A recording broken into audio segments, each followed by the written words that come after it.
Oh, where is my... oh. Sometimes you're just blind.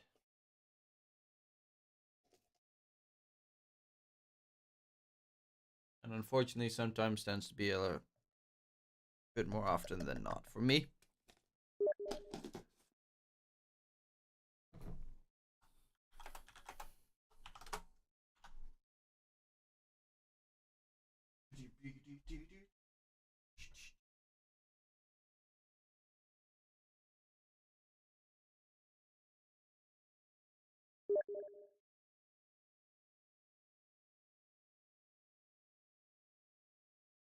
Okay.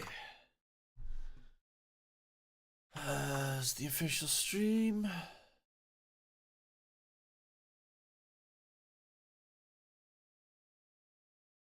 Oh,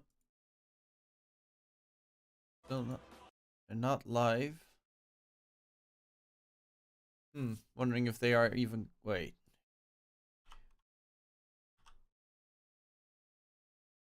Oh, they are live on their fourth channel. Okay.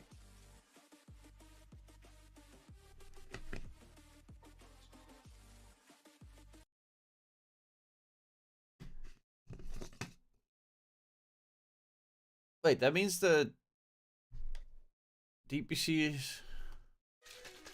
Wait, isn't that starting? Wait a second. Isn't SA tonight?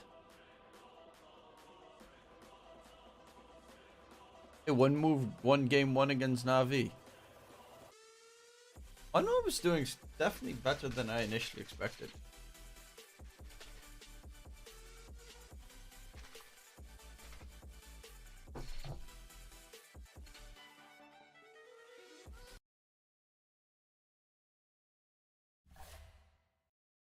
Wait, there's no audio? Oh, I don't know. Music's not playing. Finally, a win for Chelsea. Wait, Chelsea won? Who was Chelsea up against? There's no Liverpool lost yesterday.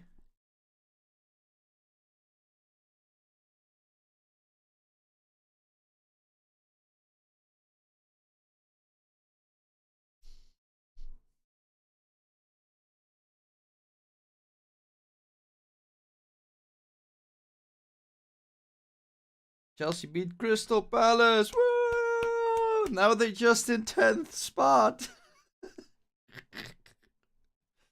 Oh, Chelsea, did they? They spent like $500 million.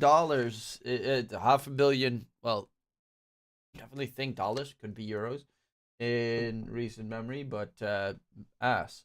Also, man, yeah, Man U beating Man City. That one was nice. That one was pretty pog.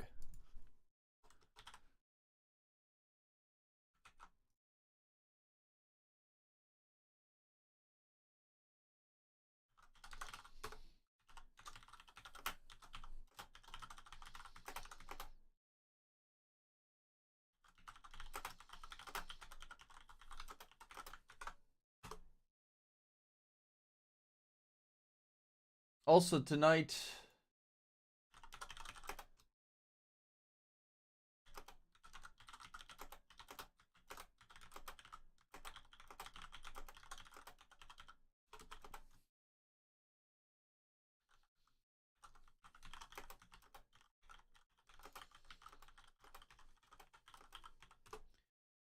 time for Spurs to stop Arsenal. Hey, if there's any team that's supposed to do it, it should be their arch nemesis.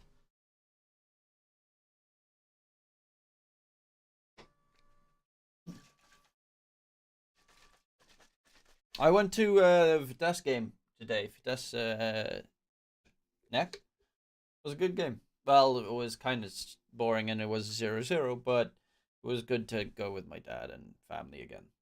And yeah, my nephew's first football game and stuff.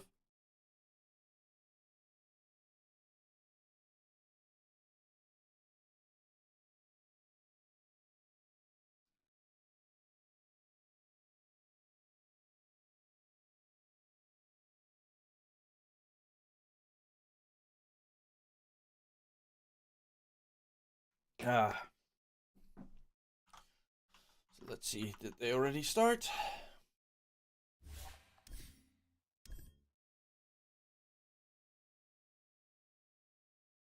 There's DPC fans. What do you even get for this? Oh, you get... Really? They're like, oh yeah, here, get shards. That's what we'll do it for, guys. We'll do it for shards.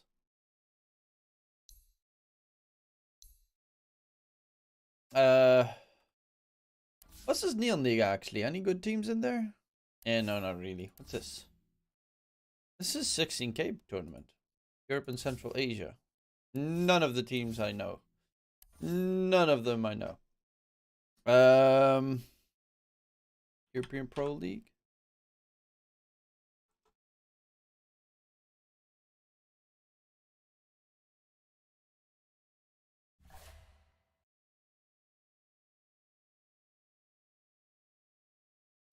That's what's making all that noise.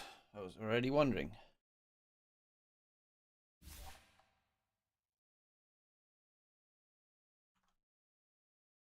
EPL. EPL.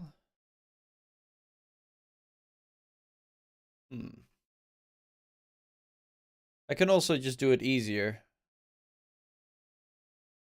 I'll watch your friend that way. Go Egghead. Sup, arrogant Anaconda 90. What a name.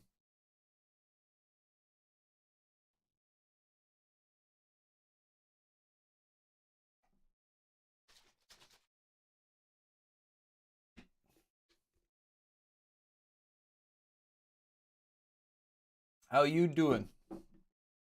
We're loading in the game. Shad and Davai Lama playing right now.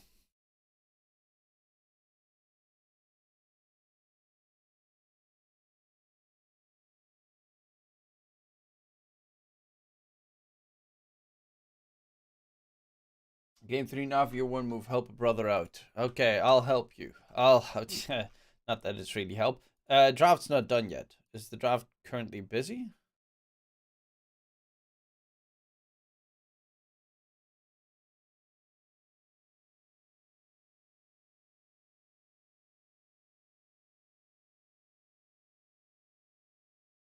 Oh, the previous game is still busy.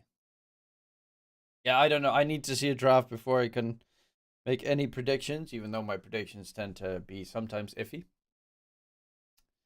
But we'll not talk about my iffy predictions. Just give me a heads up when they're drafting or almost done with the draft. That should help a little bit more. Trying to predict shiz.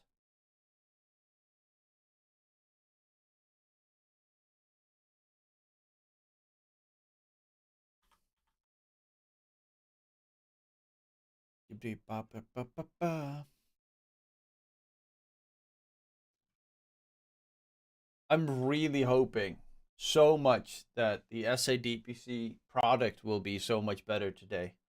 Fingers crossed, bro. Fingers crossed.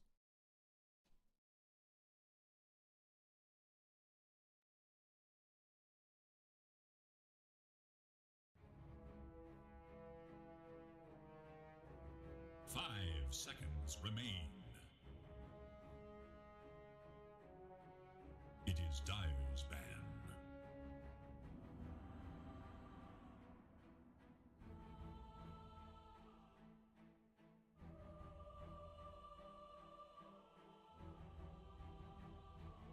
It is Radiant's ban. There we go. Okay, so there is an English broadcast for this somewhere, don't know where. Duty will be covering it. It's on EU Pro League 4_EN. I don't know if you call it an underscore, but it's like the line at the bottom. Whatever. So yeah, there's an official stream for it. I need to put on my loafers. Because I play at the standing desk today. 10 seconds remain. That means 5 I don't know what that means.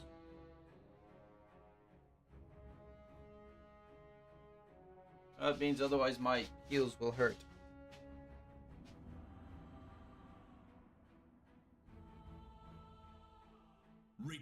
Okay, Mirana. Dire's turn. These bands all make sense. Main heroes that are being picked all the games. Tiny for D2 Hustlers. I have not seen the Hustlers play yet. Anyone has seen them play Dota so far? Waterrune enjoys, I know a lot of... I mean, to be fair, I know from both these teams, both all the players. I know that, for instance, Blink and Shad used to play together for quite some time. I speak for the trees. Okay, that's probably a Blink hero, but Palantimos can also play Nage Prophet. Stoikov, even if necessary, could possibly play it in mid. So still flexible Nage Prophet pick. Phoenix will... I think it's more of a Mary hero than a Yond hero. So probably a 5 Phoenix. Dire's ban. And the Bat Rider should be for Mirage. I have not seen Mirage play either yet, so I'm curious to see what he picks up. I don't know if I think Defy Llama also plays Bat. Turn to ban. But of course, Bat is good against Nate's Prophet because you can just fly over the trees, burn them up, eat up, kill off the treants easily. So it should be fairly straightforward. 10 seconds. 5 seconds. Brow ban. I'm thinking Shad hero. Shad has a pretty wide hero pool. I know he's been trying to upgrade it as well. Shad's been going hard over the last months since he's not been able to previously play the DPC.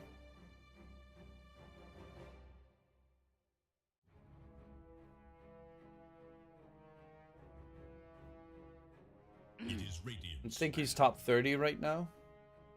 Dire's turn Maybe top to 40. ban. In terms of MMR, Defy Llama is about rank 200. The rest of the team, I don't know. I think Stoic... I don't actually know. Remember, Palantimos used to always be pretty high, I think. Or was it Stoikov? I think Stoikov was unranked Immortal most of the time. Anyway. 10 Besides that, let's see. Legion Commander ban because, of course, it gets rid of the Napalm stacks and the lasso from the Bat Rider. remain. Oh, Waterrune enjoys getting rid of heroes that are good against Phoenix because they have great attack speed, but also are long range, so they can attack the Phoenix Egg pretty easily. That's why the Sniper was the next banned hero out there. Other ranged hero, safe laners. I know Shad has played a Viper in the past, but I don't think that's going to be the case this time around. Against NP, Slark's always nice. You get rid of Phoenix dots and stuff, can jump out of Sprout pretty easily. Unless, you know, you hit level 20 on Nate's Prophet and you get the Sprout leashes. That becomes a bit more iffy. Radiant's turn to ban. Radiant must choose. Dire's turn to pick. Hoodwink. So, works a bit of a combo and also a counter. Like, there's some synergy, anti-synergy with Nate's Prophet, because you could screw it up a couple of times if you sprout the trees. 10 seconds remain. But Hoodwink's also a hero that has been seeing a lot more play as of late. The break tends to be pretty useful in a lot of different scenarios and different games. And also the fact that you have to hunt him in the trees. Granted, Bat Rider, perfect for hunting people down in the trees, because you can just fly over the trees, burn the trees, kill everyone. And then go back home like nothing ever happened.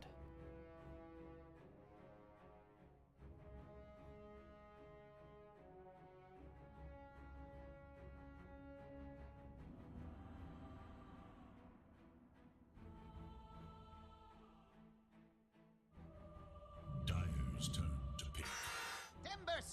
Timbersaw, a lot of tree hating right now. Timbersaw Snapfire. So this definitely should be a Defy Llama offlane Timber. That means Bat Rider is most certainly mid. Tiny 4, Snapfire 5 probably. Tiny can rotate around a little bit while the Timbersaw solos his lane. Defy Llama, of course, very well known for his Timbersaw. 5 And they have a decent amount of lockdown. They don't have great tower push on the Hustlers. Roche capability is also not that great, so hopefully they pick up a safe laner that can do a bit of that in general. Most ranged mid laners have been taken care of, so it does become a little bit more annoying to get that done. 10 seconds remain. Kiza, sup Kiza? How you doing? Why the sad 5 face? seconds remain. Cycle of Ember Spirit is pretty good as well. Will lane against the Bat Rider. Wondering if it's going to be Sticky Napalm. Sorry, if he's going to go kill Ember, which is pretty good with an H Prophet on your team, aka Searing Chains with Sleight of Fist, which has kill threat against the Bat Rider. Because if you go for the Flame Guard, I've seen a lot of Ember Spirits just get run down by the Bat Rider because the magic damage he pumps out is way more than the Flame Guard can soak. And having a root against Bat Rider seems to be a lot more beneficial, so I think he's probably going for the kill build. Leveling Sleight of Fist plus Searing Chains. Seconds. It is Radiant's ban.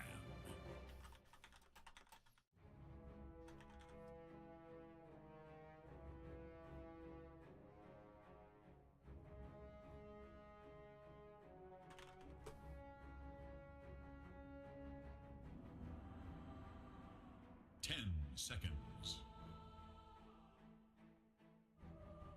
5 seconds.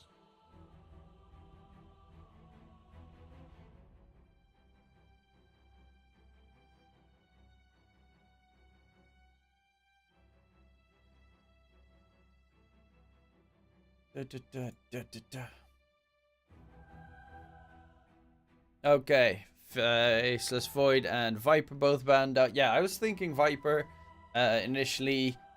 But the thing with the Water Ruining Joy's side is that they can easily make this a penalty most safe lane Nate's Prophet, or they can put this as an offlane Blink Nate's Prophet because they both play NP in their respective roles. That's why Water Ruining Joys have a bit more flex, and that makes it slightly more dangerous for the Hustlers. Because you don't know what your lanes are exactly going to be. Hustlers, they have... Water Ruining Joys have last pick, so they can always flex it around. D2 draft looks strong. Maybe. It really depends on the last pick coming in. Ursa, okay, does give a good amount of Roche take capabilities. Tower push on their side is not great. Maybe, you know, Tiny with the tree, Timbersaw with the shard, Snapfire with Little Shred. They can take down buildings, but it's not going to be a fast game on their part. Water Rune Enjoyers, the only thing that they're not necessarily lacking much. I think a bit more team fight control would be helpful because you have the Phoenix, but holding them down a little bit more could be very useful on their side. So I think, you know, someone that has some control, Underlord. I mean, you're up against an Ursa. Underlord is always a decent choice, possibly. There's also a Loadsword builder that you could use to get the Loadsword against the Bat Rider, though it is only the Bat Rider, so I don't think Loadsword really is something that Water Rune Choice is looking for. Guardian Greaves needs to be built up in every game in this current patch. I think this is probably an H Prophet safe lane for Water Rune. His NP safe lane is pretty okay against Ursa. And then you're looking for an off lane to deal with the Ursa. You tend to... Off lanes that are good against Ursa would be like Viper, which is banned, obviously. Or Venomancer, which sucks, obviously. You are also looking at Blink as your off laner. Blink loves playing micro heroes like the Visage, like Lycan, which is also a hero that you could always be a bit fearful of. Not necessarily the micro hero I was expecting, but the Centaur. It is a hero that holds the enemy down a little bit. You've got a big slow, you've got a big stun. Ursa can't kill you off easily in the lane as well because you have so much HP.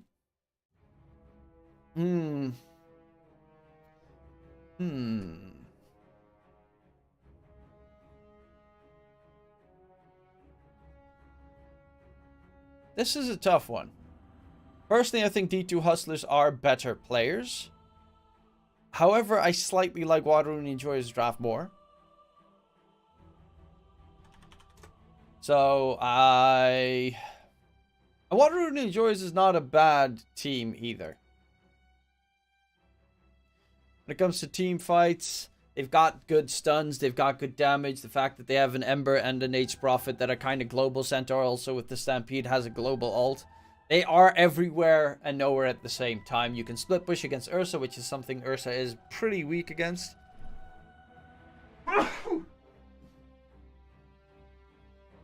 So I definitely think Waterrune Enjoys have a good shot here in game number 1.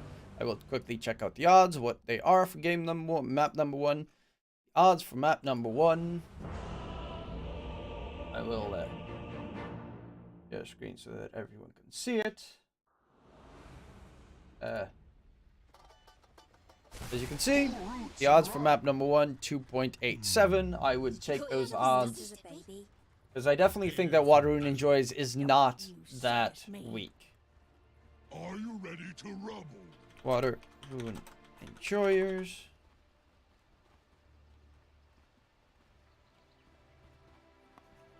Over D2 Hustlers. Game 1. 2.87 odds. I'd say 1.5 unit.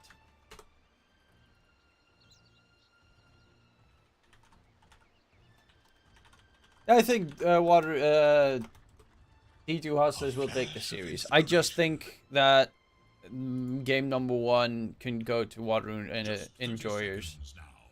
And then game 2, game 3 go the other direction. Uproot and after them.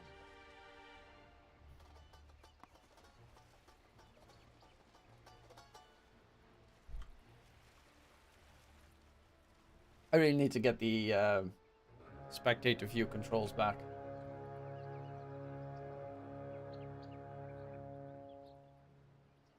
Welcome one and all to the main event.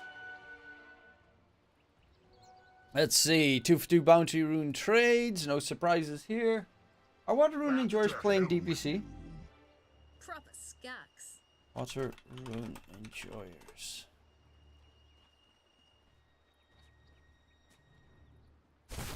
Warriors of the wood.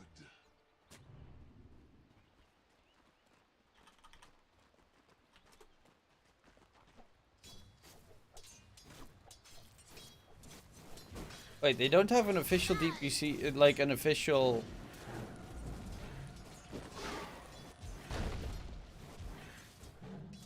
page yet? That's kind of weird. Oh yeah, they're playing in Western... Wait, they're... Oh, they're up against D2 Hustlers in Division 2 of Western EU as well. Okay. So both these teams are Division 2 Western EU teams. Okay, we can see who's already... We're going to see who's the better team for Western EU. Because, of course, next week is still Western EU Division 1, and then with Division 2 starts.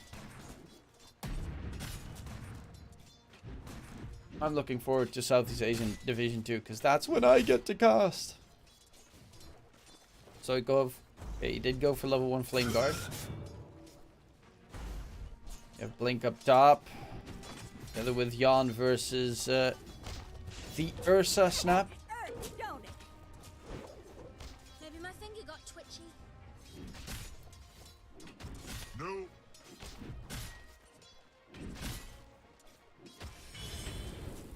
Diagrams. May the odds be ever in your favor. So Shad is my boy. I like Shad. Rank 30. Okay, let's go over everyone's ranks. Palatine was 408. Mary Y, 401. 287.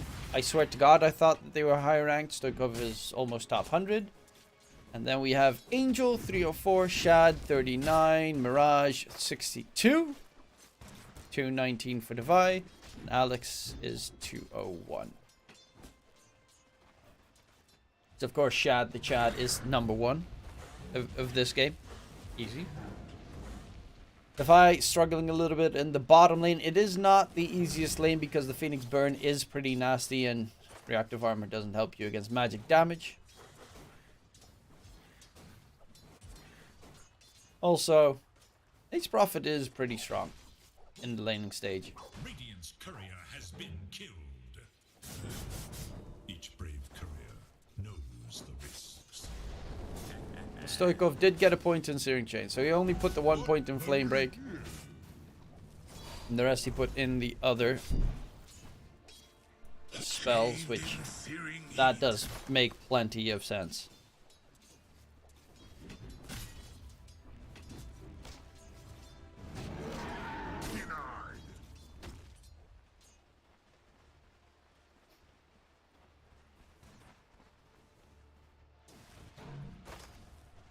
Do keep me posted if the one move versus Navi draft is almost done or done, so I can check it out and throw out my random prediction that has nothing and no bearing on the game.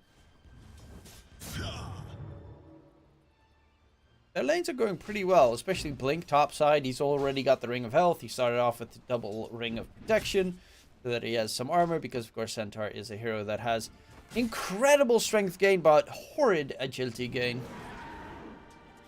1 agi per level.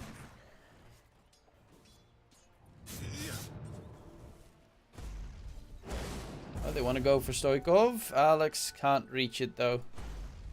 Will at least be water runes to be picked up. Actually, Alex wants to block Stoikov and make sure that the water rune goes to Mirage. Toss back. This is problematic. Stoikov, he forced to go for the TP. Luckily enough, he could just TP towards his own tier 1 tower. Didn't have a bottle at all on the Ember, regardless. So he's going for a more aggressive build with the Orb of Corrosion. Triple points in the Sleight of Fist. So yeah, this is looking to be a very aggressive Ember this game. Not farm, stay alive, go back, sustain.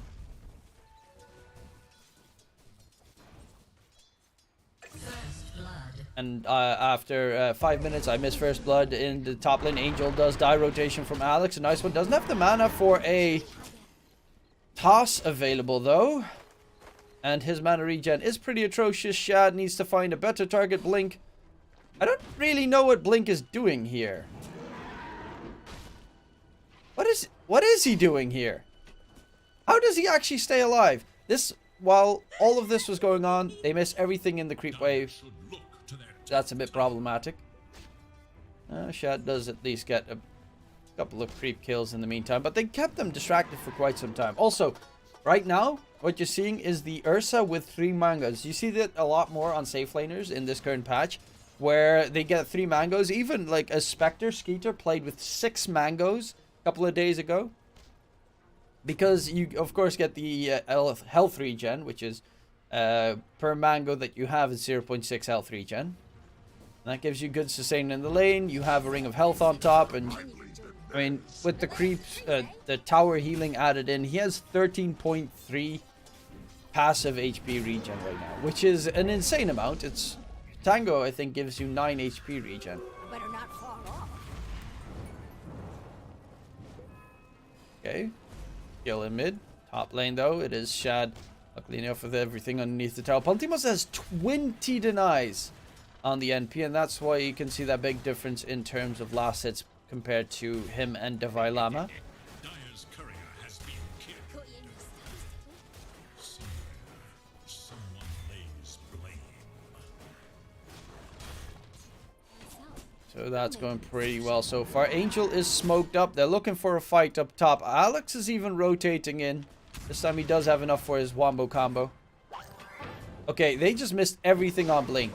And now they missed the toss back as well. Oh my lord, Angel dropping low. This is problematic. Angel, does he get away? Jan trying to finish him off. Jan will get the kill and run through the trees into safety. Back to base he goes. He did get a 1-for-1 trade, but that was kind of wonky there from D2 Hustlers, missing every spell.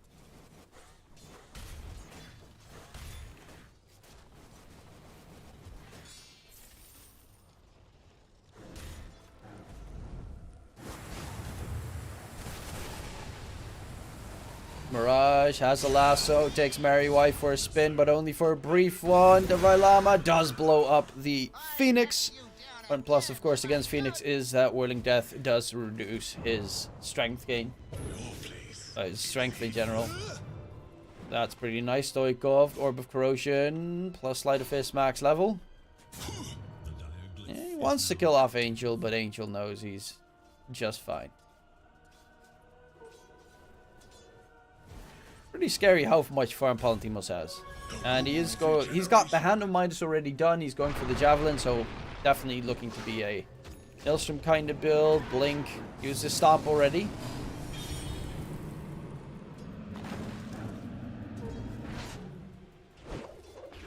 Catch onto Alex. Tiny dropping low. Is the burn going to be enough? Yes, it is. Mary gets the kill. I mean, they don't need to help Palantimos at all in bottom because he's just loving life.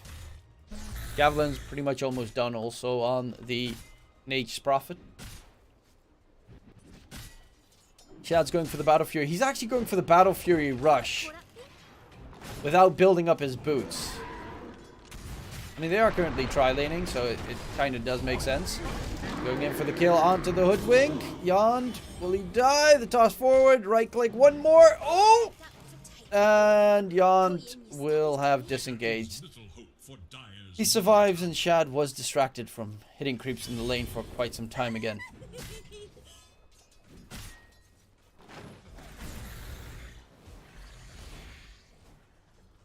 Davai, Yule Scepter. This game?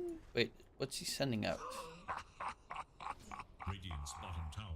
Wondering what he's going to build with that Ring of Health down the line. Could be magic armor. There is some decent magic armor this game, though most of it will probably be... no, actually with the Maelstrom on the Nature's Prophet later. Could definitely be magic that you have to fear. It is an Ember, Hoodwink, Phoenix, Nature's Prophet. There's a lot of magic damage coming out. Yeah, he's already resolved into making the hood.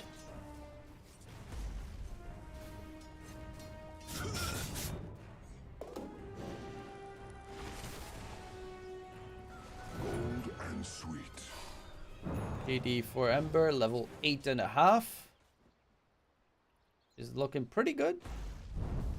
And Mirage trying to get the money for his bots so that he can at least have that global presence his team needs to start making plays.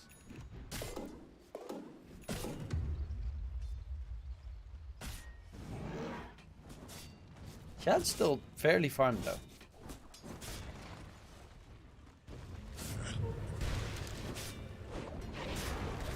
Nice bushwhack catch. But it won't resolve into much. I'm sorry for that. Hopefully I didn't nauseate people with the zooming out.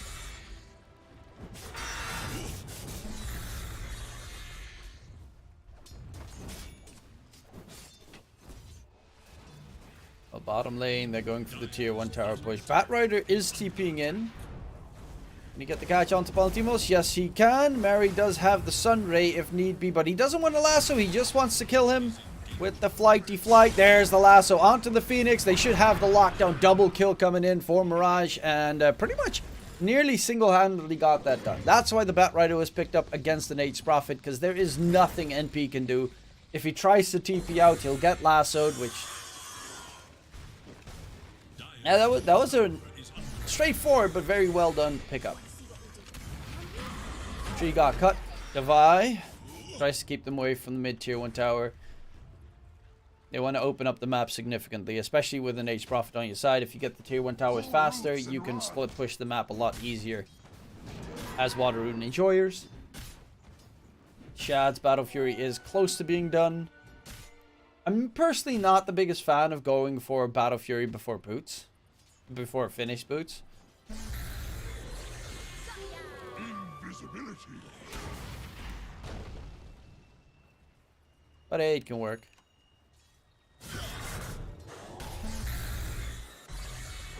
And the Timbersaw already feels immortal now that he has the Hood of Defiance done. Oh, the draft for Navi versus 1 move is done. Let's see. Ooh, Nikki Cool is playing Primal. That's kind of cool. That's kind of Nicky cool.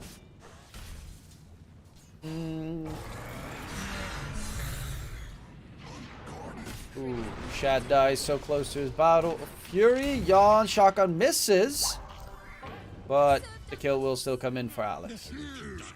Hey, sup, PP? How you doing?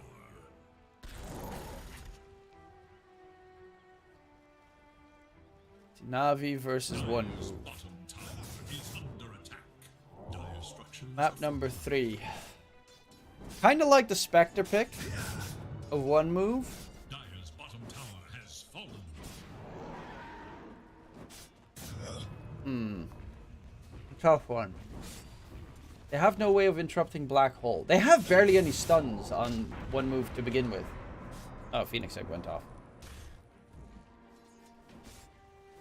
Enjoying your cast? Of course you're enjoying my cast. I'm amazing. I'd say Navi takes game number 3.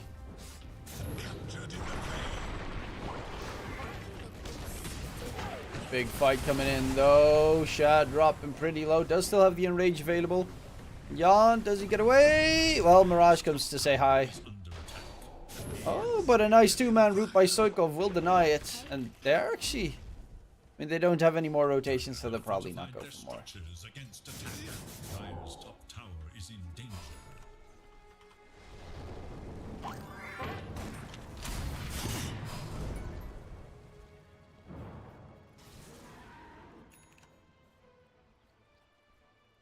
See. Radiant's bottom tower is under attack.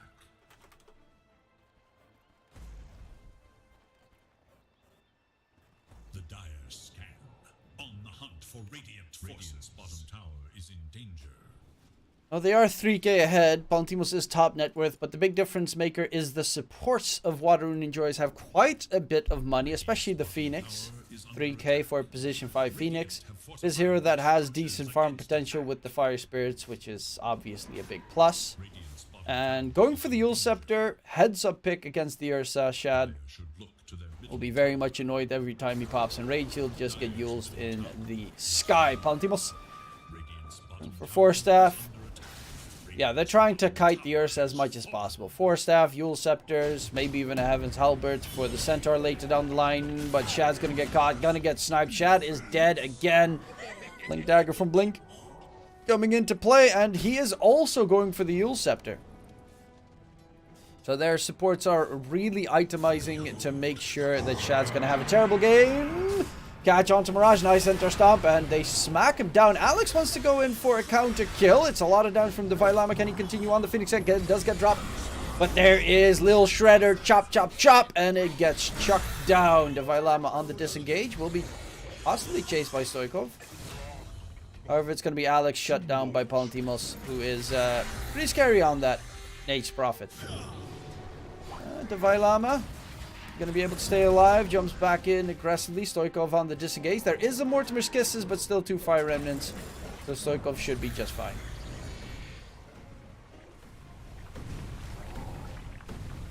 And he dodges pretty much everything. In the meantime, Palantimos 9k net worth. That's a big NP.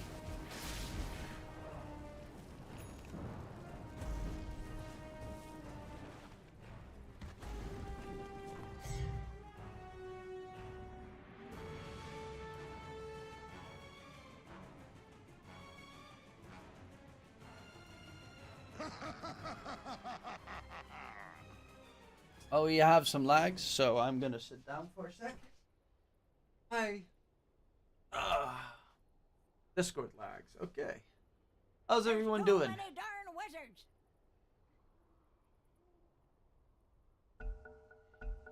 Okay. I'm curious on the South American production of the DPC that will be up in 25 minutes.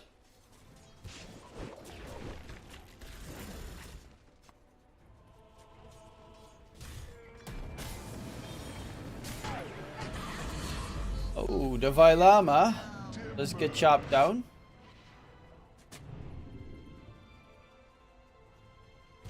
Is Yule Scepter just about get delivered? Oh, his Yule Scepter was on the courier flying towards him.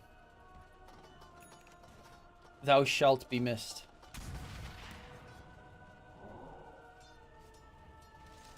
Phoenix has the shard, level 3 Sunray. Which in this game especially is really important because you do have pretty tanky heroes on both sides with the Nate's Prophet that you want to heal up with the percentage-based healing, and the enemies Timbersaw, Tiny, and even the Ursa that you want to just... Oh, also the Snapfire. Honestly, their entire team kind of hates Sunray. Great spell. Max damage, 6.25%. Max heal, 2%. Shad in the tree, spots out Yond, is going to get stunned up. The snipe comes out. Doesn't take that much damage. But, nice cookie over the cliff. Does Shad get away? Center Stampede, they're actually going to hunt them both down. And with the 5-man rotation up bottom, they do manage to get the kills. They're looking for more Stoikov. Gonna get Sleight of Fist Searing Chains off. Yes, he does. And they will be diving onto Alex. Take him down. There's even an egg available. Mirage on the run. Actually, not really running. He's just gonna get caught down. And that is gonna be the tier 2 tower in the bottom lane in favor of the Water Rune Enjoyers. What we're seeing here is 2 Western EU Division 2 DPC teams up against each other. So don't you dare blink, ladies and gents. This is what we'll be seeing in the next 3 weeks. These 2 teams fighting for the top spot. And honestly, Division 2 is pretty stacked this year for Western EU. You've got Alliance with Chuan and Ponlo and S4 back. Hanskin on the 5. You've got Ancient Tribe with LeBron back in some Dota action. You've got D2 Hustlers, Water Rune Enjoys, Manaspa, obviously everyone knows Manaspa, the Greek lineup. Urdu Thunders finally made it into the DPC as well. TA2K in the front there with Noob. Noob's been improving quite significantly. Team Ball Reborn, you know, that's my streamer. Gorp, Wee, Zip Zapper. And then you have Ivy to finish it off. Which honestly, with the swap that they made with their safe laner, I think they actually got weaker. Not... Was it their mid laner? Safe laner? Fuck. Low skill going away. That one, yeah.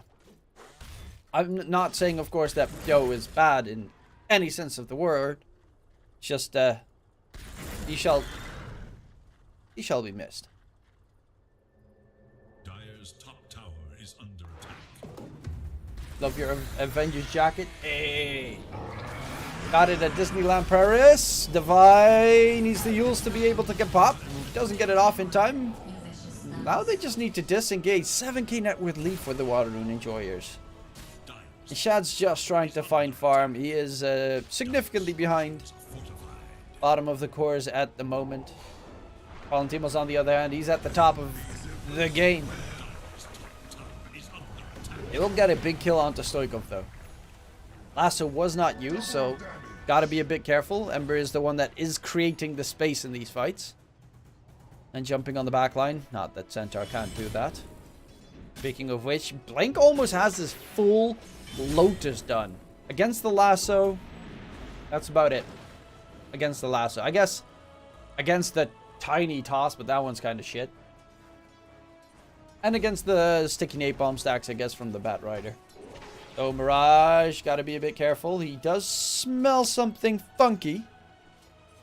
And it is daytime, so he should be seeing them pretty easily heading in his direction. Valentimo's almost Shadow Bladed up.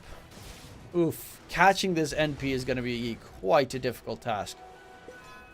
He's got a Hurricane Pike, Shadow Blade, obviously Global TP.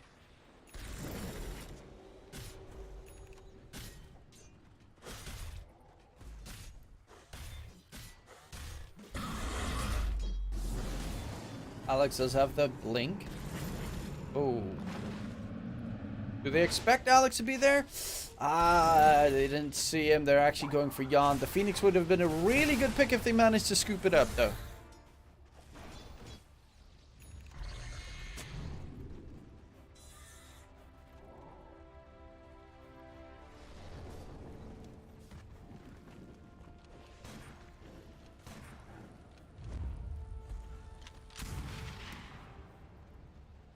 Okay, smoke versus smoke shenanigans. Bottom lane, Shad's still farming. He's close to his BKB. Even with the BKB, it's not easy to take a fight. Especially once Nate's Prophet gets his level. Actually, no, it's not really that big of a problem. You have Battle Fury, so you don't really fear the level 20 Sprout leashes as an Ursa that much. Because you can just cut one tree and then walk out. It's kind of weird how Sprout leash works, but it does make sense that having a Quelling Blade should be enough ways of countering it.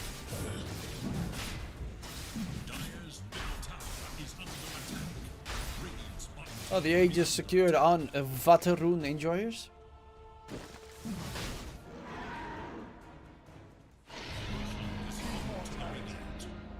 Mirage going Shard plus Witchblade. So he's actually looking to bring more damage to the fights so he can get more solo kills. That's the plus with the Shard. Flaming Lasso no longer disarms you. Every other attack applies a stack of sticky napalm.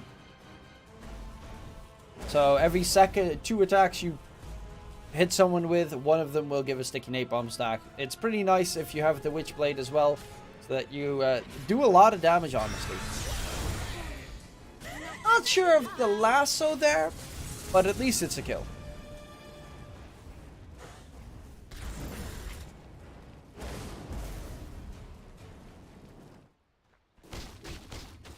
BKB done. Alex hiding in the trees. Net worth wise, they're not really getting that far apart. And Palantimos, like, the thing is with all the net worth on one hero, if you kill him, all the net worth advantage is gone. Speaking of killing a core, Shad is in trouble. Does he get away? And Rage keeps him going. He's trying to disengage, but BKB is over. And so is his life. Shad will be caught out. Stoikov gets the kill. And Mirage doesn't have a lasso, so they don't really have the biggest threat on their side anymore. No lasso, no problem. Oh. Now they're back to a 7k lead. I mean, it kind of the problem that they're up against D2 Hustlers is the fact that they're up against a lineup that has global TP. With, of course, Nate's Prophet. Centaur Stampede, which is also global. Ember, which is not global, but it's close to global. Like, they have a lot of really heavy mobility units on their side, and they can be on the other side of the map in an instant. Davai does have a Yules. Does use the Yules to quickly get himself back. Phoenix Egg gets dropped. Mirage, actually Chad jumping in. The Phoenix Egg gets taken down. They're looking for a fight here. Alex walks in, does have a blink in a second. Blink. Have a toss up. Actually tosses up his own teammate by accident. The Vailama did not like that one. And now Alex is just going to get right clicked into Oblivion. There is a buyback available if need be.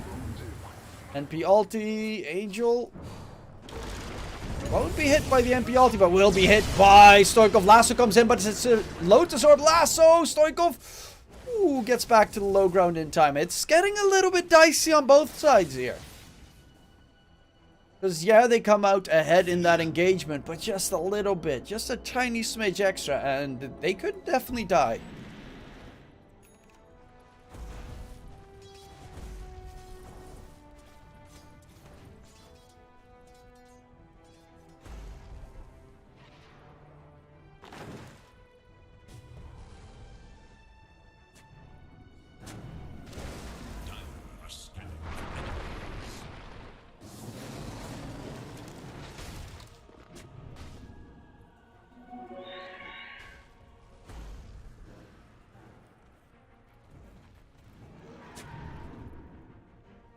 Shad, next Blink Dagger, Basher.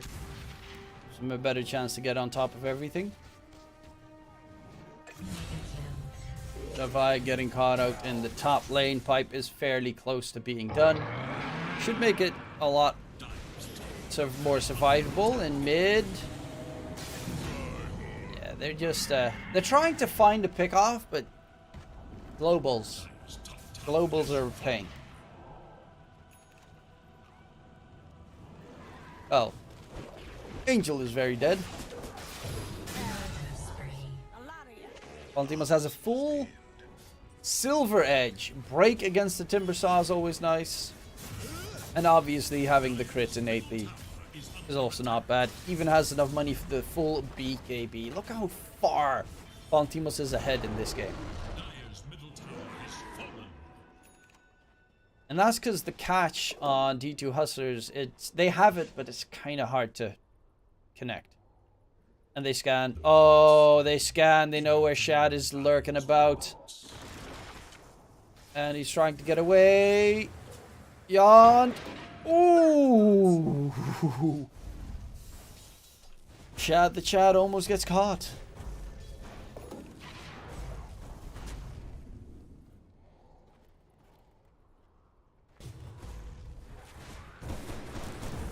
The seeds of war. Phoenix TP cancelled. It's a long time until Phoenix gets there. This is actually a good time to fight. Because even with globals, the Phoenix is a very important factor in the team fights because of the egg. Obviously, you have tools against it with Fury Swipes and the Snapfire Little Shredder, but most of the time you don't want the Ursa hitting the Phoenix egg, but the Little Shredder can do its job. It's still 6 hits. How much? What, 9? 8. 8 attacks to destroy. So Snapfire can pretty much still handle it completely solo.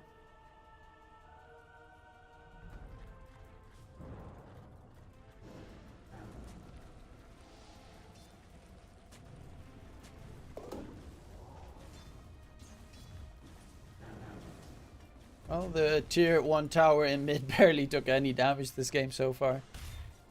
That's how much the D2 Hustlers have been under pressure.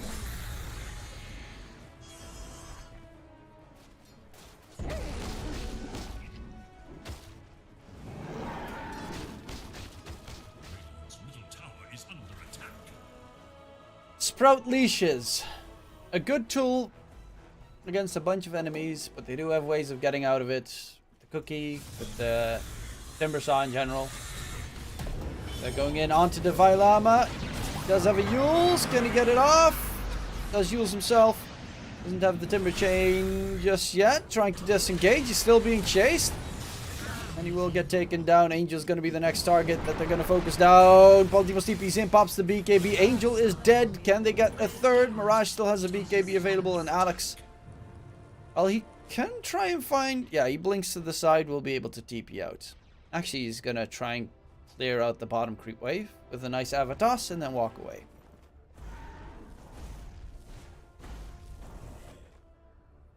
Could even get a courier snipe. Radiant's courier has been killed.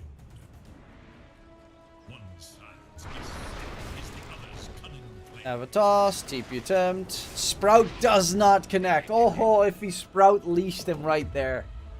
With a random Sprout leash in the trees. Oof, that would have been filthy. But luckily enough for Alex, he does get out. While dealing with most of the creep wave. Yond is dead. That's a nice catch. Mirage does not have a lasso. Avatos onto Shad, who's going in for the damage. Shad does not have the Basher yet, but Blink does not have the Stampede. And there's the Phoenix Egg. It's surrounded. That was not really a good Phoenix Egg, because they're going to go in for more. Can they get the control? Locked down onto the Ember. Soikov is trying to use all of his Fire Remnants. He's actually out of Fire Remnants. The Avatos is going to catch him, and that's going to be a huge quad kill in favor of D2 Hustlers. Luckily enough, Roche is not up for 35 seconds, but even then, the Phoenix won't have his egg for quite some time, and they have an Ursa. They get second Roshan. This could be a turning point in the game. Radiant's top tower is under attack. Yeah, without Palantir. Oh, Palantimos even has a butterfly now.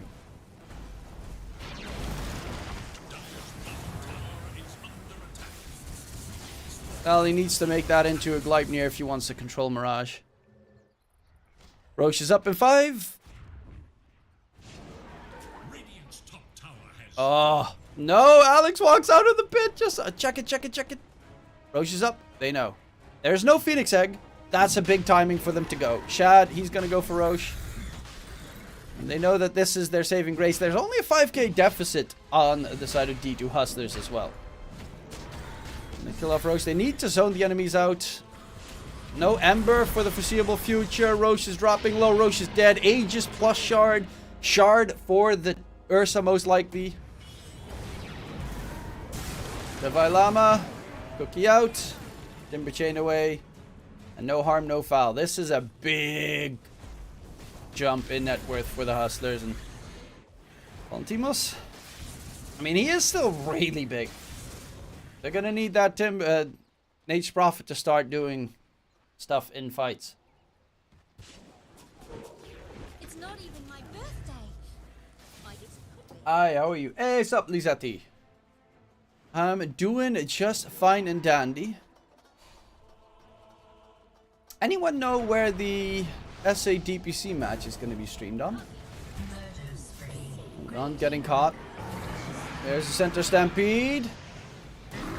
Shad got control. He pops his enraged though. Alex is going to get taken down. Angel might be a second. 2 supports from D2 Hustlers are dead. Shad will just try and quickly disengage. Are they going to hunt for more? Actually, they are. Paltimos.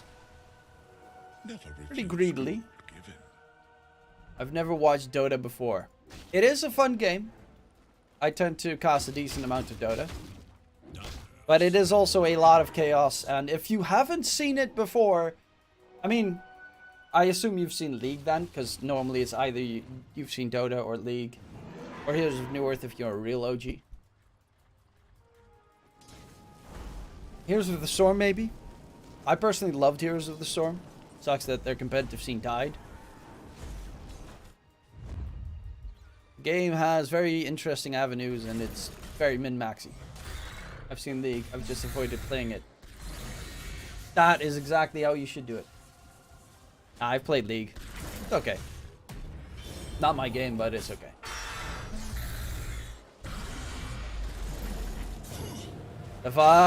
He's gonna get hunted. Needs to find a Timber Chain away, but he's gonna get locked and loaded down for the count. 70 seconds, no Timber Saw available. The rest of D2 needs to be careful. Oh, sorry.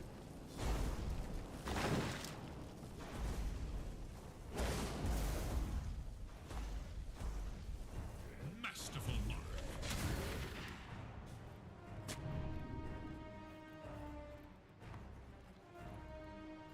Where are they streaming the SA DPC? Anyone know?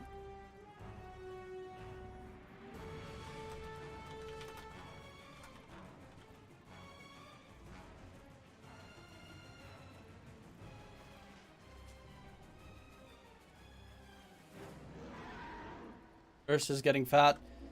And he's getting bigger. That MKB is definitely going to help to kill off the Nate's Prophet. But Gleipnir is going to be really annoying to deal with. Angel. Oh, he's actually alive. Guardian Greaves coming in clutch. He guessing correctly. Pretty deep dive there by Stoikov. Center Stampede. Toss on to Shad. Shad gets the bash. Does pop his BKB as well. But that's going to be the BKB on cooldown. Falling back. The Vilamet does so much damage with that Whirling Death.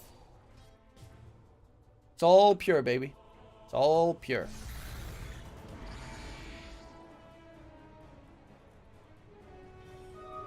Yeah, baby.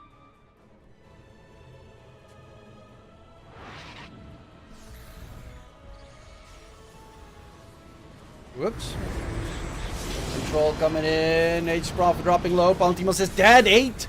He does have a buyback available, but the Phoenix does get destroyed. Stoikov is going to be a third one down. They're looking for more. Blink would be a great catch to secure, but he has a blink. Oh no, he can't get rid of the enemies. They're going to hunt him down. Blink needs his blink, but he's going to get knocked down and dirty. Net worth is toast. Valentimos dies. That is 27k net worth. Thrown out the window, and the rest of the team is just not farmed enough to deal with it.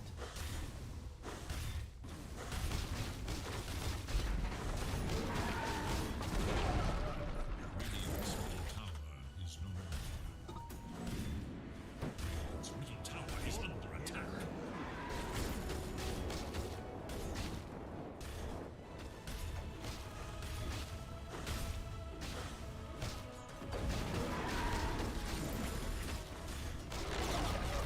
Radiant's middle tower has fallen.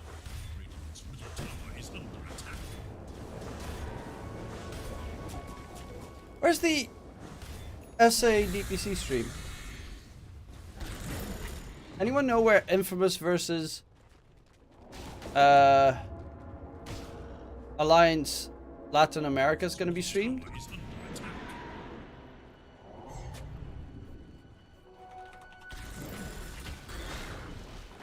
Is there still not a stream online?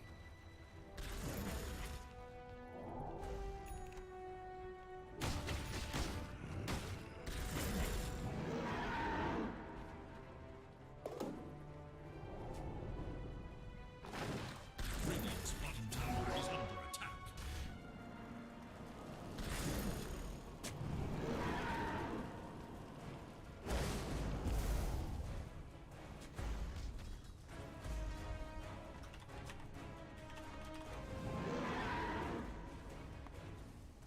Radiant's bottom tower is under attack. Scanning for enemies.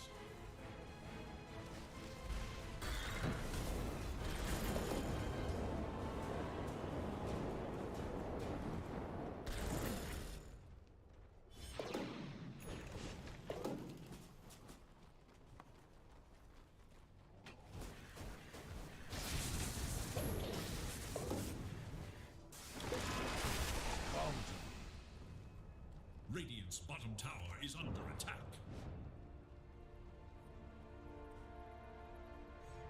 Okay. I don't see the game anywhere.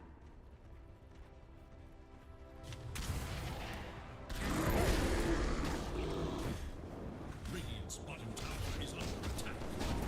Radiant's top tower is under attack. Radiant's bottom tower is no more.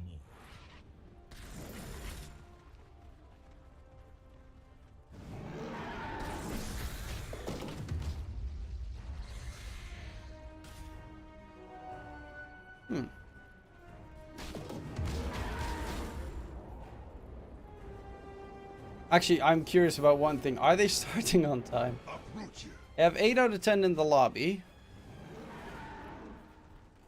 Never refuse gold given.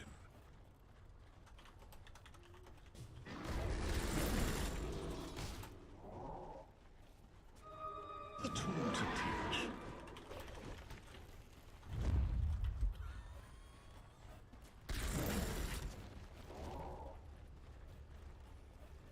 Check one more time. Infamous.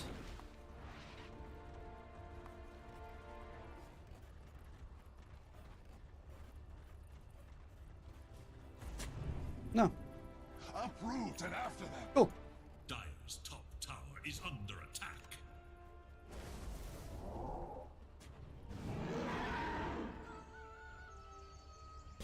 Oh, look at that. Mirage has got a refresh orb, Octarine. I mean, he can't buy the full Octarine, which I assume he's going to do right now. This is a stupidly farmed Batrider as well. And Mirage has been definitely the star performer of D2 Hustlers this game. I'm also really impressed that Shad got back into the game. The next Roche is up. That's Roche number 3. And that should be either a refresher or the possible Aghanim Scepter Roche. Hey, sup, fish? What a production. I bring you the best production in the world, bro. There's nothing better than DK Truman's production. Dire are scanning for enemies. Shut up. You also bring bald production to the table. 2-man root. Lotus. Nice Lotus timing, but can they get the kill? He does have that refresher if need be. Mirage needs to disengage. Shad, same story, but Mary is going to get taken down before he can pop the Phoenix Egg. Buyback means they need to just disengage from this altogether on the D2 Hustlers, and they will be able to disengage, which is problematic because now there's no Phoenix buyback available. Stoikov's trying to still get much more done. Could you insult my production? I love your production. I worked with your production. Actually, only a couple of... No, that's a lie. I worked with your production in Dota a couple of times. I worked with your production in CSGO. Lots and lots and lots. No soup for you. Mlipnos. No soup for you. Honestly, that was I always did not really like that show. The what's it called? Why is he here all alone? Roshan is about to die, though. That might be the reason why. Baltimore gets the Aegis Cheese, Aghanim Scepter. Can they get a catch? They need to find more, but there's no buyback available for Stoikov. And Palantimos will most certainly lose his first life. Pops the BKB. There is no lasso available, but there is a basher on Shad. Palantimos gonna get away. Not really. First life gone. Second life available. Does have that Ags, which he wants to equip, I guess. Wrath of Nature, Roots Enemies. Maybe. I don't know. That is still... Even though they lost the Ags, which is a bit problematic for D2 Hustlers, they still got away with a lot because... Okay, he has 5 gold away from buyback. Seinfeld, that's it, thank you. Seinfeld is... I mean, it had weird comedy, okay? Seinfeld was just straight up weird comedy.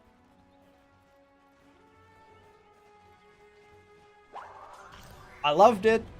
Some episodes. But I remember the season, like the series finale. Do you remember the series finale?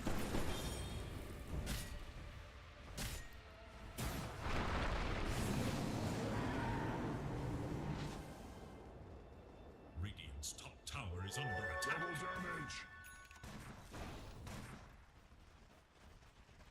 Dire are scanning for enemies. Radiant's top tower is under attack. It was, they were like all of them arrested or something. And then everyone came to the trial that they had. And then they were locked up in prison. And that was the end of the show. Seinfeld had a terrible freaking ending.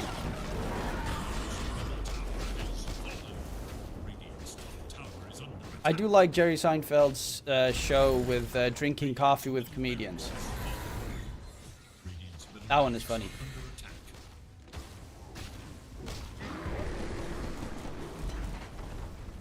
Radiant's middle barracks are under attack. Middle barracks has fallen. Will Radiant resist?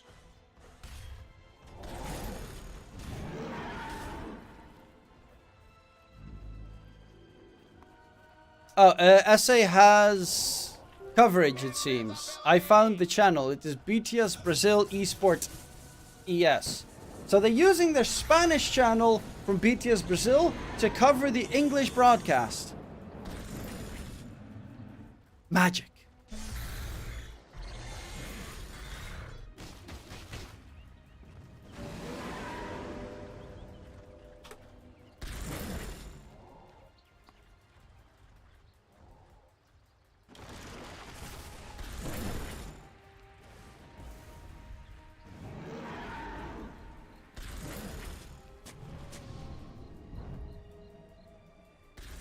Oh, in the trees. This could be a big one. Lasso. Baltimore's gonna get caught. Baltimore's, however, the lasso did get broken. Avatar's in. Look at the damage coming out. Baltimore's is gonna get stunned. Chad, he needs to get the full connection. There's gonna be the lasso holding Stoikov down. Chad's gonna go in for the smackdown of his life. And actually, they're trying to disengage here on what Rune enjoys. Stoikov does manage to get the kill onto Alex. There was already a buyback forced out onto the Snapfire. No Phoenix Egg available anymore. Shad's going in for the deeper fight. Stoikov's out of HP. Stoikov's out of life. There will be a buyback from Palantimos, but his team's already dead. They're already gone. And now he has to do everything solo. Yep, there he goes. Farming. GG gets cold, and it's going to be D2 Hustlers. I had my doubts, but they managed to come back and take the win.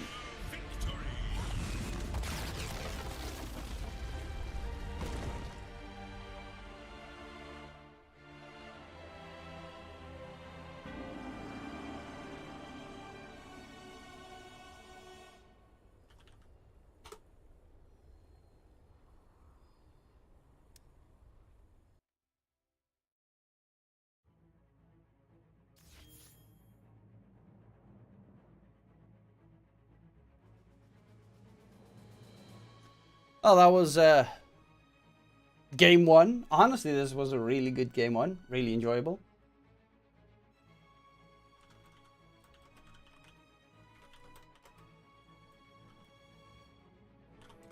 The question is, I mean, there is official English coverage for the Infamous versus Alliance Latin America match.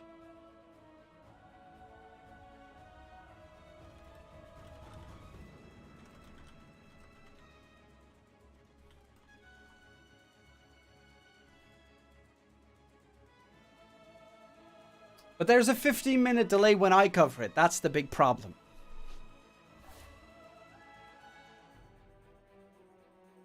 Did they at least... No. No, they still don't start on time. Why does SA never start on time?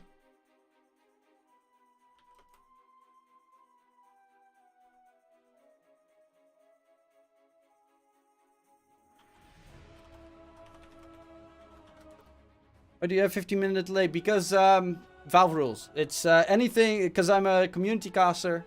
If this was done by PGL, I would be a co-streamer because PGL is very generous in that regard. But then I'd be casting it together with everything.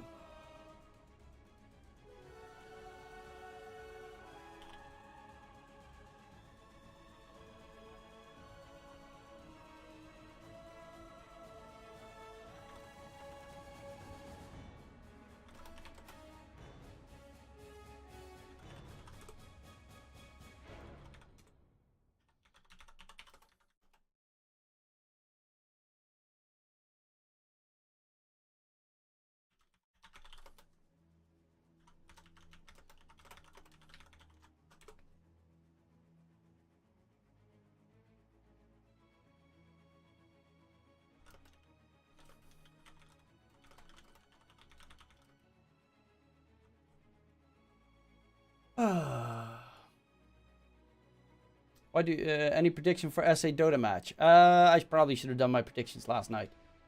Let me think. I personally think that I need to check out the Infamous lineup first. I think Infamous will take the win over... no. No, I think it's going to be Alliance that will take the series. Even though I think Infamous is also pretty nice, but Lumiere is pretty good.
So yeah, did they start? They started. Thank the Lord. I'm also kind of a little bit... I also want to see my boy Shad.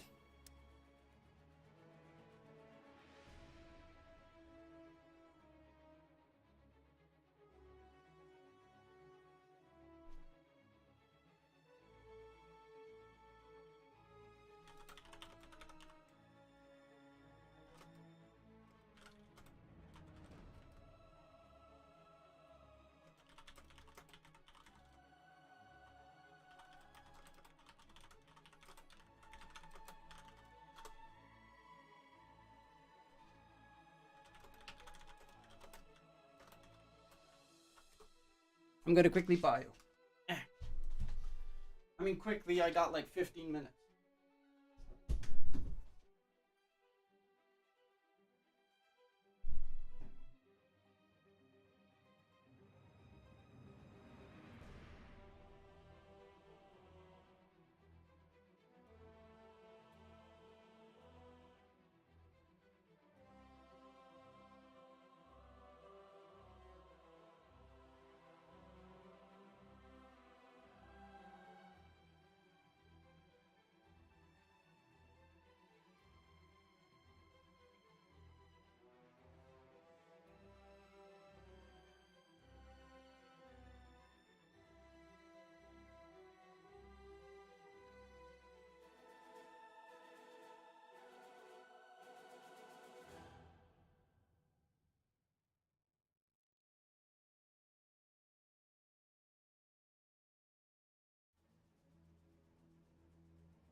Where's the English broadcast? There is an official English broadcast. It is on the BTS Brazil Esports ES channel, which is a really long freaking channel name, but on that one.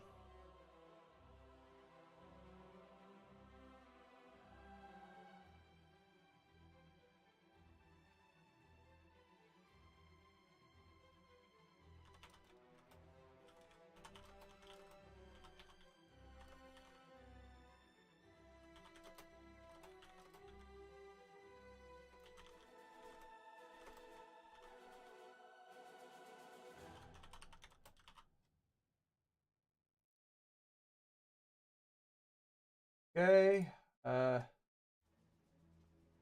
turn that off.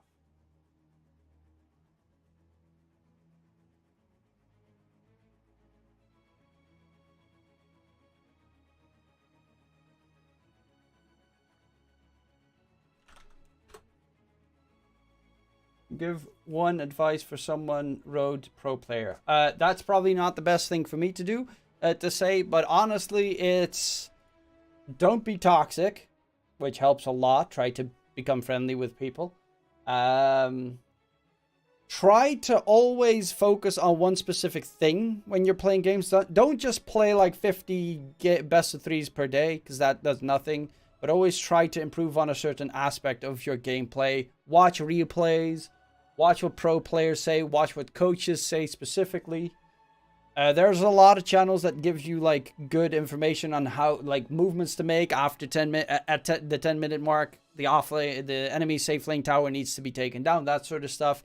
When do you need to rotate? Keep an eye on timers, especially something I suck at. But it all starts in the laning stage. See if you can manage to make the laning stage work, and then build up on that.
And still, what was the channel's name? I will find it for you. Don't you worry. Don't you worry now, because I'm that nice of a guy. That's the channel name. They currently have Chumpix, Math Magician, Sherlock. I don't actually know. We'd have to, yeah, we'll probably need a bit more info. Oh, look, hear that echo. Like the good thing in Tusk first pick, this hero is like Why do they have echo?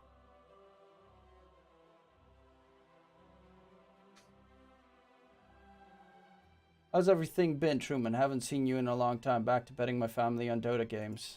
Yes. Lose your mother here, lose your father there.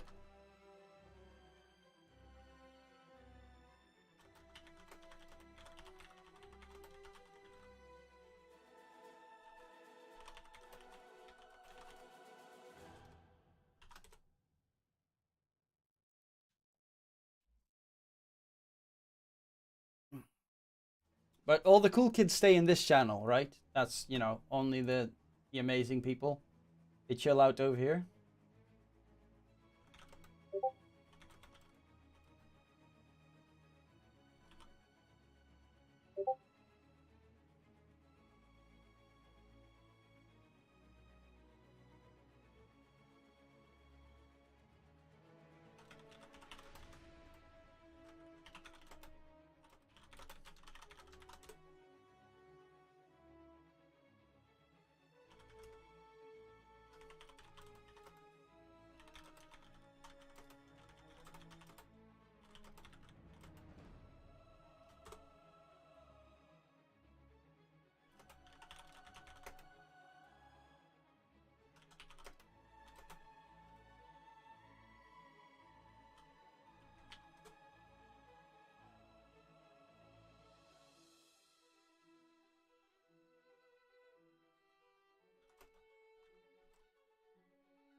We watching here? I'm still here. You better stay here, you bastard. Because I am here. And I am going to sit down. Ha.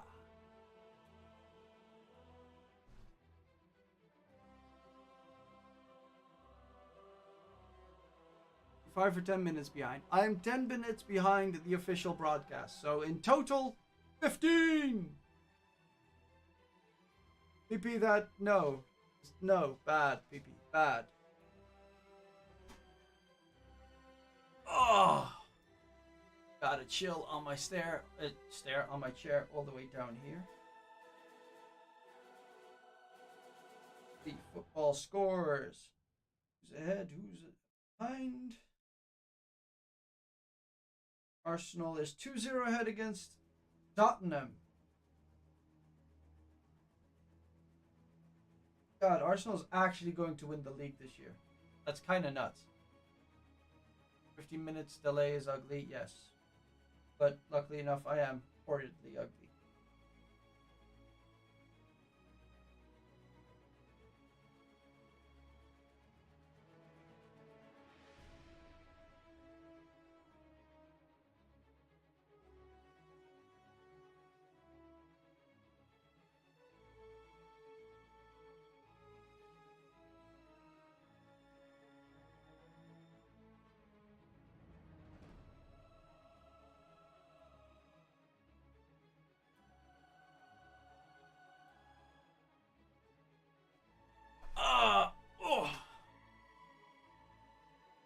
Loading's taking quite some time.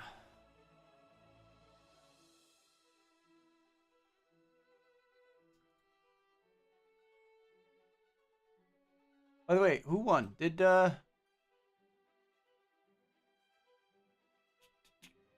Navi won the series. Okay. Next is EPL is also busy. Mad Kings versus Dreamers. I watched so many Mad Kings matches last year. And Dreamers matches, to be honest.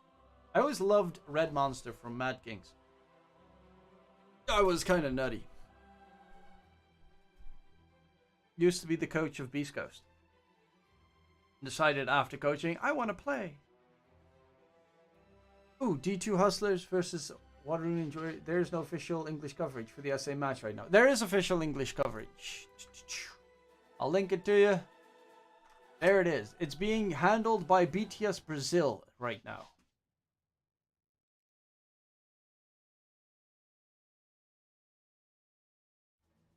So they kind of like swapped organizations. Sorry that my head is so low. I'm just like lazy and I'm sitting in my chair. But I am at a standing desk. That's why my head, you only see the top of my head. Hello. But there is official English coverage. Ah, there we go. Ah, I'm still going to sit for a second because my heels hurt. It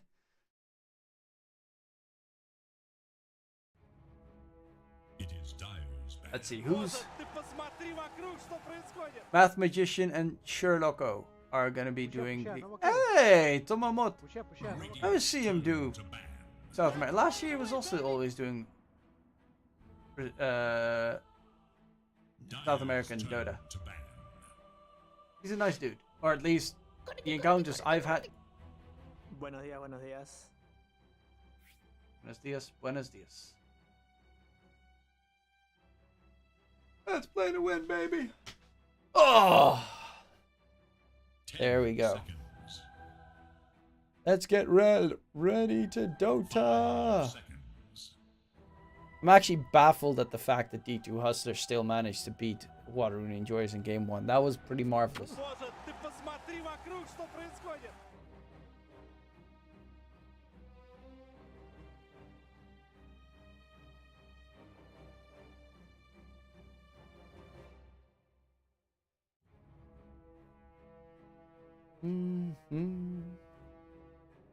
is Radiant's back. DK best caster alive. You know it. That's a fat lie, but you know it. Greetings from your Steam friends list. Who? I've got like 350 friends in my Steam friends list. I always have to remove people to add new people. And most of them I can't even remember where I met them from. Actually, I do. They're all CSGO friends from like ages ago. Pandora. Dyer's turn to I don't have a Pandora. My friend. Or at least your Steam name is different. Who has a better draft? Game 2, win rate, Waterloo Enjoyers, or D2? I think Game 2. They're playing offlane Ember on D2 Hustlers. That's kind of nutty. That is really nutty. That is kind of wild. Honestly, I like Waterloo Enjoyers draft for Game 2 again. 10 seconds. I probably should mute Seconds remain. stuff. Oh, wait. Your name is in like... Radiant's turn to pick. Dusk. Oh, who? How do you do a different font in... That's weird. Your name is in a different font, so I couldn't look you up. That's strange. 10 seconds remain. I also need to turn back on 5 streamer mode seconds. on Discord, otherwise you guys are constantly going to be hearing... Dyer's turn to pick. Rubik.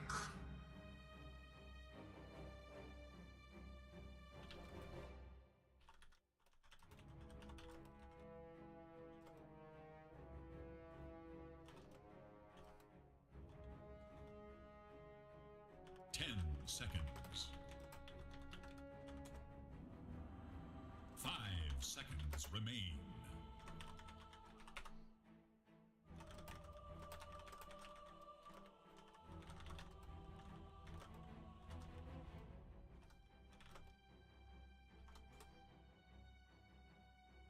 Let's see. Tusk, Rubik, 4, Infamous. Not necessarily the greatest spell steal against the Brood Mother. Spirit. Ember Spirit's not really the greatest spell steal either, but of course Rubik gets picked up a lot in this current meta, so it's not too surprising to see the Rubik being secured. Tusk, same story.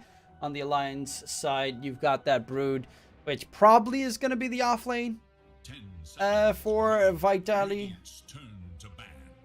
And then you've got Analog on the Ember mid. So you're giving away 2 pretty quick cores on the Alliance side. Of course, Lina has been banned previously, so that's not too surprising. Drow is a hero that you could possibly go for on the Infamous side. It's pretty good against Brood Mother Spiders because of the Shatter with the Shard. Pawn Changer in Google. It's weird. It's annoying. Infamous good team. They used to be. I mean, they still have a pretty good lineup. I think Oscar's a great Turn to player. Sladin's also pretty good. But they're not as good as they were last year. And Alliance, well, I think they've only both played 1 game. Infamous did take a game off of Beast Ghost, I think. And Alliance lost against 10 Infinity? 5 seconds remain. Oscar, to be fair, Youngstar, Radiant's ban. half of SA's former Thunder Awaken these days.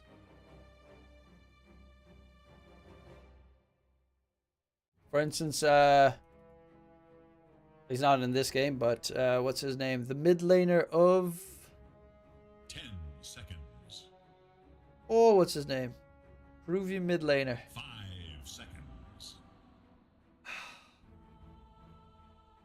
It Please, is I think in the time. Brazilian stack.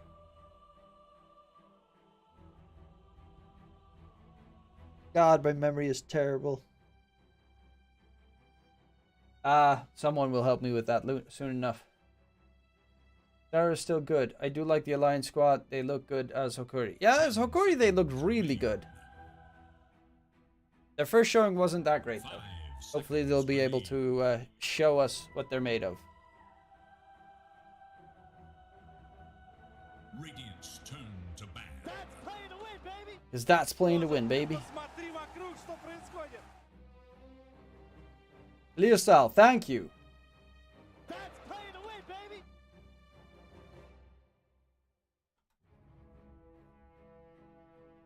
That was the player I was talking about. Oh yeah, Leo Style plays for Infinity. It's Brazilian stack, my ass. But he's also ex-Thunder. Awakened Thunder Predator, whatever version they were at that time. Infinity is such a dangerous team as well. Mainly because you know that one bad game and they can tilt out of their freaking minds. Parker. Always Parker. God, it's terrifying to play with that guy in your team.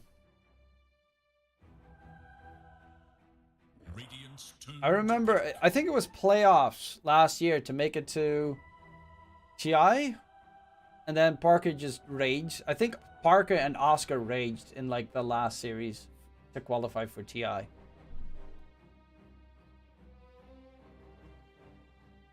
10 seconds. Oh yeah, I think it was Alone. Actually, it might have been all three. 5 Alone was in the same team with Parker at the time. Alone got pissed. Parker got pissed. They got pissed at each other. Then, you know, they started throwing feces at each other, as they always tend to do when they get angry.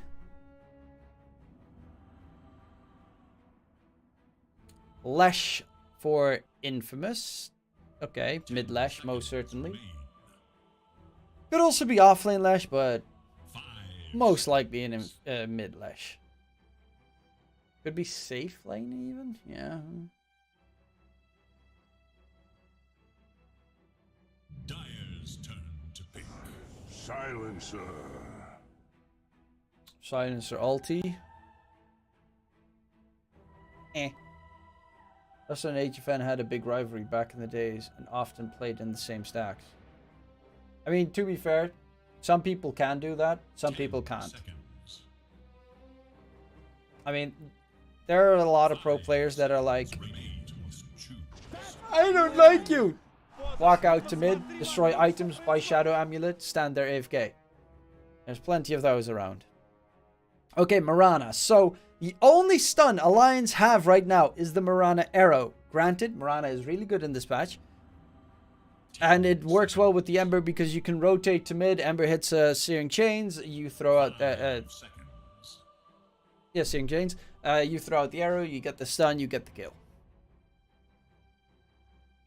Yeah, Parker, Alone, and Oscar were all in Infamous last year. Yeah, that one went horrid. An Infamous take one game in this. I wouldn't see why not. But I definitely think that Alliance is the stronger lineup.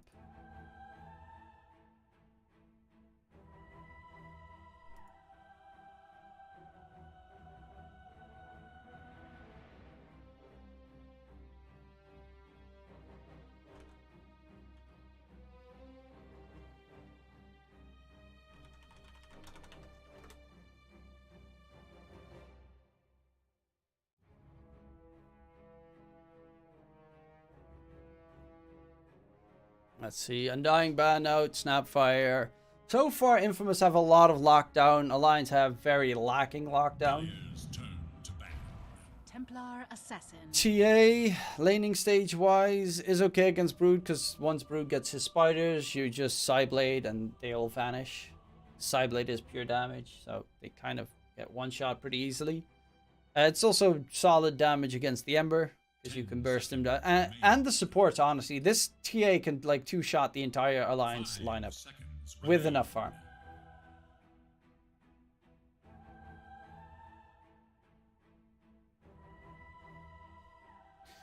And now we need a Lumiere hero. It is Radiant's ban. What's the Lumiere hero that everyone is thinking of?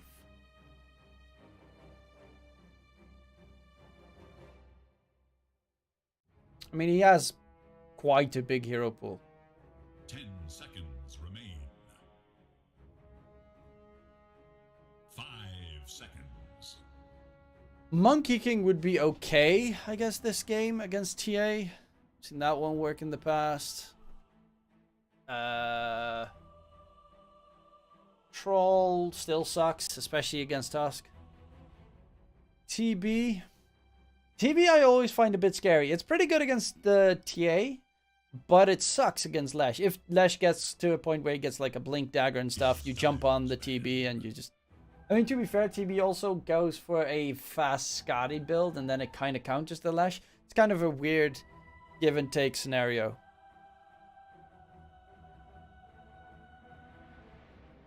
This is, by the way, except for the Mirana arrow, kind of, as a very shitty Rubik game.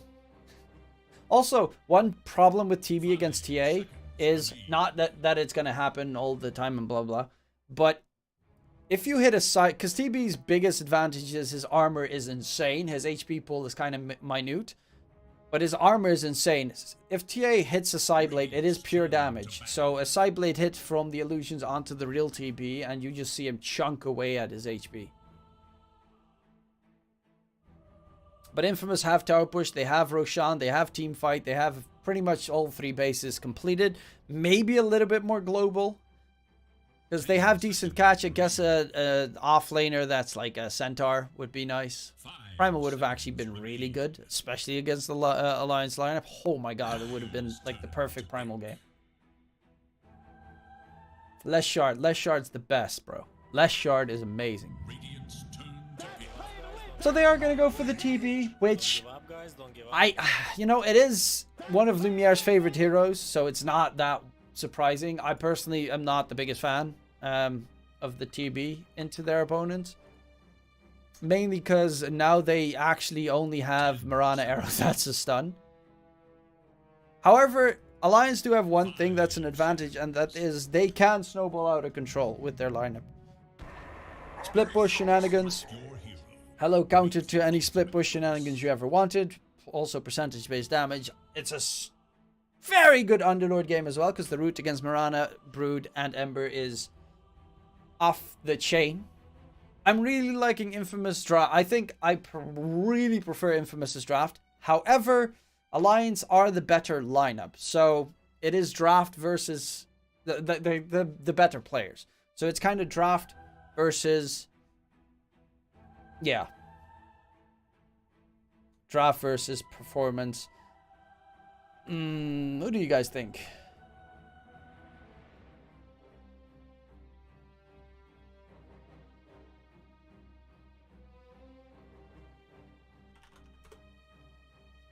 Unlearned don't win. Only good teams can do it. I mean, if that's the thing, if they can do it, if they can play the Underlord correctly, they can do it. Because Underlord is a pretty good hero if you play it, as you said, correctly, with the global TPs and whatnot.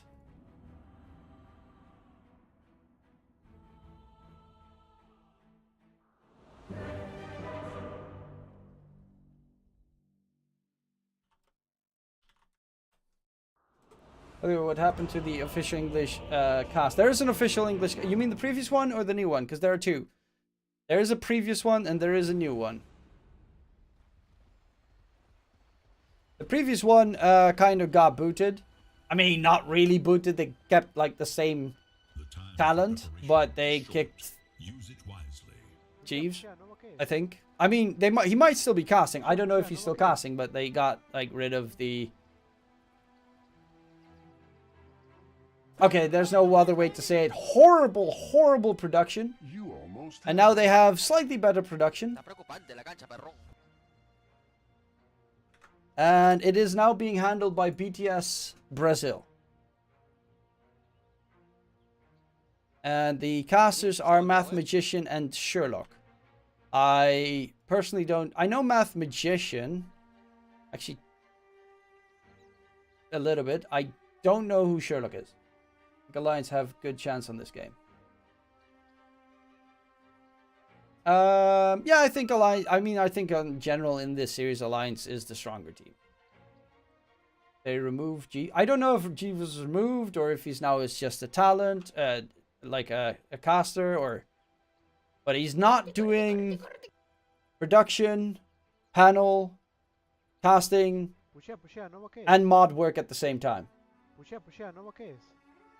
Which just... I mean, that was just dumb. There's not much more to say than that was just dumb. Oh, snap. Where's Nico Baby? Nico Baby quit. Nico Baby retired.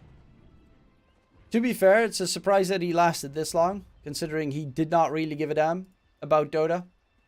I remember in a meeting, in a podcast or something, interview, last year. Was it symmetrical? I can't remember who it was. But someone said that Nico Baby stopped playing Dota 2 because he thought that the meta never changed anyway, so he never had to play pub matches.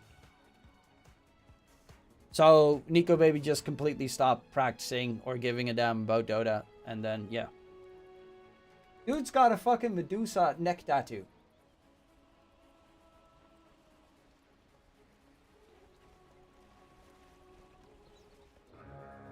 And he quit Dota.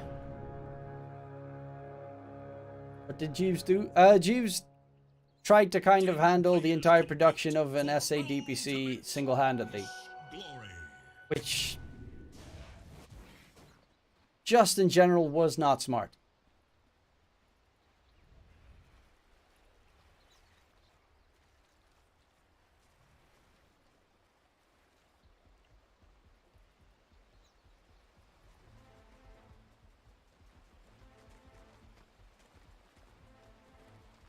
Cannot enter Western EU Div 1, so play SA. What? Oh! Nico Baby? What? No, Nico Baby is not doing shiz. Started playing Valorant because patch is more interesting than... Dude, the only reason he doesn't like Dota is because Medusa is not a meta pick anymore.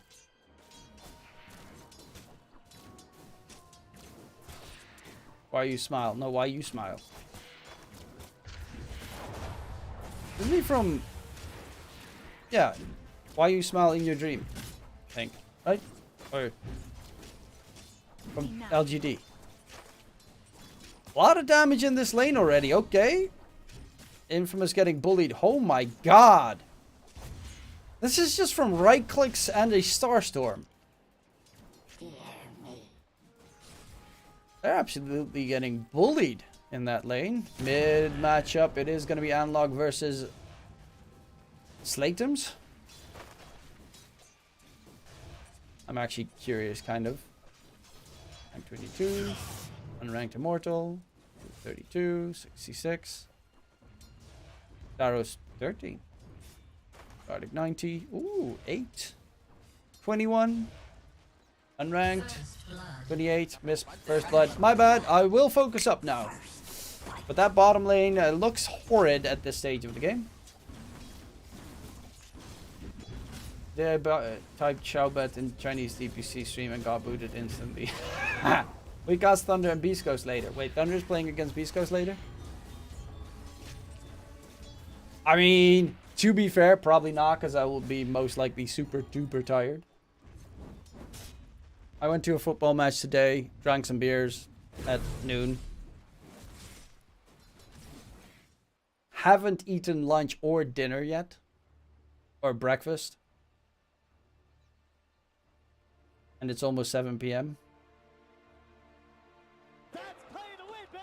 And we have ourselves a pause. It's slightly later than I initially expected, because, you know, SA tends to have those immediate game starts pause moments. That's why you have a red face. No, that's because I'm just ugly. What's the temperature there? In my room? Not that hot. I do need to, it's 6 degrees outside. I do need to open the window though. Need some fresh air. Stone Bank played like ass. Actually didn't check. Did Bait lose yesterday? Well, considering you're saying that, I assume that's the case. You drank. Oh no, but that's like 6 hours ago that I drank. My country, yeah, it's 6 degrees Celsius. A lot of damage. Bottom lane. It is going to be kills. 1 sec. Radiant's courier makes the ultimate sacrifice. Place you live, the Netherlands. Snowfall now. Don't really get snow anymore. Maybe in February, which tends to be the coldest month of the year. Once got banned for talking about burning a Ferrari 430. I have never been banned in the chat, mainly because I don't talk that much in chat.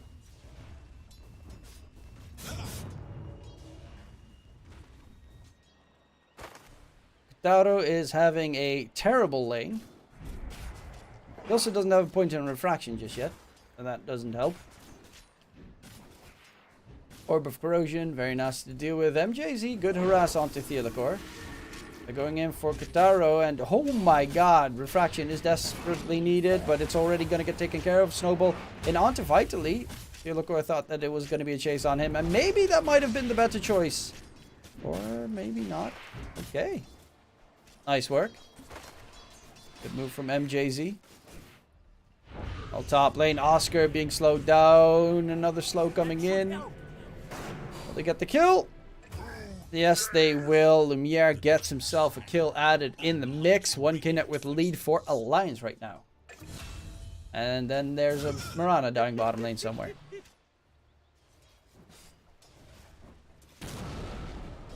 Love you, bro. You too friendly. Replying caster. I'll follow you on Insta. Yeah, you better follow me on Insta, damn it.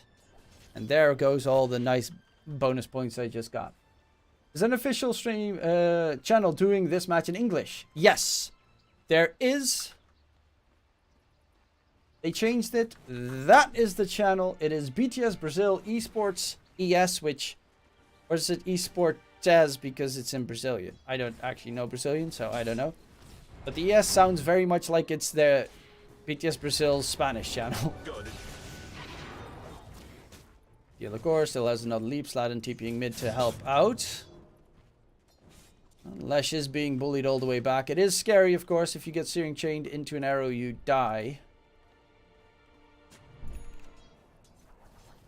Root pick is auto win. For some, yes. I mean, Guardian Greaves heroes in general are really top tier at the moment. Which, to be fair, Underlord tends to also be a Guardian Greaves hero.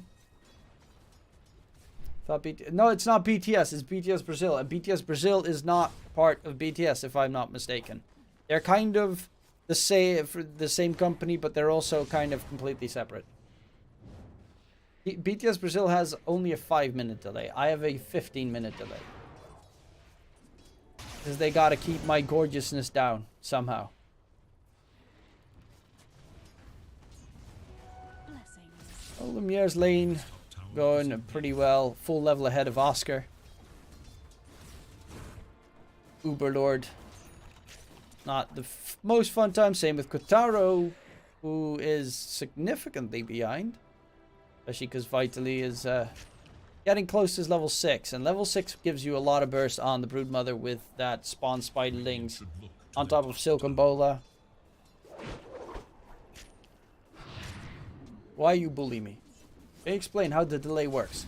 So, they can cast from lobby, which means they add a manual 5-minute delay on their side, and they only have 5-minute delay. But if you cast from Dota TV, there's automatically a 15-minute delay applied. That's why official broadcasts have 5 minutes delay, and community casts have 15 minutes of delay. Radiant should look to their bottom tower.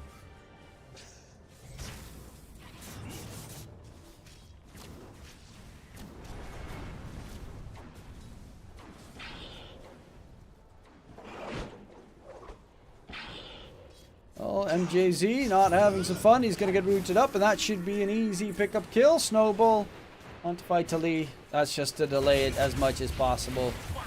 But he will still die regardless. Oscar TP'd bottom. He's trying to defend the tier 1 tower. That he can do that easily with Firestorm.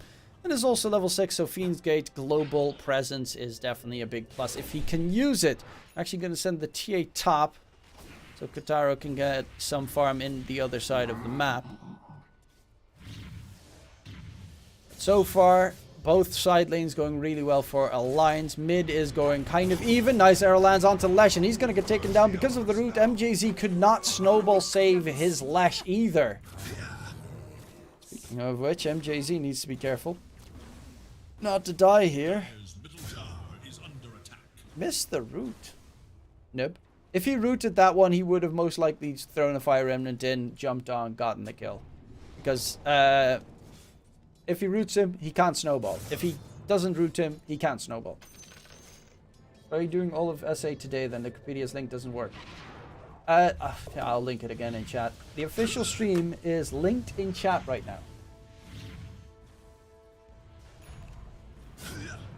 And probably not, because I tend to otherwise be really dead. And I also have kind of some uni work to do at one point in my life. I'll just not sleep tomorrow. That works. But I didn't see the official stream live until I started streaming this. And I kind of didn't want to stop because I was very interested in this game. Which currently it is a 2K net worth lead for Alliance. Darrow does have a big stack to farm though. Needs to make sure he doesn't die. While in the meantime, mid, Sladin is going to get taken down. Another kill comes in for Alliance. Darrow died to Ancients, by the way. Just want to let you know. At the moment that we looked away, you know. Man got F'd in the P. Radiant should look to their middle tower. I actually can't believe that he died to Ancients. That is kind of funny. Middle tower is under attack. Eager to know Dire's structures are fortified.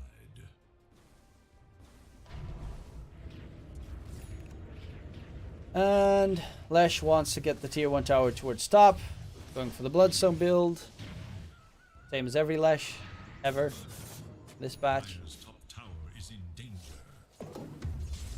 And Oscar's still keeping the tier 1 tower alive. But now that, of course, Kotaro, he got level 6 while he was trying to take the Ancients previously. Now, with level 6, he can place the traps and it's a lot easier to farm the Ancients.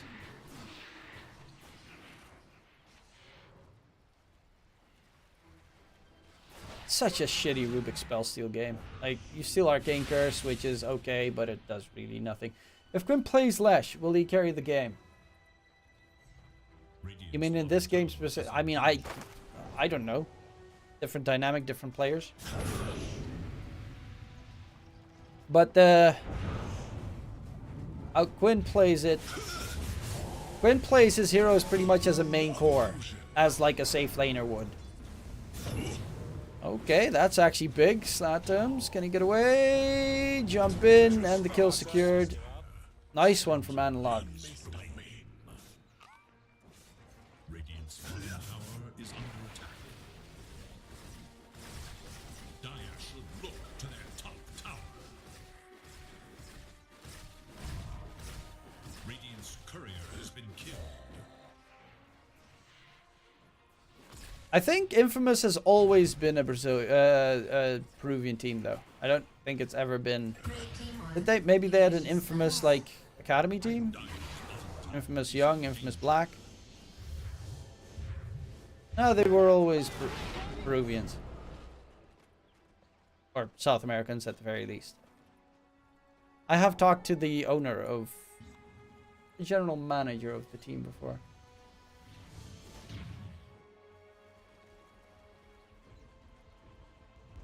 Dire should look to their middle tower.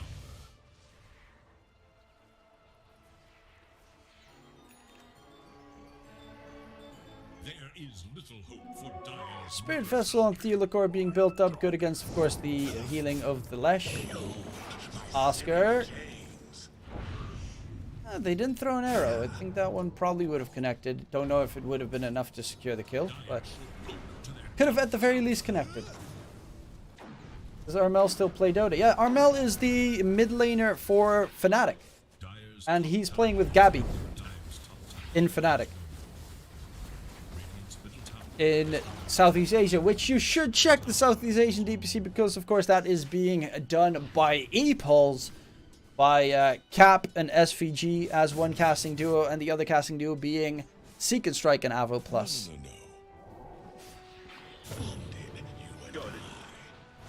Arrow lands, Kitaro, will they go for the kill? Invis detection is there. TA should be fine. Unless they go for some wild diving.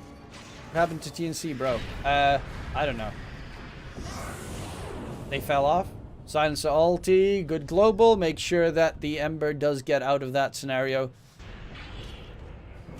Global used to keep the Ember alive, but they're poking and prodding the entire time while Lumiere is farming away. He's top net with just barely ahead of Vitally, but still he's top net with. Also, you have that Brood Mother going for the pipe, going for the Guardian Greaves, going for the super defensive tools to keep the TB alive. And that's the big thing here. Alliance are just building on keeping TB alive, keep him going. And make sure that the TB can carry them into the late game, which is very possible. When will you be casting? I will be casting Southeast Asian Division 2.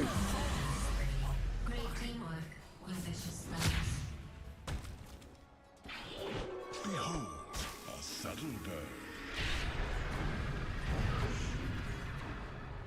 They are doing some good harass. The Underlord is probably the hardest one to kill at the moment. He does have a Vanguard and, of course, the Atrophy R level 3 with 25% damage reduction. This is all just distraction so Lumiere can get free farm. Southeast Asian, right? So in the morning. Yes, 6 a.m. Wake up time. DK Truman right out to cast some Dota. It's gonna piss off my neighbors.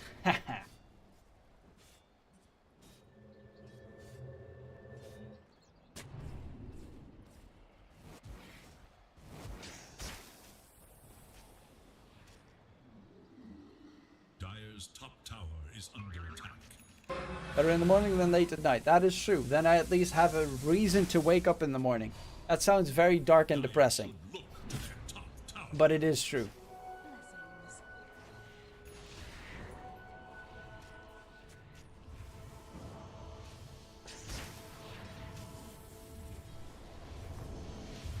Full pipe completed on the Brood. It is a good pipe game, of course, against the Lesh.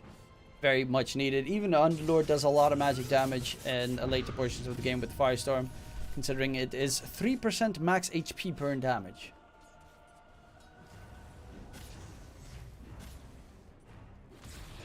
Yeah, Scotty. Okay, so if they have a Scotty build finished up as well as the pipe, this Bloodstone is going to do very little. Because you're going to have the pipe, which reduces the damage that the Lesh does. So his healing is going to be reduced because of that. From the Bloodstone, and the Skadi also reduces your healing by 40%. So Lesh is not really going to have much healing whatsoever. And because the Lesh also innately has not the greatest armor, he will die very quickly. An ephemeral masterpiece.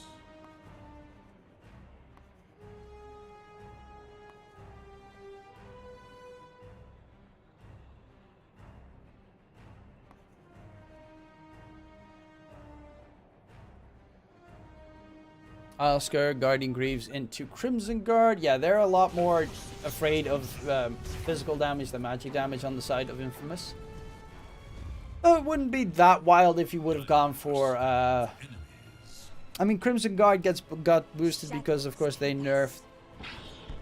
Ooh, Kataro in trouble. There's going to be the global TP. Everyone runs in, but they still lose Kataro in the process. And they want to TP Uber back out of there. Split Earth. Not really going to connect. They actually find Analog. Good catch, but Lumiere, he's here to right-click away, and he does manage to find a very crucial kill on the Lesh. Everyone needs to disengage because Lumiere, the TB, is ready to bump some damage. And Oscar's all alone. They Ubered right into hell. And they got absolutely smacked. That should be the tier 2 tower secured as well. Spider Army, doesn't really matter. Send it back. Lumiere's got range. So the tier 2 tower, don't really think Oscar can keep it alive.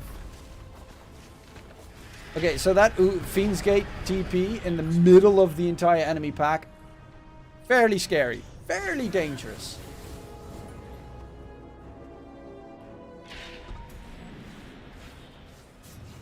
Yeah, Scotty getting closer, vitally. Well, he's pretty much done with the mech. And Kataro getting Deso delivered right now. This could be a really good steal if they manage to pick it up. There is no vision of them knowing, but considering the bottom tier 3 is being pushed, then they should have an ink. Like, this does not get cleared, so the enemies must be anywhere else on the map, and they could have known. There was also a pretty quick move up forward, and they get the Aegis on the Lesh.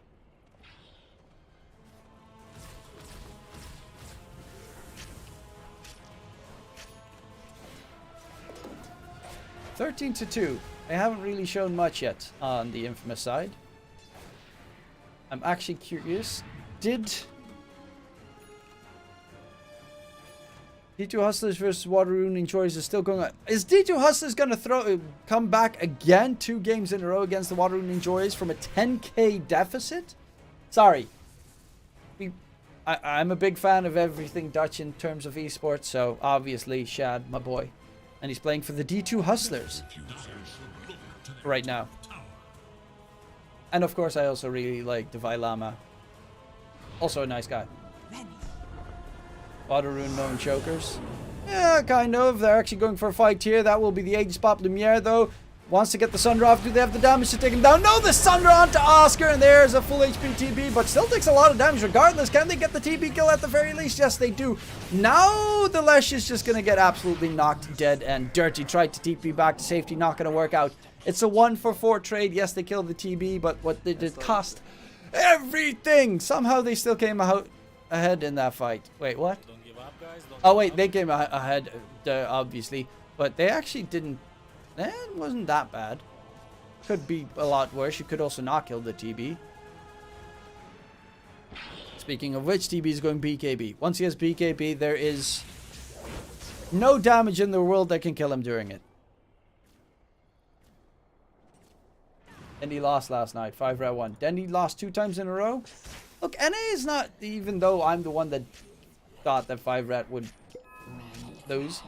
NA seems to not be as easy as I thought. I mean, obviously, you know, Nouns is going to make it to the major, because if they don't, I'm going to kick Asini in the nuts.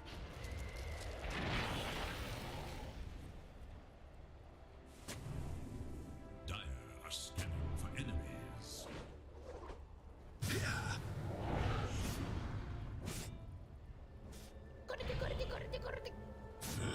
Well, they don't have many ways to lock enemies down going for a TP. Once Ember's Root and Mirana's Arrow have been thrown. Tower is no more.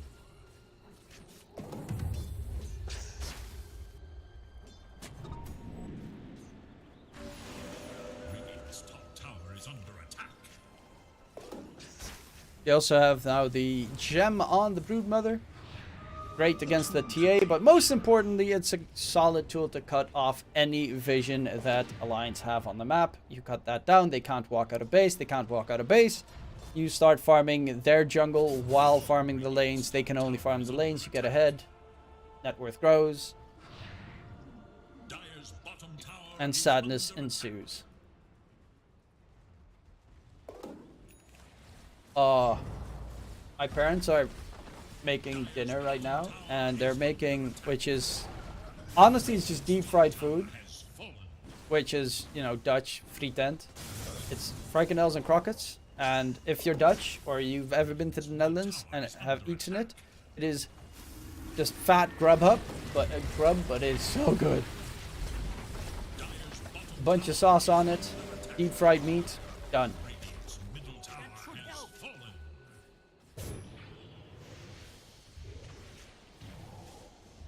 And I can smell it. I can smell the fryer.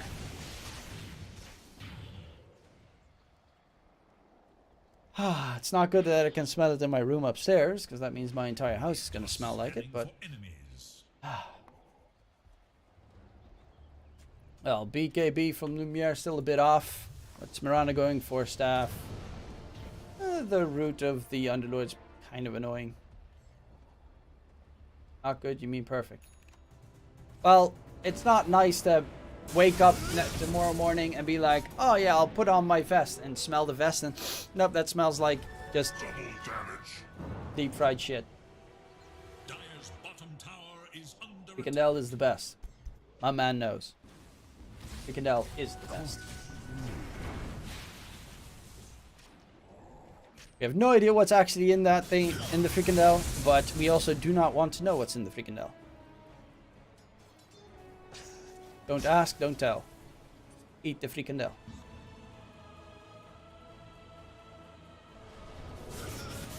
Yeah, Alliance are playing this one safe. BK. With the BKB, would they push high ground? Is there a shard? The thing is, they have a really good high ground defense lineup on Infamous. With the, if Lesh gets the shard, but of course he won't because every Lesh hates me.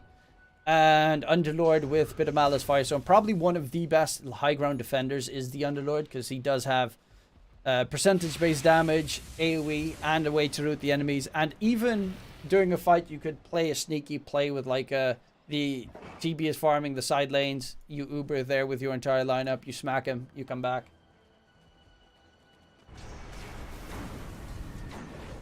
So it is a good lineup for high ground defense, but they are falling further and further behind. Frikandel Special. Oh yeah. Ouches. Curry. Mayo. Fried's house over Mayo. Shadows, take us.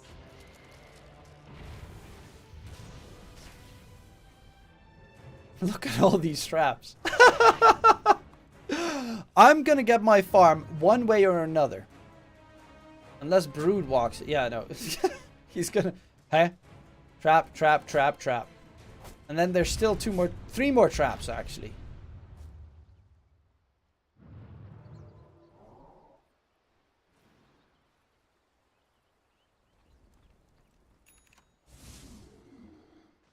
Pop the traps. Pop it like it's hot. Pop the trap. Easy money.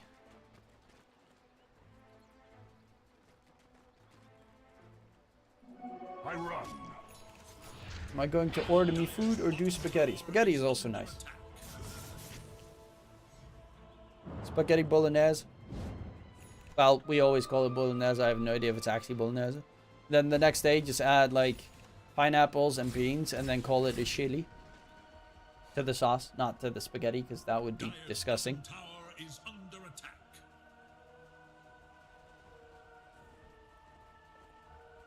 It's probably not a chili, but still delicious. An MKB mills from procs on an auto. Does it count as 2 separate damage instances or 1 damage? I think 2.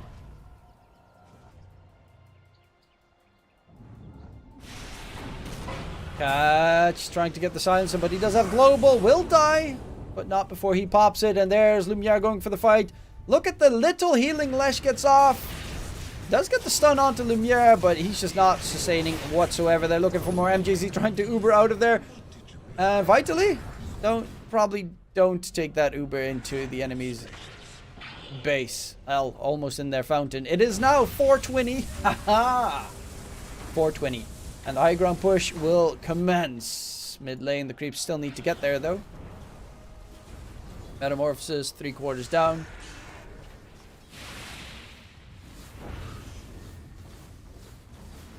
It's the Alliance that's just way ahead.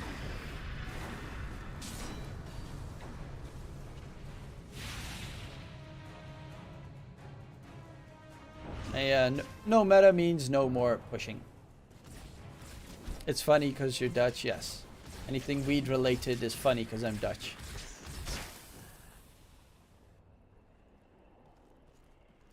Never refuse gold given. You really can't see the patience that Alliance are playing. They're kind of still scared even though they are miles ahead.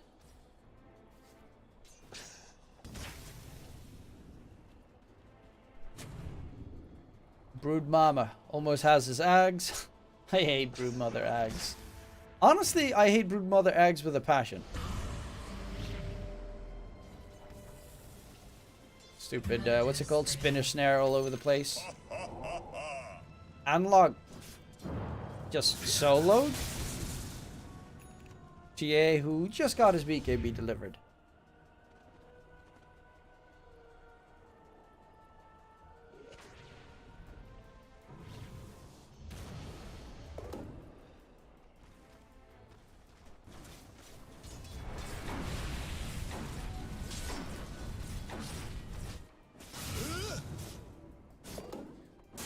Analog Ags next for the Ember. That way you can chase out the TA a lot easier.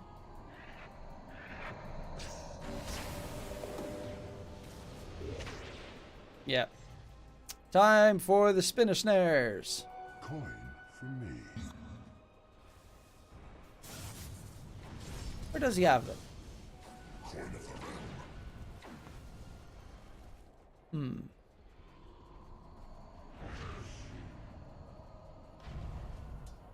Ah, that's where he has it.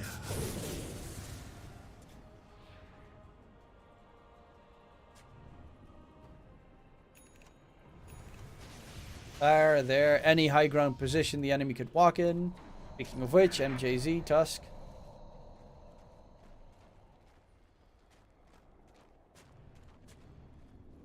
They're trying to break out, but it's a 19k net worth lead for Alliance. And into the brooch bit they go. Aegis plus shard. I don't think you give the shard to TB, right? It's kind of a shitty shard for TB. Ember loves that shard. Especially once his Ags is done.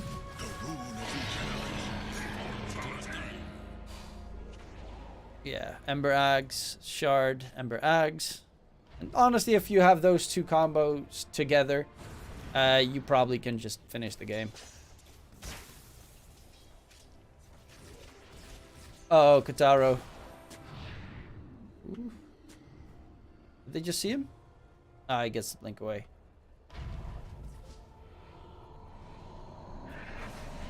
Spinner snare on the enemy's high ground. Ooh, almost hits that arrow. Ooh. Are you familiar with the Gleipnir Ember build? Yes. I think Gleipnir is better than Mjolnir a lot of the time. Because Gleipnir is just superior.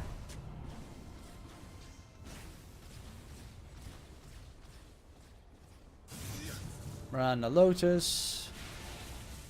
Still don't have the less shard. Buy the shard, you bastard. The high ground defending.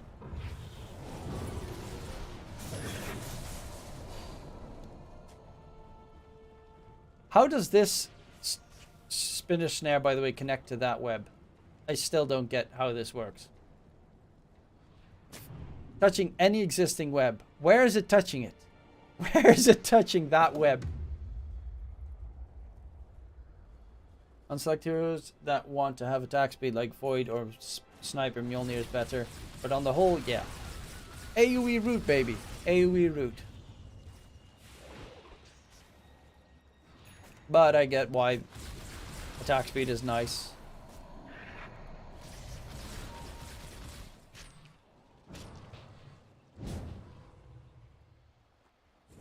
Spooky, scary embers.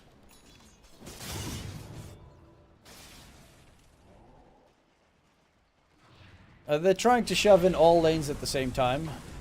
Maybe go for an aggressive... I don't really think they're caring about an aggressive push at this stage. Hurricane Pike done for TB. Just doesn't have a blink yet. Oh.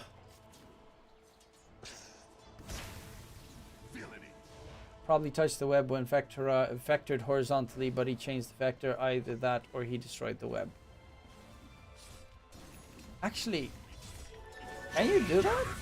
Place the spinner snare.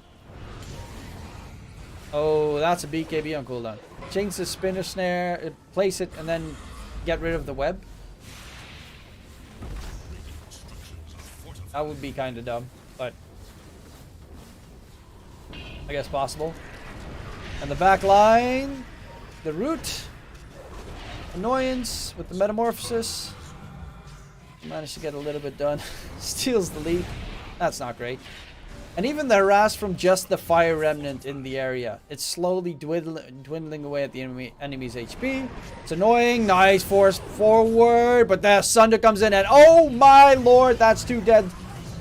They find the Lesh next and they're trying to get something done. But MJZ, they're just going to get bursted into oblivion. And good attempt. But the problem is, even if you kill him once, he still has that second life on the TB.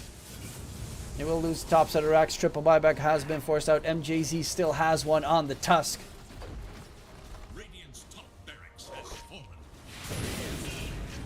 And route upon route upon route. There's no metamorphosis available, but Oscar on the Underlord is just going to straight up die to the rest of the team. And the GG gets called. Game number 1 goes in favor of Alliance.LATAM, aka Latin America. And honestly, there was no problem whatsoever this entire game. They just slowly got out of control. Never gave anything up. 4 kills is all Infamous managed to sustain, to get in this first map. That's pretty impressive, not gonna lie. Let's see, game number 2 is probably already on the way. I'm happy that they at least have the delay sorted out, because that was one of the big problems that they had, where the game started like 45 minutes after the first game, which was not really ideal. Okay, I'm gonna quickly go downstairs and get some grub. So I'll be right back, ladies and gents. While I'm here, well, might as well say, don't forget to check out that link in chat. Sportsbet, it is a cryptocurrency betting website that does not require KYC, is VPN friendly, and super fast deposits and withdrawals, so check it out. I will be back for the next game. Also, if you're going to check it out, use the link in chat. You're back. Share stream.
Radiant's turn to ban.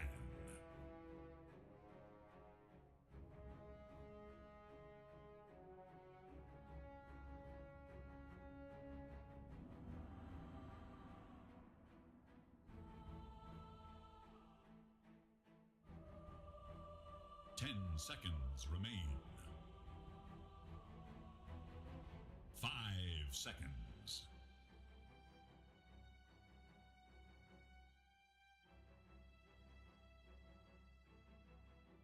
Radiant's turn to ban. It is Dire's ban.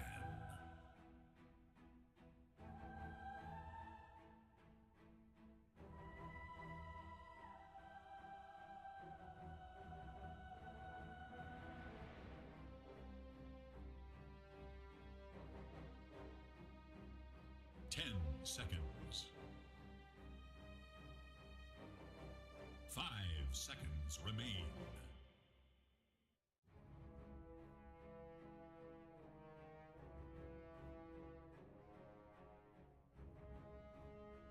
It is Radiant's ban.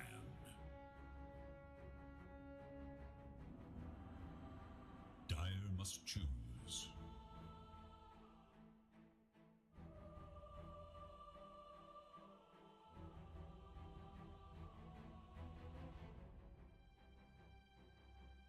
That's playing to win, baby! That's playing to win, baby!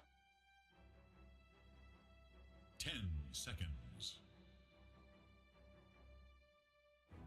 5 seconds.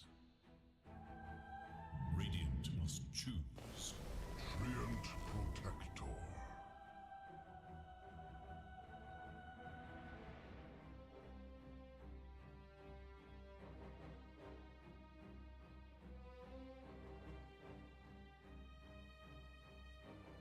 Ten seconds remain.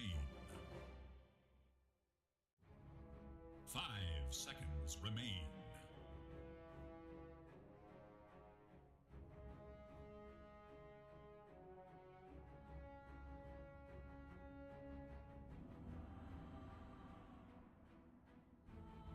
Radiant's turn to pick. Quick.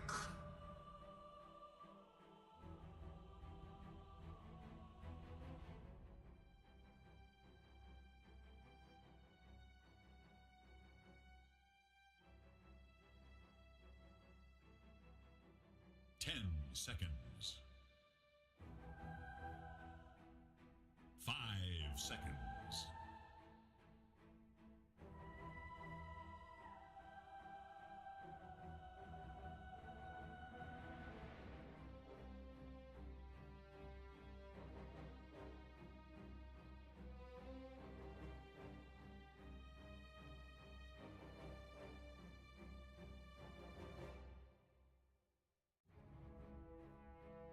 Dire's turn to pick.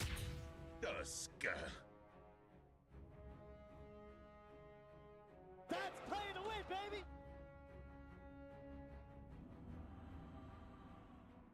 Боже, ты посмотри вокруг, что происходит! 10 seconds remain. 5 seconds remain.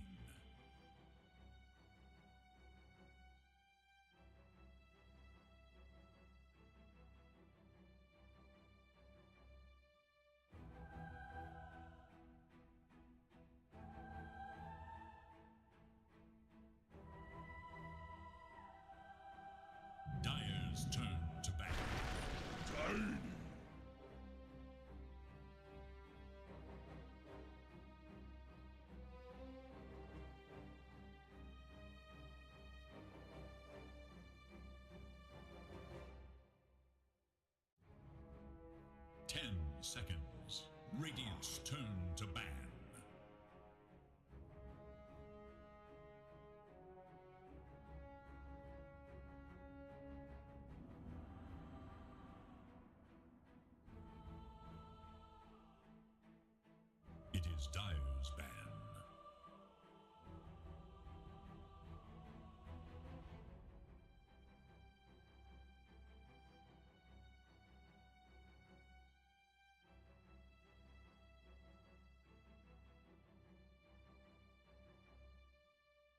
seconds remain. 5 seconds.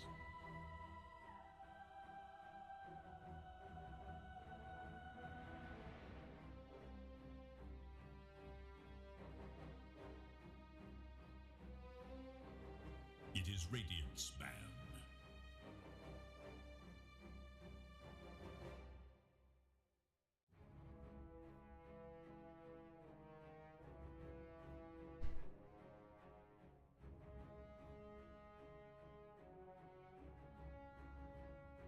Ten seconds remain. 5 seconds remain.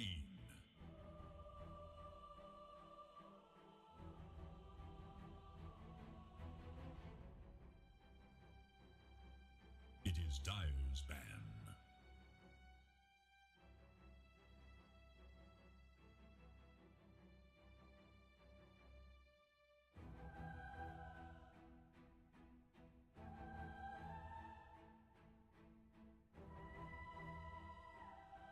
Ten seconds. 5 seconds.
Radiant's turn to ban.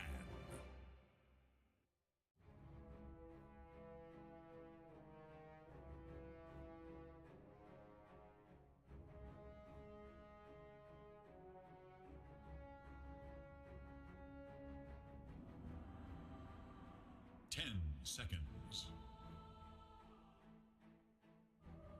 5 seconds remain.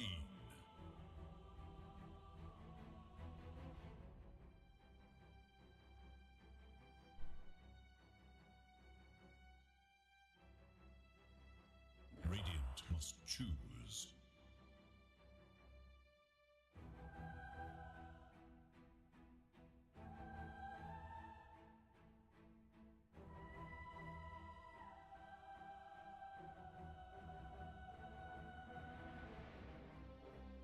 Ten seconds remain.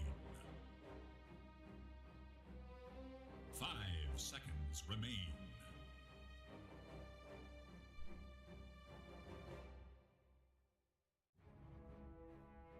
Dire's turn to pick. Silencer.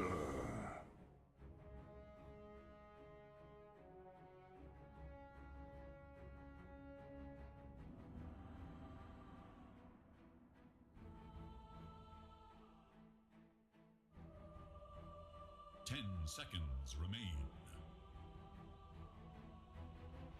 5 seconds. Dire must choose. Terror Blade.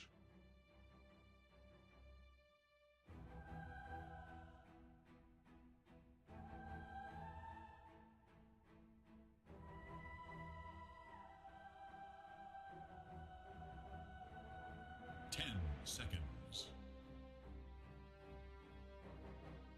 5 seconds.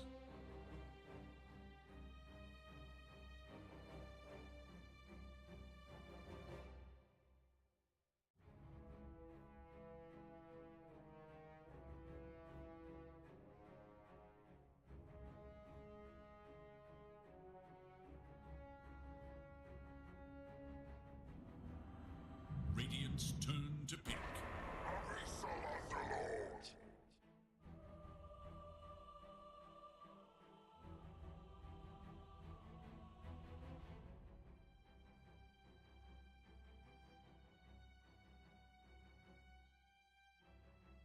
Ten seconds remain. 5 seconds remain.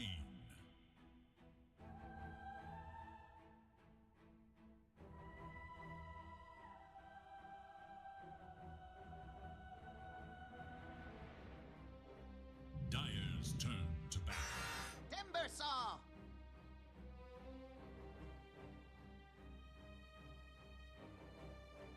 That's playing to win, baby! That's playing to win, baby!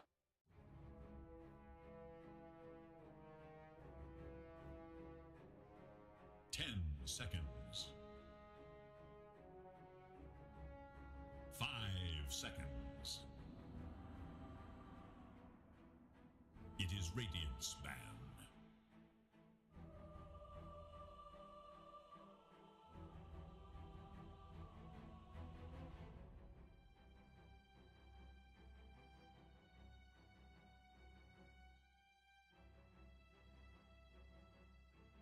Ten seconds remain.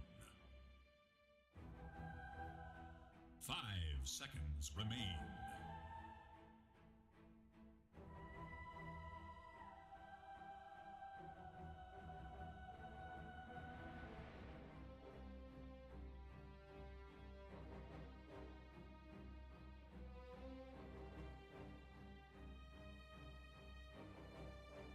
It is Dyer's ban.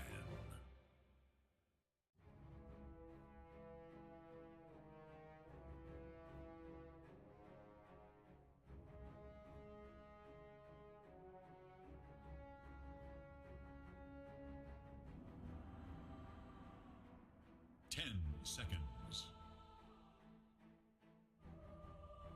5 seconds remain.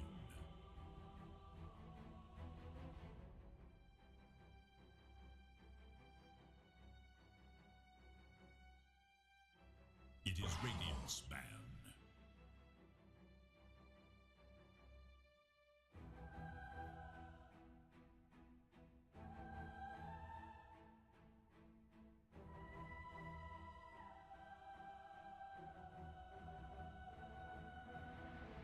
Ten seconds remain.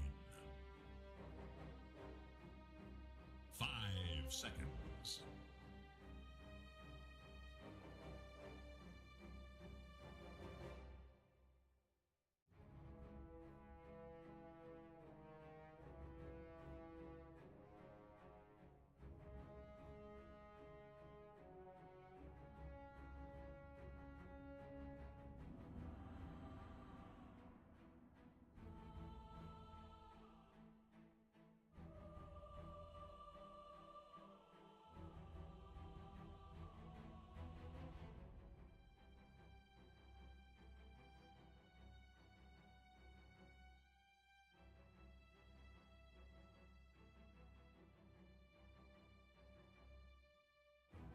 Dyer's turn to pick.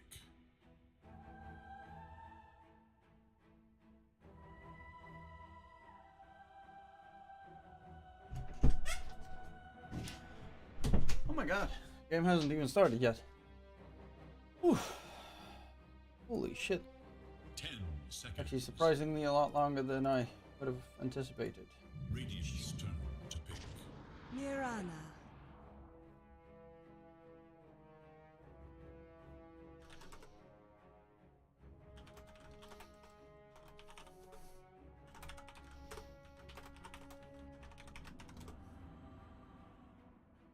Ten seconds remain. 5 seconds. That's playing to win, baby!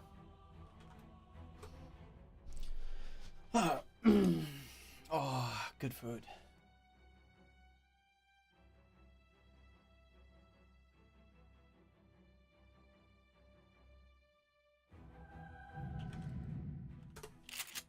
Sniper! Choose your So let's see, what do we have? Sniper versus TB. That's pretty good, decent matchup for Alliance. They do have decent lockdown as well. It's going to be analog on the mid-tusk. I don't know why they went for another Underlord pick on Infamous. But this time around, they have a lot more lockdown. And it will be a 4 Mirana with the tiny mid. That's... I'm liking Infamous's... Nah, I'm liking Alliance's lineup more. Again, though Kotaro has a pretty freaking fly set.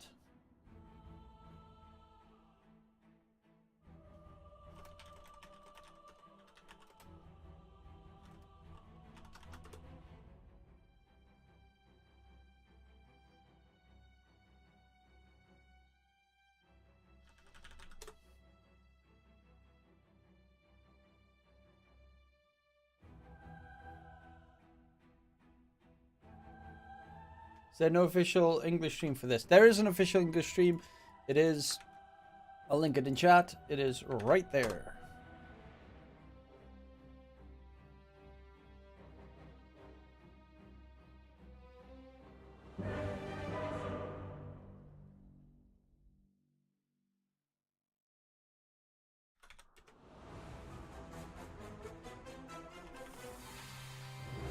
Though their sound is currently not working. What?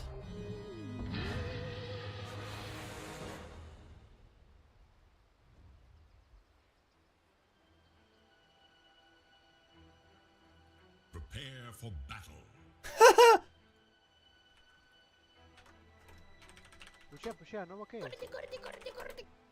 Puxea, não bloqueias.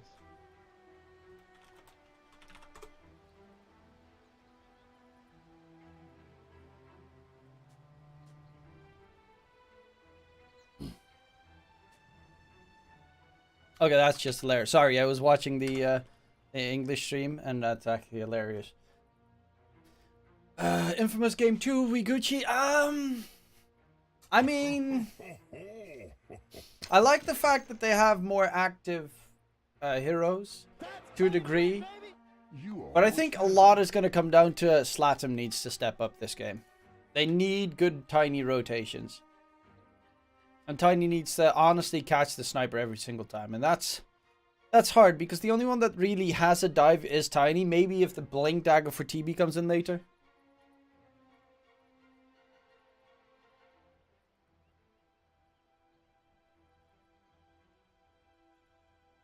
It could be better, but I'm definitely thinking Sniper is... It feels like a Lumiere Sniper victory game. One draft.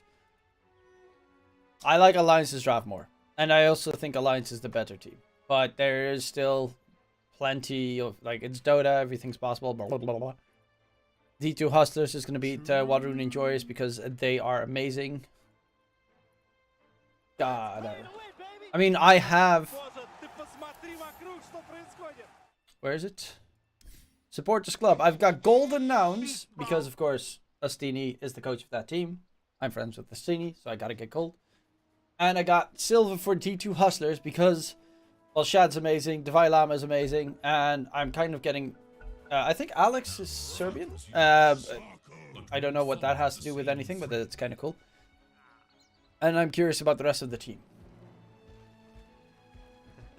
É só isso. Puxea, não bloqueias. Don't give up, guys, don't give up. That's playing away, baby! 30 seconds and counting.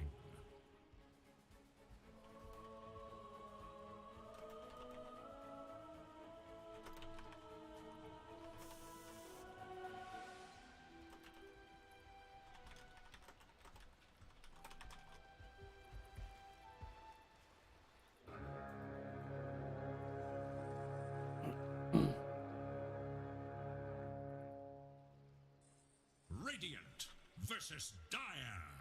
It all comes down to this.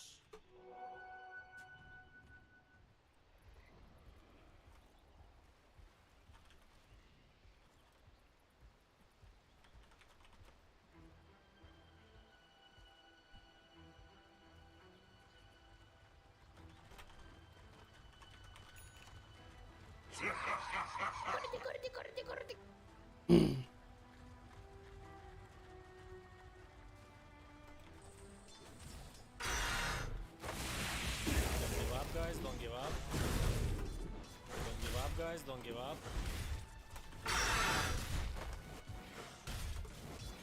Denied. Don't give up, guys. Timbersaw is kind of cool. Speaking of which, she does get first blood. Okay. But I split you, but I killed you. Radiant's courier makes the ultimate sacrifice.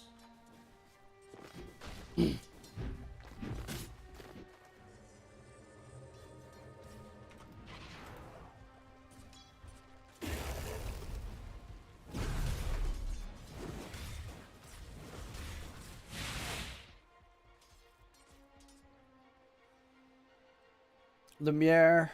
Okay, Maelstrom. You need magic damage against DB. Always a necessity. In this mid matchup, honestly, both can definitely... they both can run away from each other and they can both kill each other.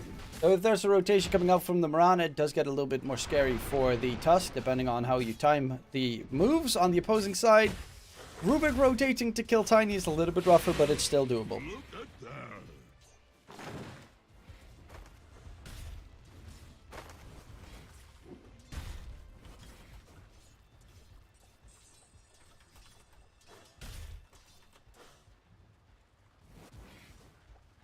Well, look at that.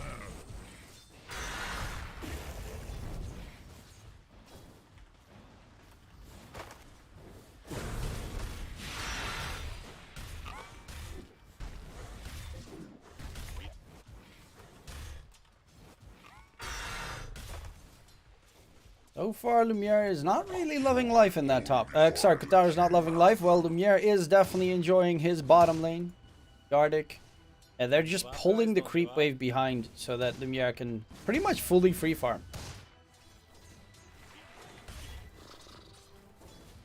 Prediction for Southeast Asia tomorrow. You know what? After this game, I will go through the games tomorrow with you. And then we'll decide what team we're gonna think is gonna win, what the odds are, and what would be nice. Hey! Get nothing. The prize is mine.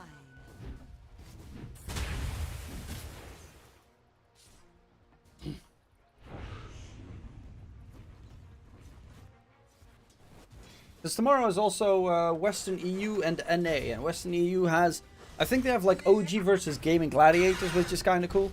Puxa, não bloqueias.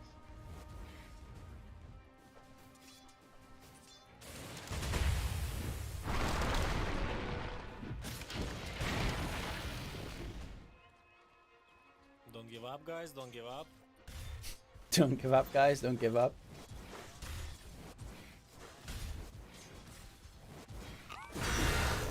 That damage with the Whirling Death is pretty immense.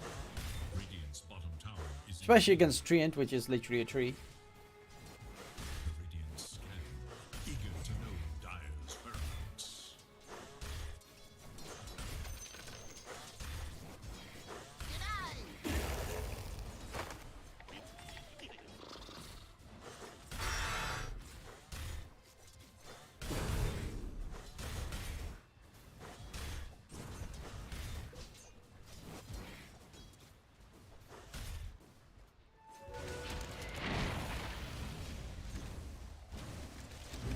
No goal for you.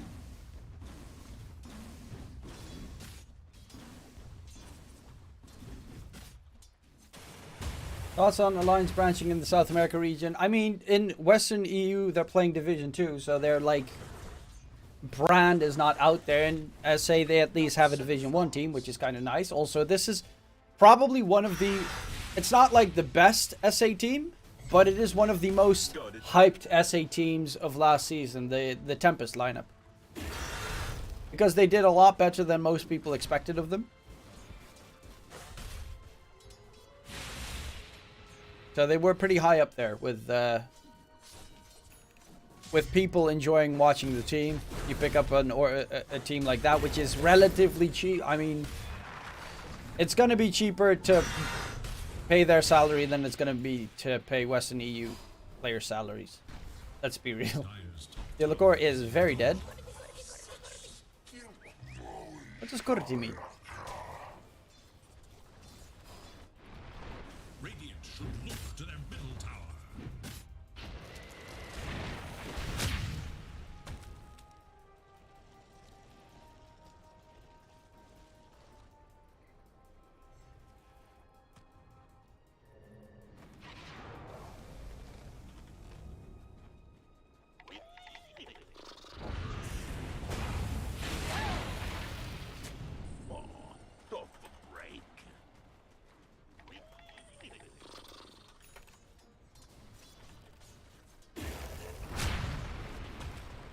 MJZ.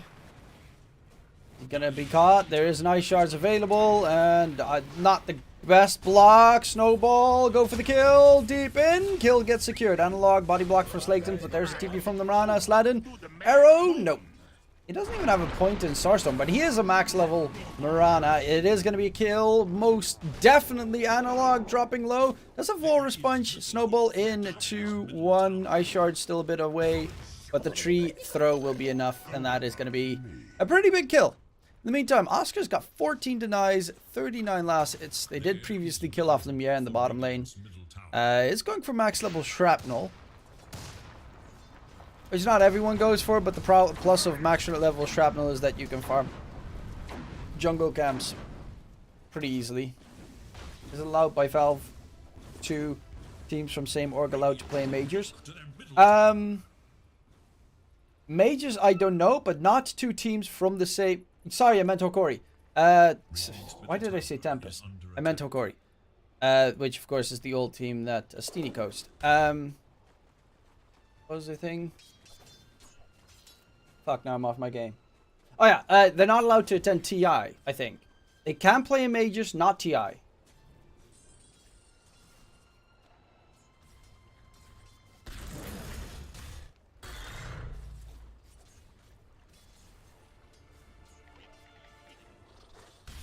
Let's be real here. Alliance's Western EU team ain't competitive for the time being for them to qualify to a major. They're playing in Division 2, so I would say that they probably will not make it to the first major, at least, the Lima major.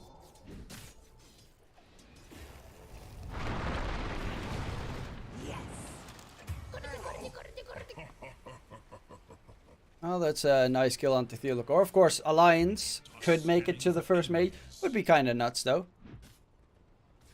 Ah, Peru major. The Lima major is gonna be... It's gonna be so cool. It has to be so cool. Please, God, let it be so cool.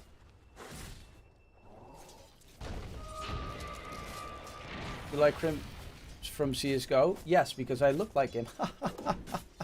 Also, the old Fnatic lineup from CSGO was amazing. With Olaf Meister and Pronax, JW, Crims, Flusha. Oh, Vitally, the Sunder comes out. Timbersaw's in trouble. They will manage to take him down. Vitally dies. And they are losing the side... Well, not necessarily the side lanes, because Lumiere still has a lot of farm. I mean, he's got the Javelin already done, going for that Mithril Hammer. They'll definitely have a lot of farm, but they need this Tusk to start making moves soon enough. Aster can probably get 2 teams to major. They have 4 slots, and both teams are pretty solid. Aster's already qualified for the major. Right? They are 5-0, I think. They're the first team qualified for the major.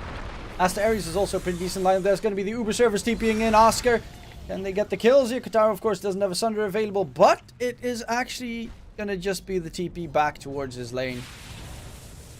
There was no lift up available. Level 1, that's a long ass cooldown. Analog looking to possibly get someone from behind. Elgardic's soaking up experience against SLATAM in mid.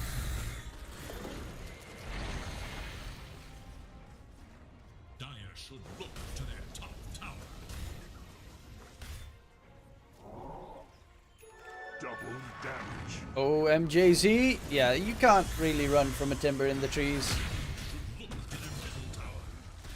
Don't peek your head when you don't need it to get chopped off. Gotta check. I'm looking, so I'm obviously Division 1 is amazing, but I'm also looking forward to Division 2 in some regions. Western EU Division 2 is going to be great. I think Hydra playing in Eastern Europe Division 2, which is also cool. I think Gardic's dead, slightly less cool. Snowball chase onto SLATAM. My shot is blocked. Walrus Punch, lock him down. There's Katara running in. Does have a Sunder. Does use it onto Analog, who drops very quickly. SLATAM from the high ground. They have the damage to take care of the Tusk. The toss comes in, but the kill gets secured. It will be Analog dying to SLATAM. More kills coming into play. It is going to be Lumiere with the Maelstrom now done, but Oscar is top net worth with that Underlord. This game he's going for a different build. He went for the Rod of Atos. So that he has the route into route into route. Extreme and YBB could probably both qualify for Major 2. YBB should win China Div 2 easily Tour 1. I haven't actually checked out the Chinese Division 2 teams. Dire should look to their middle tower. Radiant's bottom tower is in danger. I just hope that Nouns makes it to the Major. So that I can see them qualify for the Major and lose first. Sorry. That was just a joke towards NA Dota. They're actually looking pretty impressive because they're beating the EU stacks.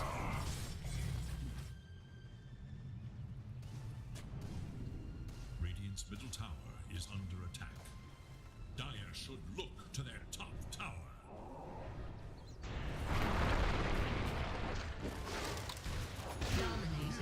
They're finding pickoffs all over the place. Vitally wants to go in.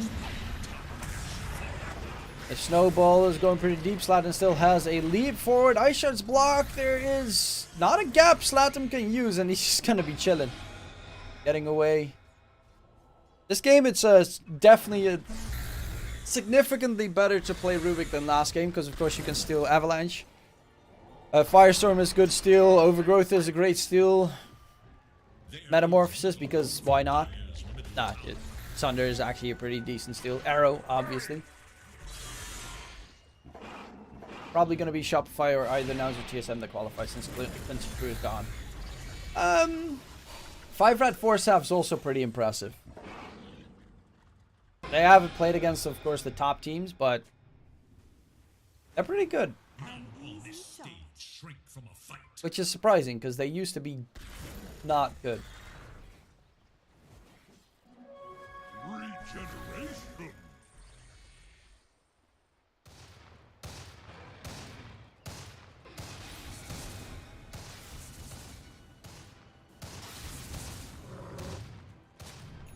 Private looked good in their first game, but not so good versus Bait. But they won against Bait, right? Or not?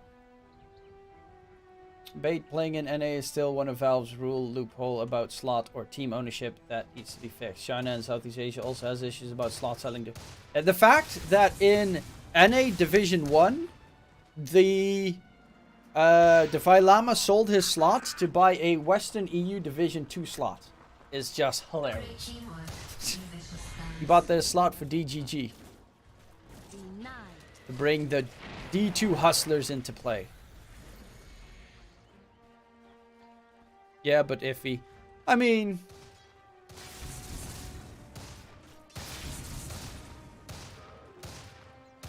Bait got us at least Watson in the scene. And Watson's amazing.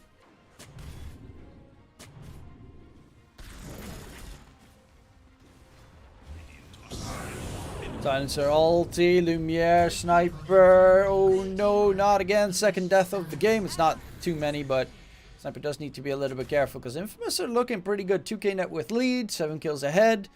Now they're running for a fight here. Vitali. There's a nice Avatos Overgrowth play with the Metamorphosis on top. Double kill secured, and they're looking for Gardic. Does he get away? No, he does not. Rooted, even throwing out the high fives, baby. That's going to be, exactly, that's playing to win. Tier 1 tower mid secured. Could go Roche because there's still half a duration of mana available. But will they even go for Roche or just continue farming? Nah, they're just going to continue farming at this stage. Alliance, more of a struggle bus. Okay, they do have sound now on the official stream. Fog.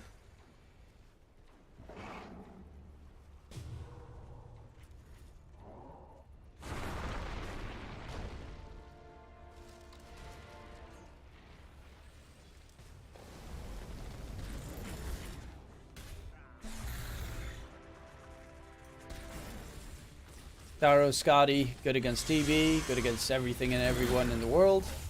See, Analog is going BKB.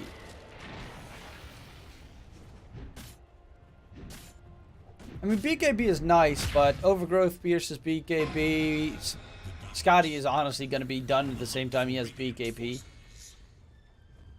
And I mean, you kind of need it, but it's also Blink Dagger to just like one-shot the Mirana is going to be very useful as well. I don't know what would be preferred in this case. Yeah, not again! Oh no. Sniper is absolutely getting cracked. I'm back. How was your freaking L? My guy. Delicious. Oh. I still think about it to this moment.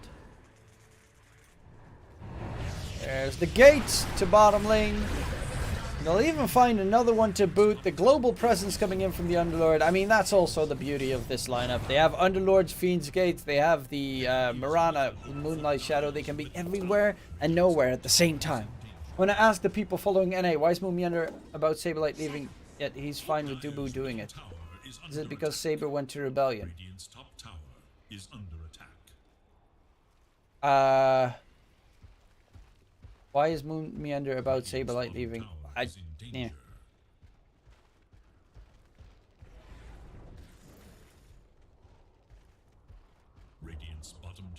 I don't know.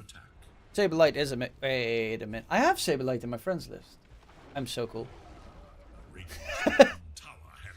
I have him in my friends list from the days that he was playing in a check stack. Gilligore. A goner. Nice arrow from Sladin. That was a great arrow coming in. The control overgrowth. Make sure he's locked and loaded. However, Science ulti comes in. They do lose the Tiny in the meantime. That's an 8-kill streak picked up by the Timbersaw. Not too shabby. And the Mia on the high ground is... it's still a sniper on the high ground, which is not the safest to deal with. There's also no meta for another 100 seconds, so they can't take Roche at this stage on Infamous. Moonmeander, was he mad? I don't know.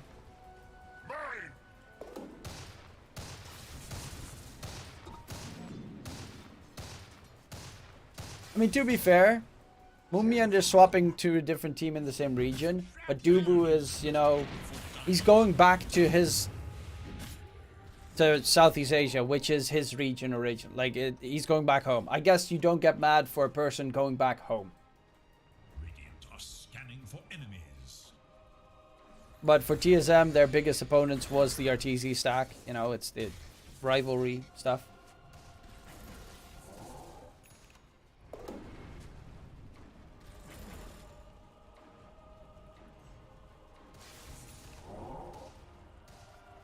I honestly have no idea.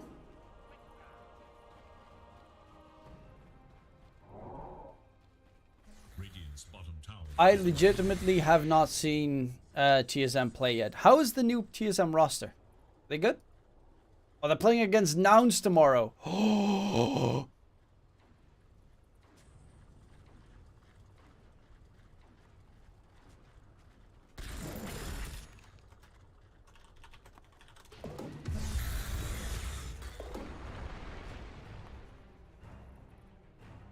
It's going to be a late night watch for me because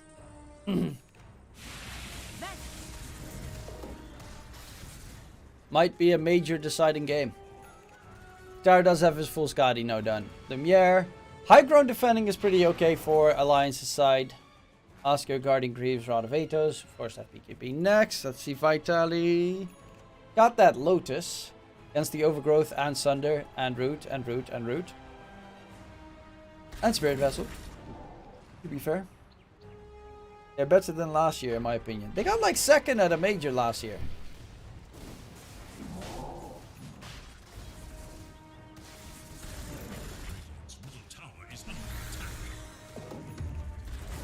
I would assume the Shopify Rebellion is just amazing again.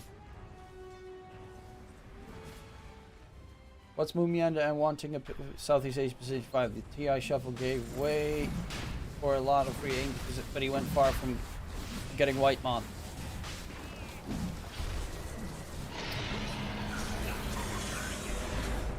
I have no idea. Maybe NA just doesn't have any good position 5s. Sammy Boy wants to talk to you.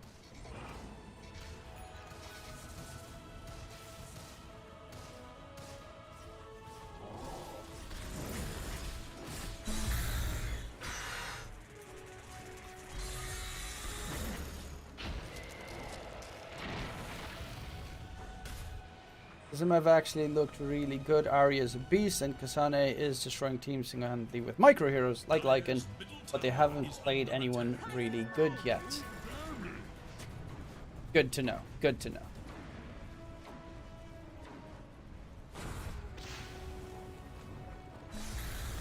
Heat Stars versus Thunder is next, and then it's Beast Ghost versus Infinity. Beast Ghost versus Infinity is such a good game. New Thunder Awaken, eh.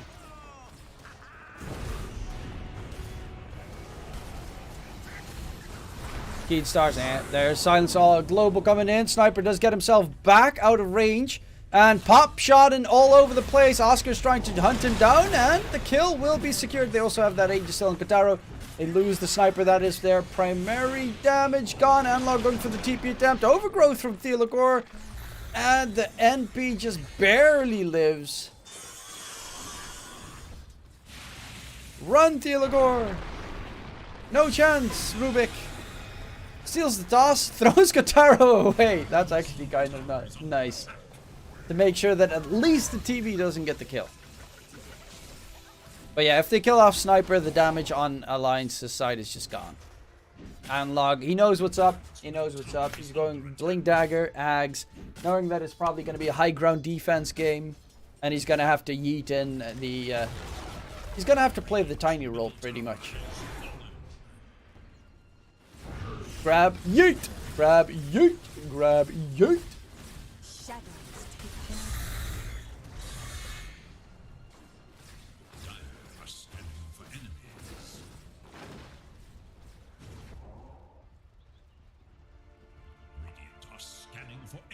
See, what does LATAM have? Still Spirit Vessel, going for the Yules, with Stream going for Blink over Force. Actually went for the Holy Locket. The healing from Leech Seed is pretty immense. The healing from Living Armor is healing per second. You have it for 30 seconds. That's actually long. That is what? 80, 160, 240? 240 HP healing? It's not bad. And then buff that with the Holy Locket. Yeah.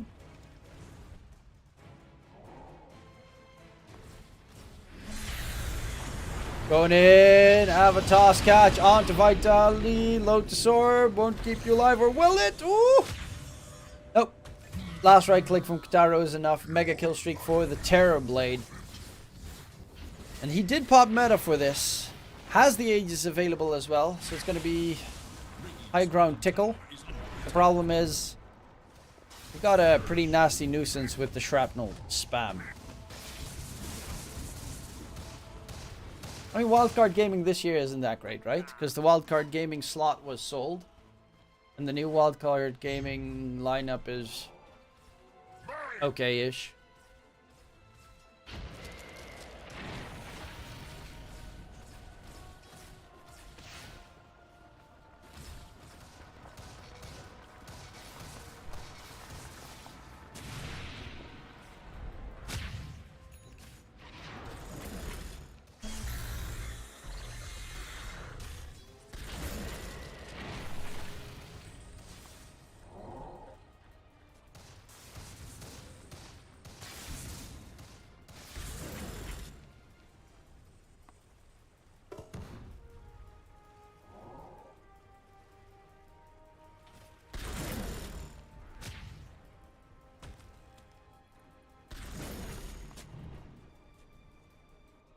Why Alliance in SA? Because they can.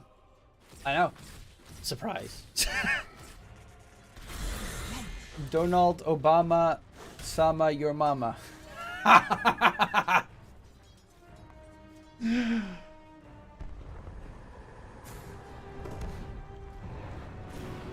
Donald Obama Osama your mama. Oh, global was used to keep their ally alive. They do manage to get out. Global for the Fiend's Gate. New wildcard is just Sammy, who got Flea, and 3 people who are too bad to get a Div 2 in European slot. Wow, toxic.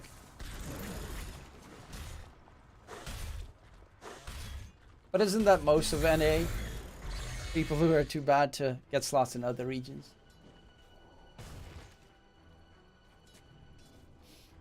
Shade. Throw shade.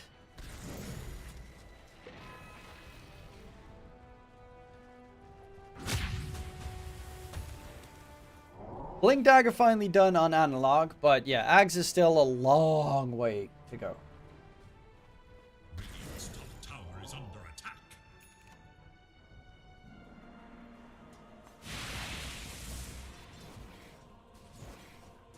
Overgrowth will be gone soon enough.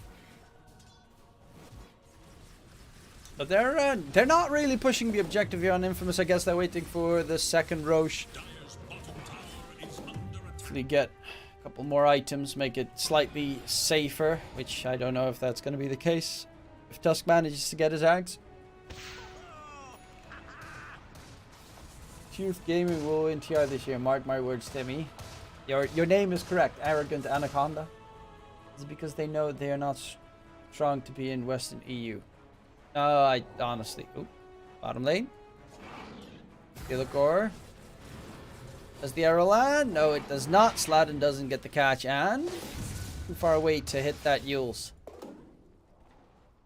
5 rat enjoyers will not stand for this slander.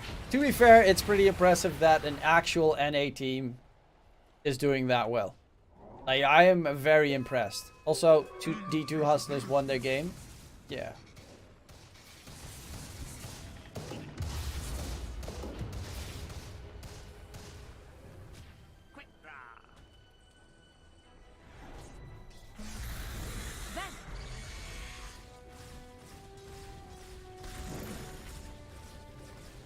I mean, 5 rats still have Stomane, which I was already wondering where Stomane went, because I haven't seen him in a very long time.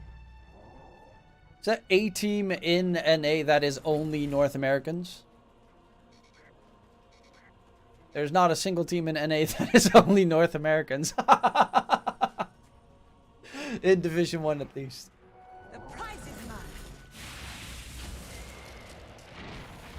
Are scanning for enemies.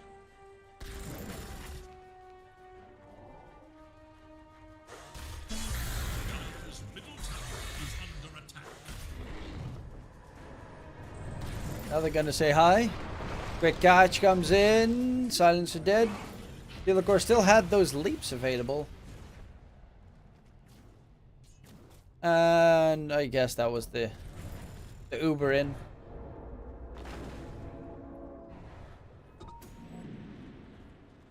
Does Div 2 NA at least have a team with only NAs? Yes, the cut. Okay. Okay.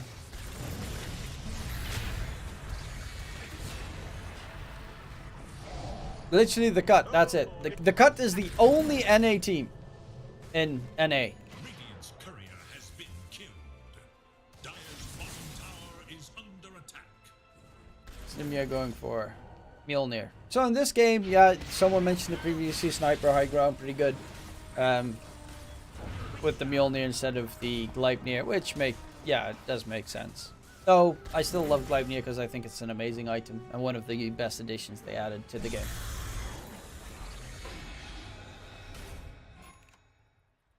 There's only one NA +4 in all of Division 1s globally. And only 5 NA Position 4 players in all divisions overall. Really?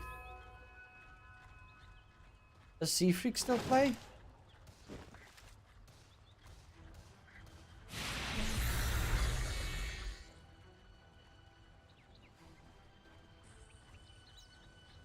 Felt all NA? Did I see that wrong? Solji and Berna aren't NA. Solji is Russian, it seems, and Berna is Peruvian. Is that Berna as in Berna? Oh yeah, from SG Sports, that Berna. Yeah, he's Peruvian.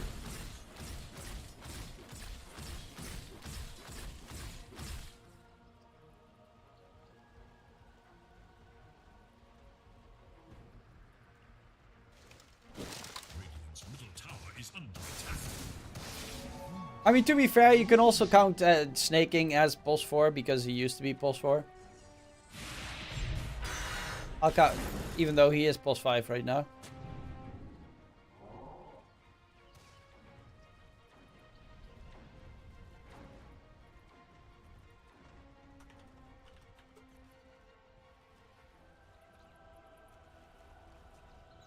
Oh, Armis still doesn't have a new team. That's kind of sad. Does it mean Tundra is not an EU team? Yes. Dude, Tundra is NA Pride. What are you on about?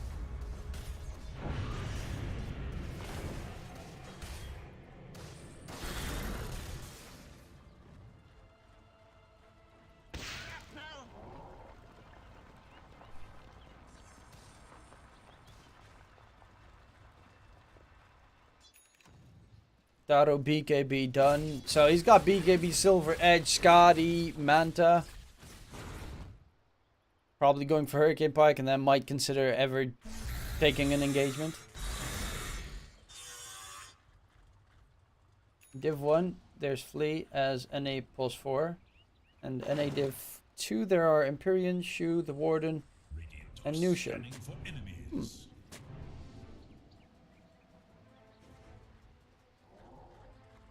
I miss MSS.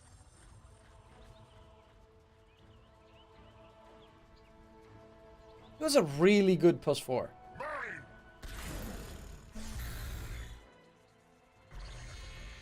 If only old G did not suck donkey nuts during the qualifiers.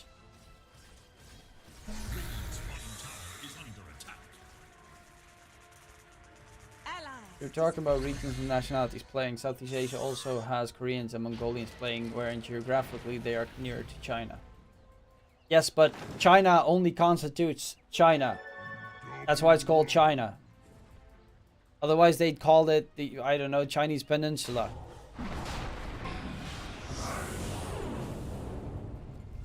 Okay, going in.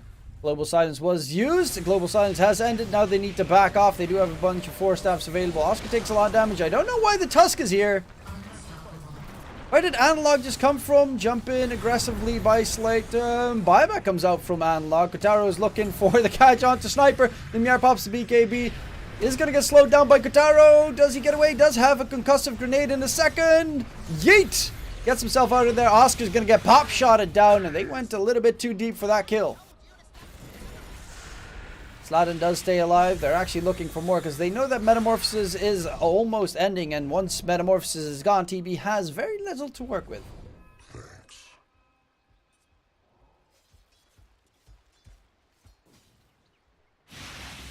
Steve says beef with you. Saw someone getting timed out for asking whether he's... I don't think we have beef. We had a difference of opinions.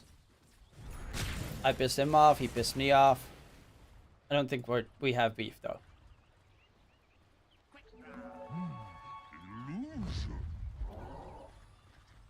What's wrong with DPC and officials deal anyway? ESB. They did not want to scuff out money for the English broadcast, so they got someone else to do it, but they did not choose. They pretty much chose someone who would do it from his bedroom and try and handle that. And that didn't go well. LATAM, however, is going to get jumped. Buyback from the Tiny. There's also the Underlord joining in the fun. Analog, this would be a dieback if he dies, but he's trying to disengage. Let's have a blink in a second. Actually, Kotaro going in. Boris punched up. Blink out from the Radiant side. Vitala going higher, but there's a great root coming out from Oscar. They get a double kill. That's the main 2 cores down. Timbersaw needs to disengage. Can he even get away? Lodesorb keeps him alive for a little bit longer. His mana is running pretty empty at this stage, but they're chasing him for quite some time. The Sunder used by Theolacor defensively to try and keep Vitali alive, and Theolacor does get the TP away. Silencer Global gets used, but the Yule Scepter, of course, does not give a damn about your silences, and they will still find the Timbersaw. All 3 main cores of Alliance are dead, and Roshan is ripe for the taking with a free shard to boot. Wait, who the hell died? Where was Gardic? Why was he there?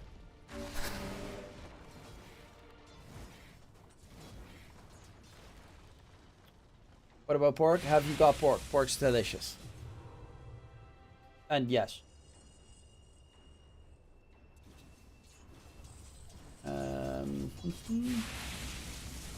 Lazy or thrifting too much on the English coverage. I believe China only has Chinese and Malaysian Chinese players, basically people speaking Chinese.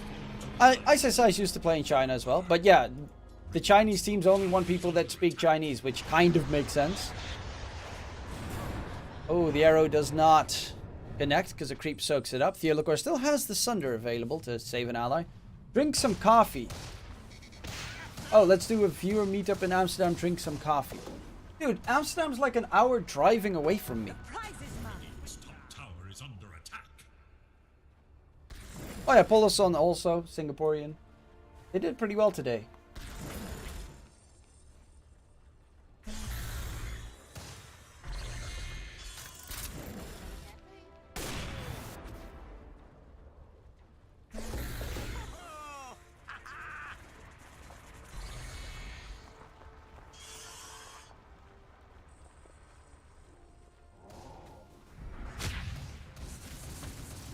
Gotta get a thumbs up from you.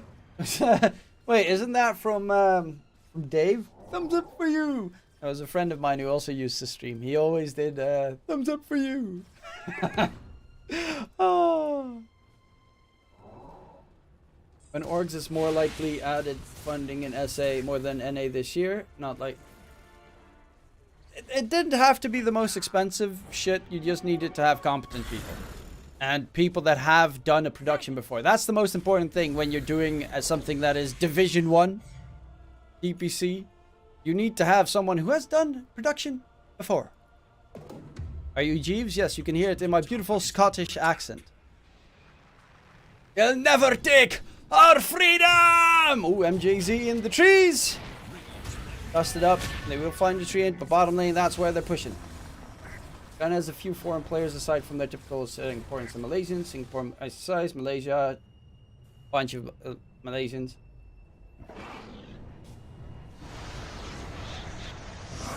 Silencer ulti gets used.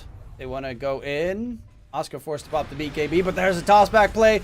Catching Lumiere, and that is a very dead sniper. Down for 75. There's a lot of damage coming in onto Oscar, though. They do manage to find an offlaner in return, but the problem is Kotaro on that TB is just big, huge, massive, as they would say. And another toss back play. Group them up together. Buyback from the Silencer. There's a stolen toss from Theolacor into the fountain. Theolacor, does he keep the... Oh, no, he does not keep the toss back, but at least he got the kill onto the Tiny. Kotaro, can he continue to get rid of these racks in the meantime? He's actually going to force forward. Garden gets blown to smithereens.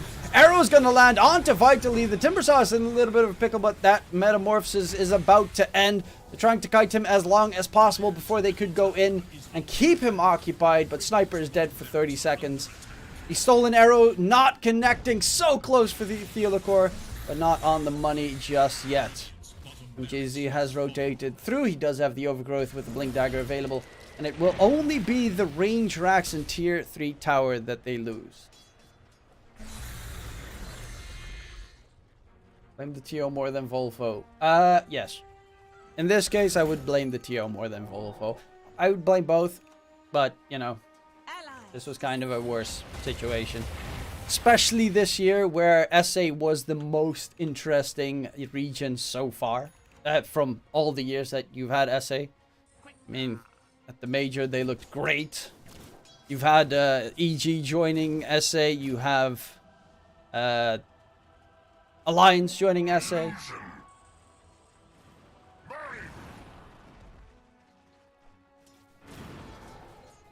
This was the chance. This is a stream behind. Indeed. There's an official stream. I will link it in chat, because I haven't done that in a while. SLATAM gets blown to smithereens. They can now afford an Ags on the Tusk. There's the official stream. Kotaro hasn't died yet this game. 11:07 on the TB. He's got the Swift Blink now available as well. Still has the Aegis for 35 seconds. Utterly still takes that outpost. However, Kotaro's going to jump in aggressively. 15 seconds until he has meta available. Doesn't really care if he loses his first life, obviously. Might lose it in a second. And Lumiere is just popping shots. The Sunder, though. Yes, a BKB and Lotus Orb. No, Vitali. Actually, the Aegis. 10 seconds until it expires. 5 seconds. Don't kill him. Run away. Run away. Run away. Timing. 2 seconds, 1 second. He's gone, though. That's the problem. And they're going to find the backline. Both supports have been taken out. Kotaro pops the meta, jumps back in. Aegis has healed him to max. And, oh, it was so close. But it's Lumiere dying next, and that should probably be game. No buybacks available whatsoever. Oh, that was just so close. So close. And they might have been able to turn the game around.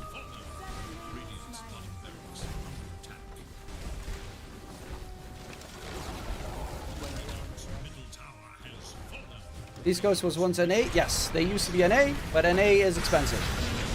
Because the salaries are up here, and the profits are down here. But it is nonetheless Infamous taking us to a game number 3.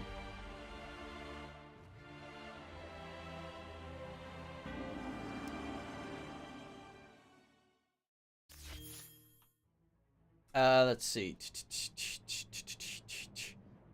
So, are there any other games going on right now?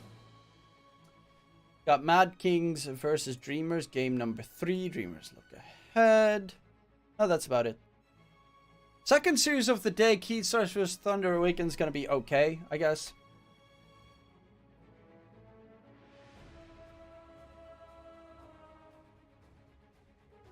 Are the odds that high for Thunder Awaken? Wait a second.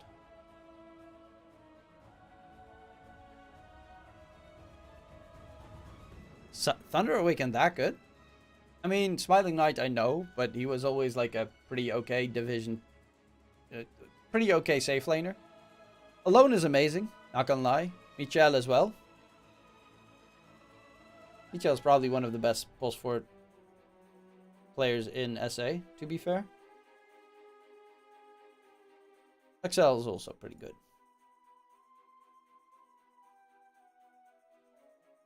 Affliction, he plays like 3 heroes, but still, he plays them really well, especially as Bane. What's up with Smiling Knight playing in SA? Can he speak Spanish, or do they? I have no freaking clue. Is that an Avengers jacket? You better believe it. Got it at Disneyland Paris.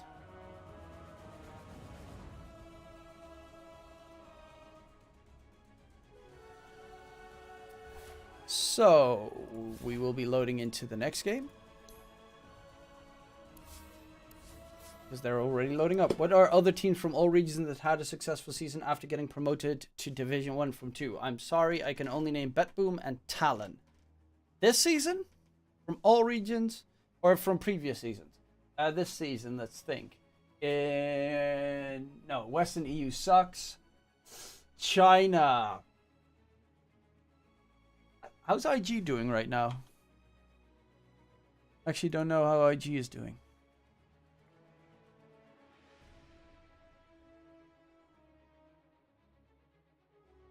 Let's see. Display capture. Let's go over the regions. Western Europe. No. They're not doing great, I think. Enigma and Secret. Well, Into the Breach at least got a game. A series, and that was in Heartbreaker. Hellraiser's Namiga. Hellraiser's is doing pretty good. Namiga slightly less. One Move's lineup is just not good this year. They lost way too much.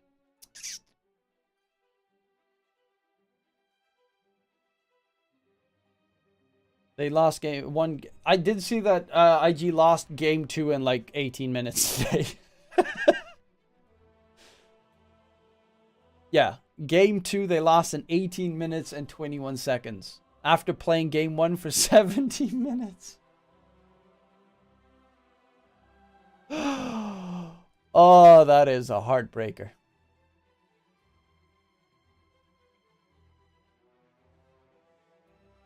Knights is interesting.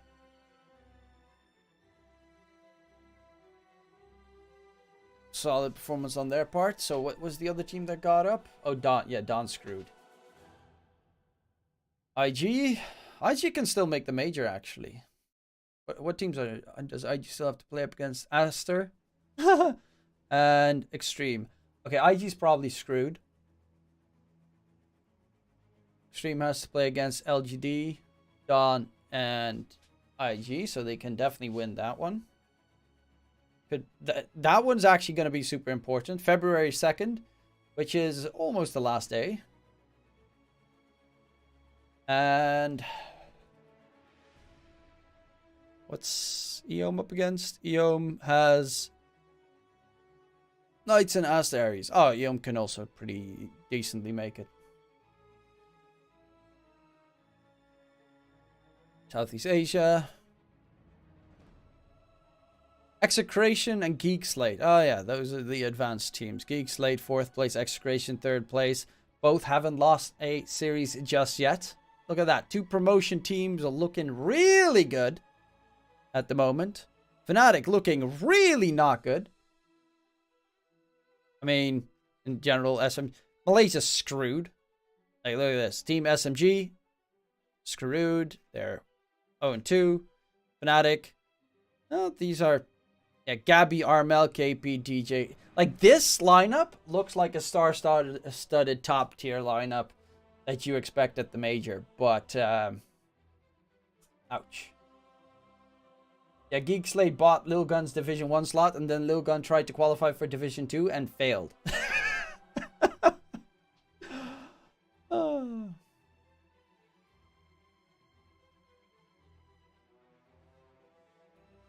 I like Skem. I think Skem is one of the best and most entertaining players to watch in any region. In general, whatever role he plays, I've seen him off lane, I've seen him 4, I've seen him 5, I've seen him safe lane. The guy is just so good, and he plays so many weird heroes. NA, Wildcard and Alpha, not looking good. Nope, and nope. But of course, now it's top tier.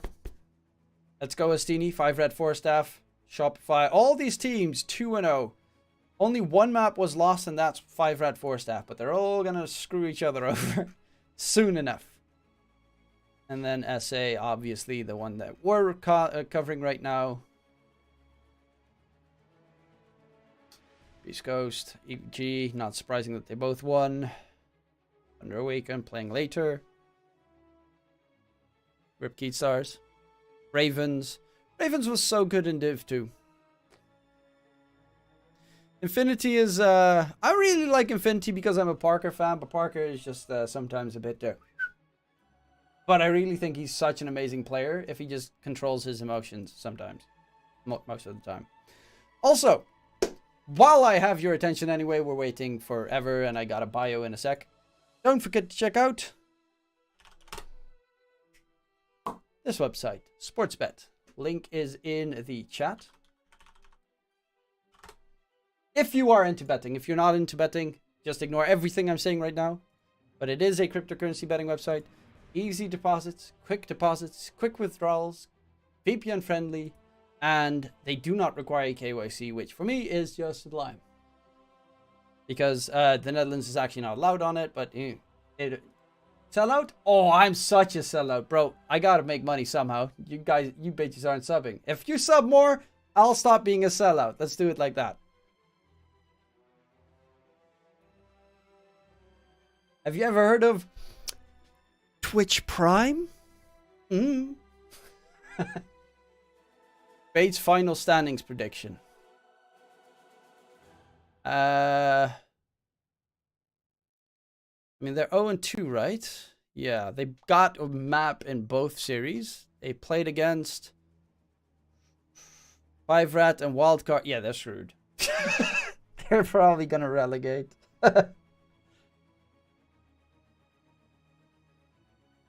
Played against Wildcard and 5 Rat. 5 Rat's pretty okay, actually. Honestly, it's gonna be close to not being knocked out. See if they can make it happen. Should be casting Div 1. I am casting Div 1. Nah, what?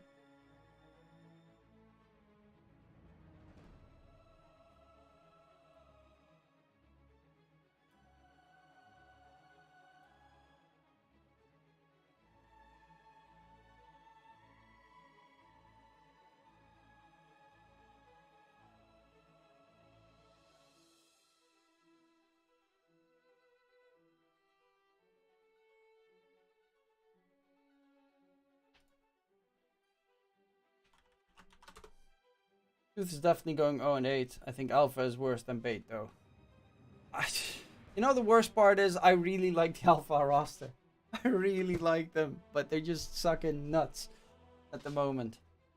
I think Ryze is a great player. Monster is a superb offlaner. I don't know why they have Weege and Yadomi. I think that one of, like, I don't think.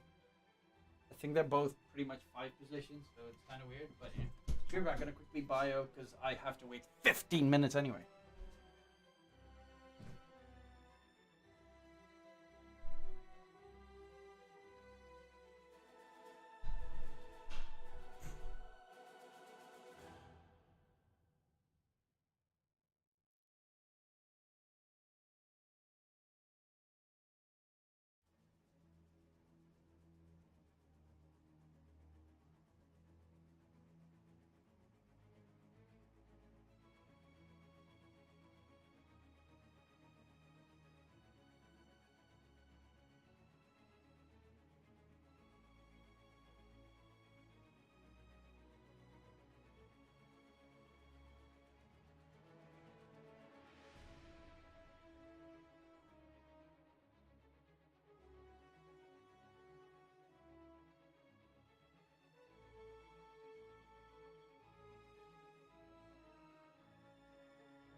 Radiant's turn to ban.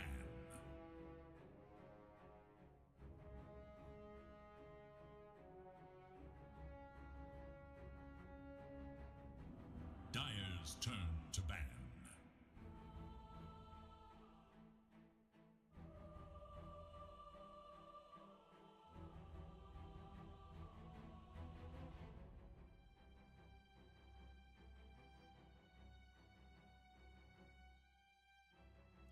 Seconds. 5 seconds remain.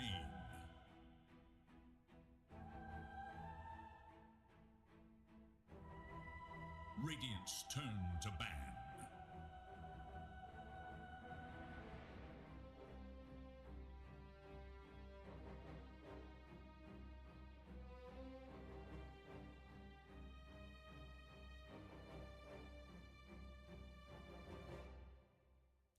Seconds. 5 seconds. It is Dire's ban.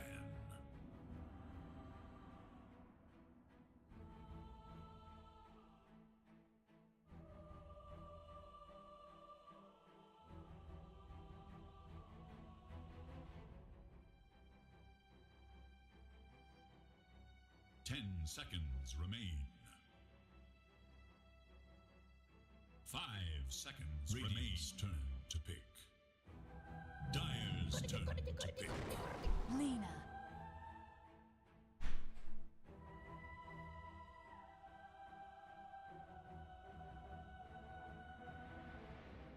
Dire must choose. Radiant's turn to pick. Rubik.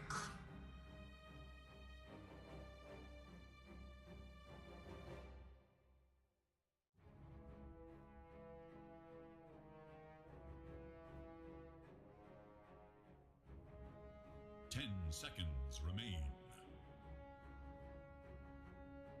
5 seconds.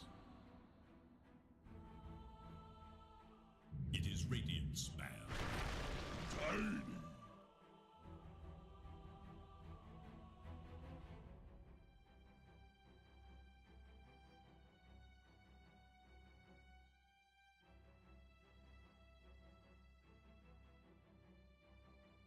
10 seconds. 5 seconds remain.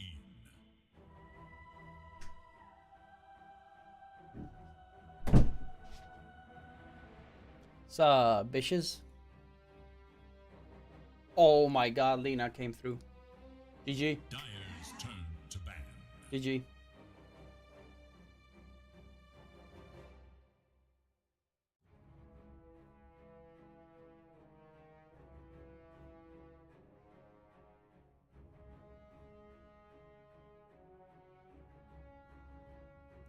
Seconds.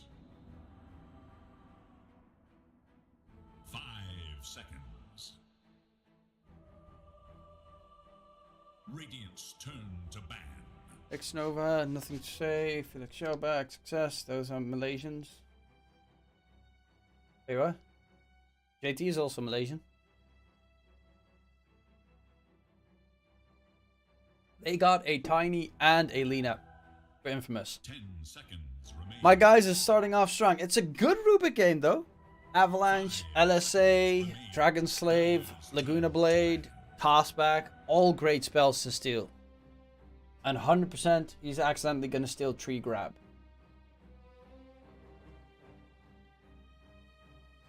That's always what tends to happen. 10 seconds remain.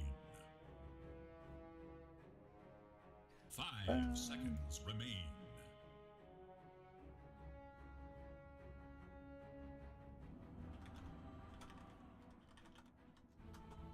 Sup, MBK bot mode?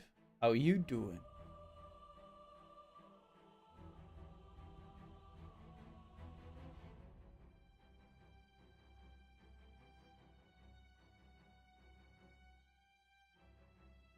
It is Radiant's ban. I was watching classic. But it's the Super Cup, right? It's not the. Ooh! Ooh! Ooh! Madrid are 2-0 behind. 10 seconds. That's a fat rip. 5 seconds. I mean, I'm happy that Frankie's getting his time and playing decently, but I'm not a fan of Barcelona whatsoever anymore. Way that the club has been handled the last couple of years. No.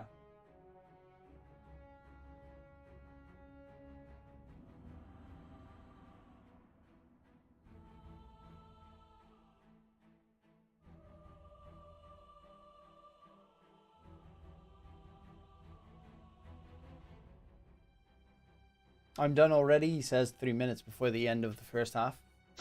I mean, I'm also not a Real Madrid fan, don't get me wrong. Guess I'm not a Spanish football fan. Actually, I do like Atletico Madrid. I think Griezmann is so good. It's gotten a lot better since he played more of a 10 position.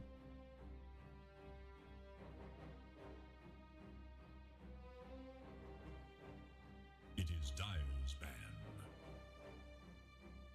The Manchester Derby was epic yesterday. Ho! Ho! Oh, oh, Eric Ten Hag. Oh, Eric. 10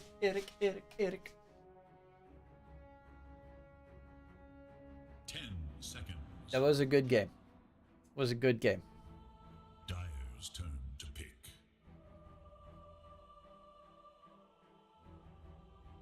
Even though the first goal of Manchester United was kind of iffy with one player kind of hindering with standing offside.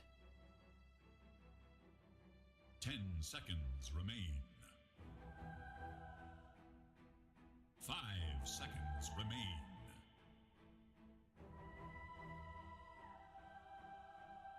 I mean, it was kind of offside though. But at the World Cup, they did I think Belgium had the same issue in one of the Belgian games. They also didn't care about it there, so. I mean.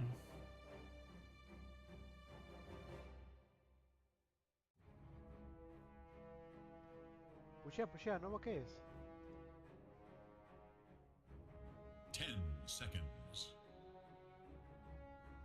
Yeah, no, but not touching the ball. Not touching the ball doesn't matter. It's because he has the intention to run towards the ball and grab it. So the enemies are, they're anticipating that he is going for the ball, and that is offside. It's the same as when you're standing in front of the goalkeeper. You're offside, but you're hindering the vision of the goalie. Yeah, exactly. He has influence on the play, ergo it's offside. I've been following Pro Dota for a few years. What regions are looking to be the most interesting to watch this season? China's pretty much done. Western EU is very interesting because Secret and Nigma are currently at the bottom, so they might relegate, which is hilarious. I think one of the best teams to watch is probably BetBoom in Eastern Europe. NA has some pretty interesting teams as well. It's kind of a top 3 though. Well, maybe top 4 depending on how good 5-4 staff does against the other regions. SA has super good teams with Thunder Awaken, Evil Geniuses, Beast Coast, Alliance, Infinity. It is Radiant Span. Most regions are super. Southeast Asia has some really interesting teams. Like, a lot of teams are very neck on neck with Blacklist, Blood, Bleed, that are interesting. I'm not saying that they're all perfect. Let me think. Execration doing pretty well. All the lineups in all the regions pretty much have something very interesting going for them. China is kind of a very big stomp by Acer, though.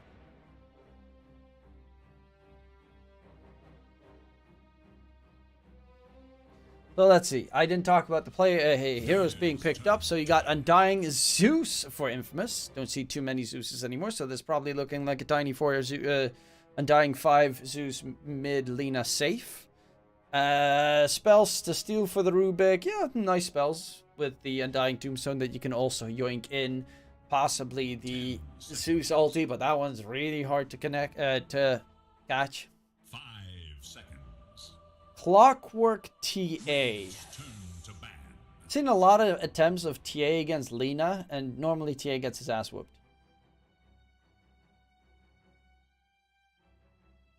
Liquid, Tundra, BetBoom for Europe, and I kind of like the look of Entity. Entity, I always like whatever iteration of Entity they have, because they always have a very fun safe laner. First it was Chrysalis, then it was Pure, and now they have Watson. It's always great. They always have a fun safe laner to watch. Into the Breach is also an interesting team. Yeah, but I don't know. They have some good players on Into the Breach, but I really... They are definitely, on paper, the weakest team. Currently, they're not the last place because they beat Nigma, which was impressive. They beat them 2-0 even. And Secret has lost all 3 games, Series 2-0. So, Western EU can definitely get a nice shake-up. But OG's also not looking so good. Entity with...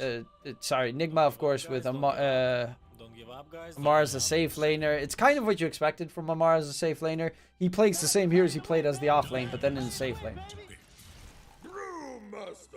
Brewmaster. Okay, so that one's slightly harder to steal from, but you could still steal the Brew Split, which is an amazing steal. It's okay in the lane against the TA Clockwork, I guess. You can drag the lane back a little bit to make it more roamy for the Tiny. If this is going to be a 4-position Tiny, it could still be a Zeus 4 and a Tiny mid, though. They still have some flex in that regard. Tusk is most likely going to be the mid lane. The plus of Zeus against Tusk is the fact that if he snowballs or Ice Shards blocks you, you just jump over it.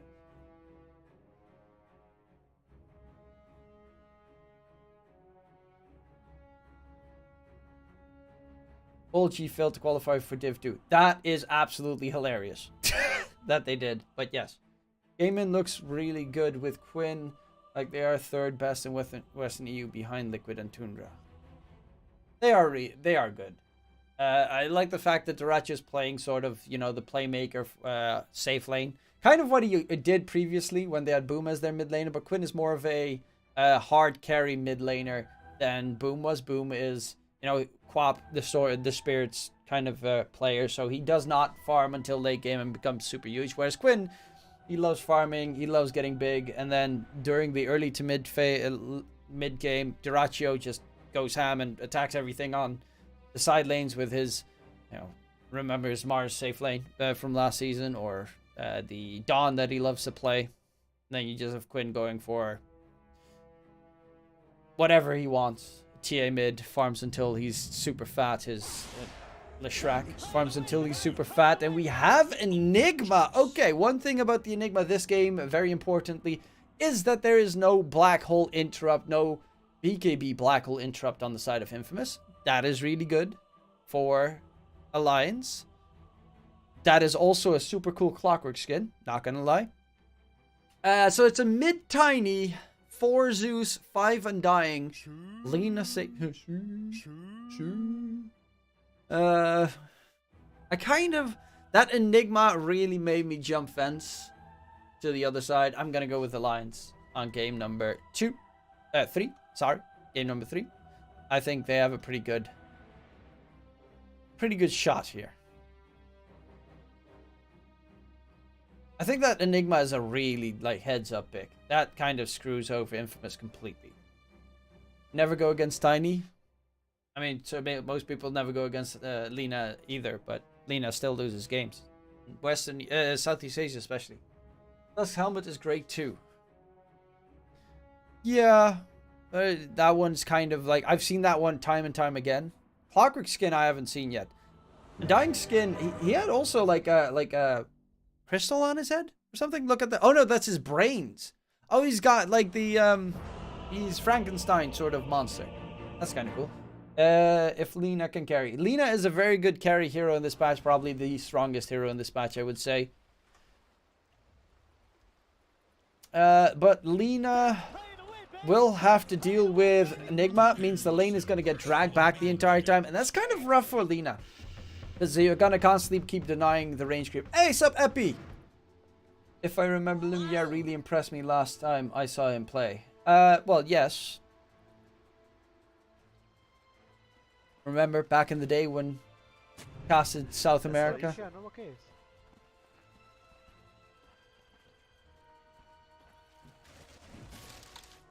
Miss those days, Epi. Miss those days. But hey, Division 2 of certain regions are coming up. I assume you have had a message of a certain panda. Possibly.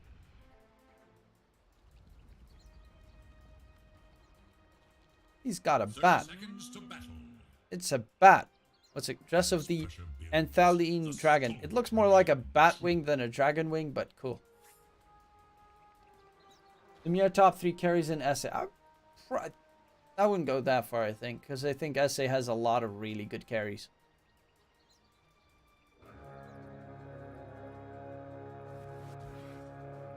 Not all of them are playing in SA.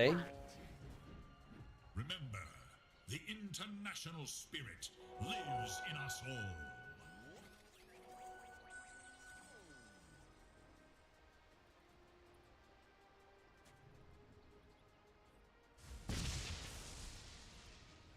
What's the better draft to you? The better draft to me is for Alliance. Even though I think Lina is still stupidly strong, I think this Enigma pick was such a heads-up play.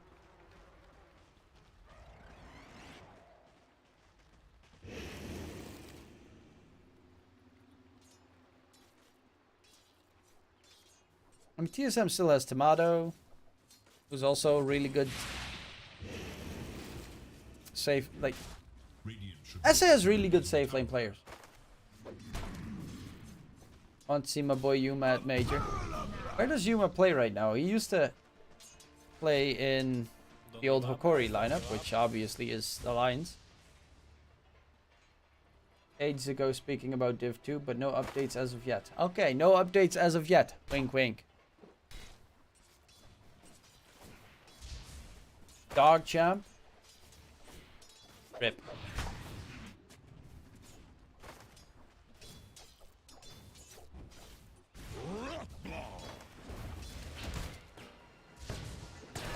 Yeah, they don't have a black hole cancel. And that's a bit of a problem this game. So he could just, you know, black hole and then easy kill. Unless Lina can kill him through the BKB, which is also possible. But I guess his best target this game is going to be the Lina every time. So, yeah. Maybe Tiny with tree volley. But that's cutting it really weirdly.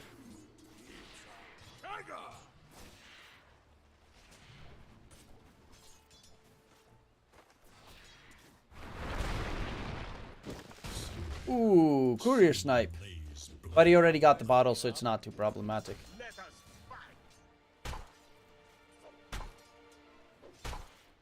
He's doing a pretty good job in the mid lane so far. Last game he actually played a really good Tiny. He caught the sniper of Lumiere a lot of times. And Analog had a pretty rough game. And we are trying to kill off the courier, but won't be able to reach it in time. This lane is pretty deadly, because TA can do a lot of damage if he hits some nice side blades. LATAM can most of the time get out of the Clockwork's range with the Mario jump. The Goomba stomp it down.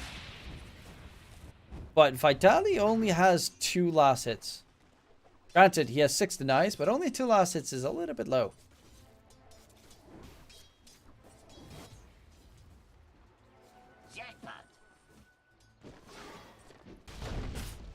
Lost back harass, but both of them still have bottle charges.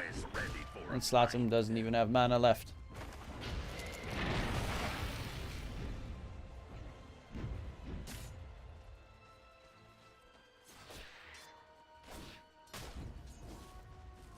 Also, they don't have Eidolons to go for that fight.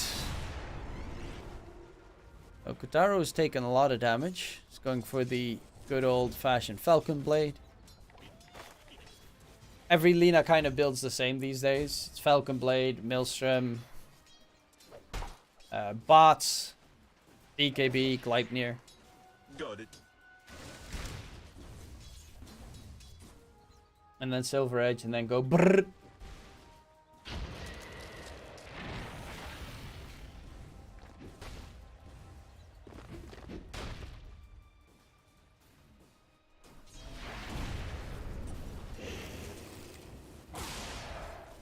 MJZ taking a heap of damage, but he is still an Undying. It's actually going for max for more levels in Decay, which is not something you see too often in a 5 position Undying. Tend to either go for max level Soul Rip or Tombstone.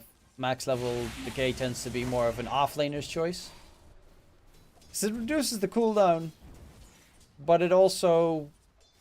it adds a little bit of damage at the very least. However, considering you're up against 2 ranged heroes, Decay to nuke Eidolons, I guess so, but doesn't Decay do magic damage? Yeah, it does magic damage, and Eidolons have like 39% magic armor. It's kind of still shit. Does 40 damage at level 2. They're going in onto Kotaro. He has an LSA. Use it on the Eidolons to try and disengage. Does he get away? Actually, MJZ needs to be careful himself, and very closely survives.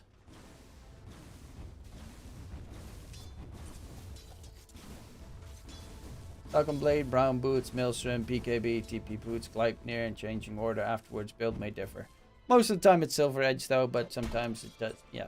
It does differ occasionally, but primarily it tends to stick true to the same.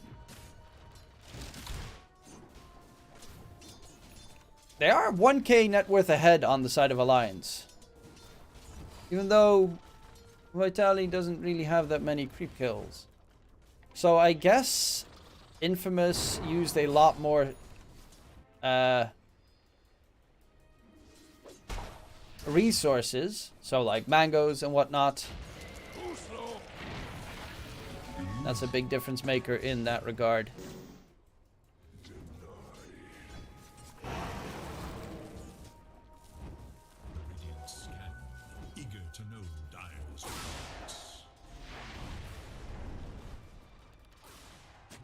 They're rotating. Analog will spot out MGZ. The Undying takes a heap of damage. They stay spread enough. And there's first blood secured for the Tusk with the first rotation of the game.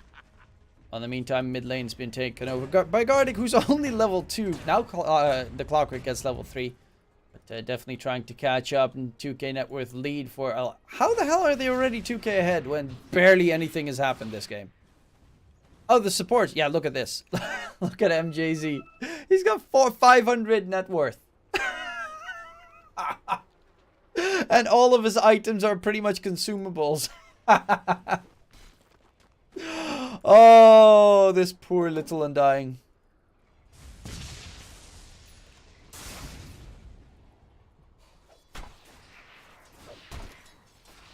That is what they call a position 6 player. Oh, Theolacor.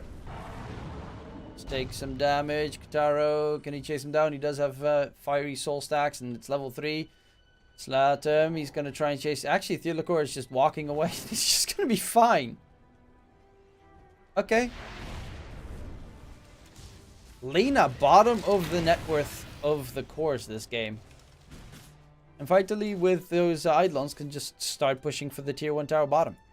Because Lina's already left the lane.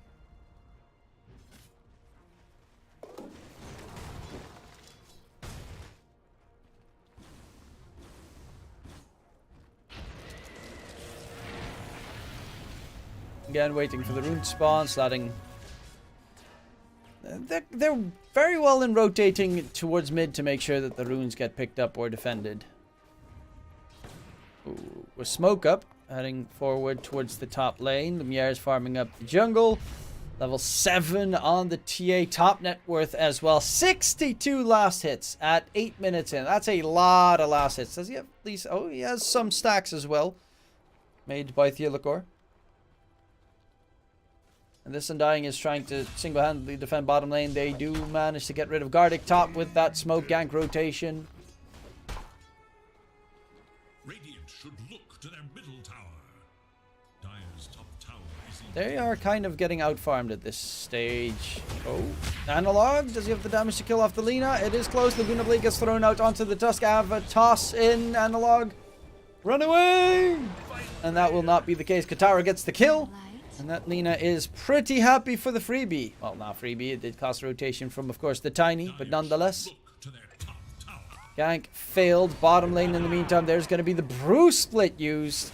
Trying to kill off the Enigma, and they will succeed. Enigma, by the way, dropped his black hole in that scenario. Nice lift up onto the Rubik. Do they have the damage to even kill off the Rubik afterwards? Stun comes in. Good cogs usage there from Gardic, and that is actually going to save Theolacor. Gardic's playing pretty well with his rotation so far. Snowball chasing onto Sladin. Oh, predicted him to go for the bunny hop and said, "Ta-ta, goodbye, huzzah." Good prediction there from Analog. Expecting the heavenly jump to come into play.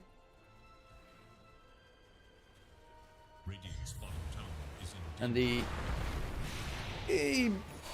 kind of did not expect him to predict it. I'm sure it's blocked, but yeah, Theolacor kind of can't be continuing in this area.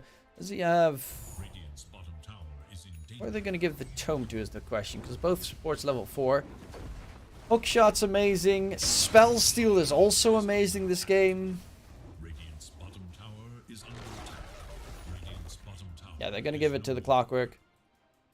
Yes, Theolacor will take over mid experience in the meantime, and that should get him level 6 soon enough as well. Unless his creep speed gets shared. I heard a smoke. It's going to be SLATAM, who does not have much mana, but he does have an arcane rune. Heading out towards the bottom lane. Level 8 Tiny. Snowball chase onto Sladin. He's trying to run away. Analog does a lot of damage though, but Sladin's going to stay alive, and there's going to be the turnaround play. Vitally also does not have a black hole. Tombstone has been dropped, which is a pain to deal with. Can they catch up? There's a toss back in 1 second. Ava. Toss forward, actually. MJZ onto Analog. The Tusk is in trouble. Ice Shard blocks himself to hopefully a safer position, but with the Avalanche, SLATAM will be able to catch up. That Arcane Rune comes in clutch, and they get a double kill in the bottom lane, but they're still falling further behind because no one is interrupting Lumiere in the jungle. This is all just a ruse. It's all an illusion. They're getting kills and they're thinking, yeah, we got that double kill. And in the meantime, Lumiere is 1,000 gold further. Radiant's middle tower is under attack. On top lane, Oscar. Yeah, he's got Bruce Split. In case it gets scary, he just Bruce Splits and he should be fine. Yep. At least it forced out a Bruce Split. That's going to be a pretty lengthy cooldown.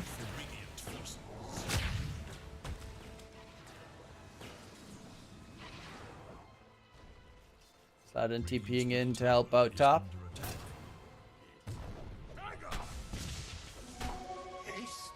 Dire's bottom tower is under attack. Radiant should look to their middle tower. Lina's getting a couple of kills though. He's not that far behind Lumiere. It's still a Lina game, you know. Lina. Dispatch. Yeah, T2 is in chat. Horrible camera work. I know, I should really fire this cameraman.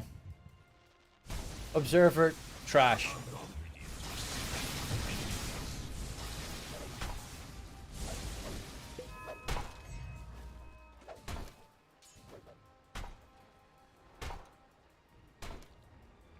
Bardic wants to hook shot. Gets spotted out and will most likely be caught out. Theolacor stole toss. They have a black hole, so could do sneaky stuff behind the tower. It is still fairly scary, of course, because there's no BKB on the Enigma. They do have multiple range interrupts with the Avalanche, with the LSA, with the Lightning Bolt. Dire's top tower is under attack.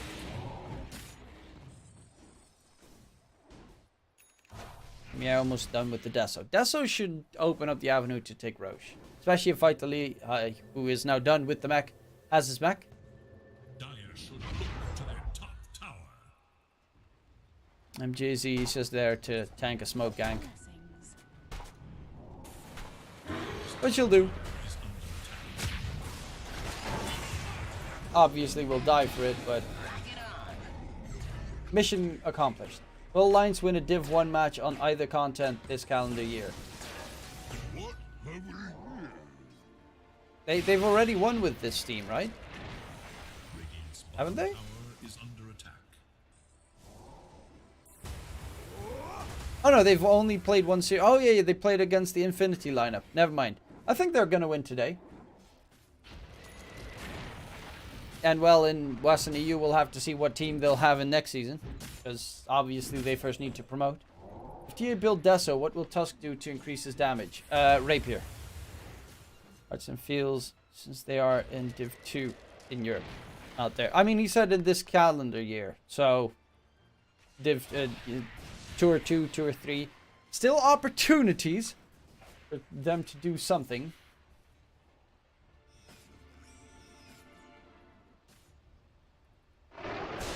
Too salty, gives vision, Theolacor, very dead. That's one of the advantages of having Zeus as a support. You can just pop your ulti as a scouting tool, even though it's a very lengthy cooldown. MJZ tries to drop the tombstone on the high ground, but will die before he can even respond. SLATAM, however, is running in, does have a blink. Will not hunt for more. Think about new Enigma lineup. I mean, new. I'm a little bit afraid of the safe lane Amar swap. Because I get why he wants to play safe lane, because his off lane kind of was played like a safe lane, but Dire's top tower is under attack. safe laner ain't automatically, off laner ain't automatically a good safe laner. Radiant's bottom And his hero pool still consists of Huskar safe lane, Razor safe lane. I think he played Mars safe lane. So he's still playing the same heroes. Radiant should look to their middle tower. Dire are scanning. I think D2 Hustlers might be promoted, but yes, I think D2 Hustlers will take it as well. Tower is under That's why I got the Hustlers silver pack. to their top tower. I'm looking more towards the fight in mid, because that's the one that's scarier.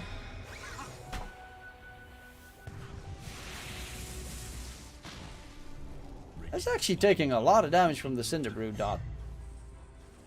How much damage does it do? With Spell Amp Ignite, 377 damage. That's actually quite a significant amount of damage. You think we will ever see ATF Naga?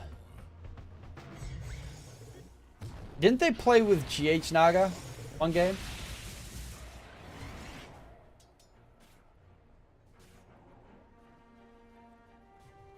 You know how long it has been since Enigma and Alliance play against each other in DPC? I have no idea. Radiant are scanning for enemies. Do it with flair. Hey DK, I'm a fan. Is LATAM top 3 SA for you? I'd say probably 4 or 5. Top 2 is EG and Beast Ghost, kind of obviously. And 3, I would say probably still Thunder. But Infinity, maybe Infinity Thunder is kind of vying for top 3. And it's off. Better than a stick to drink. Radiant's middle tower is under attack.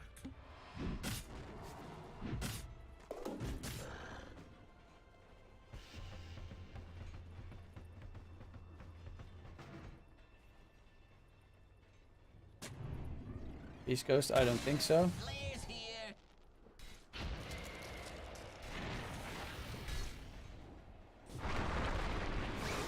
Oh, going in. Vitally, immediate black hole, but just dies straight up. Primal Split comes up.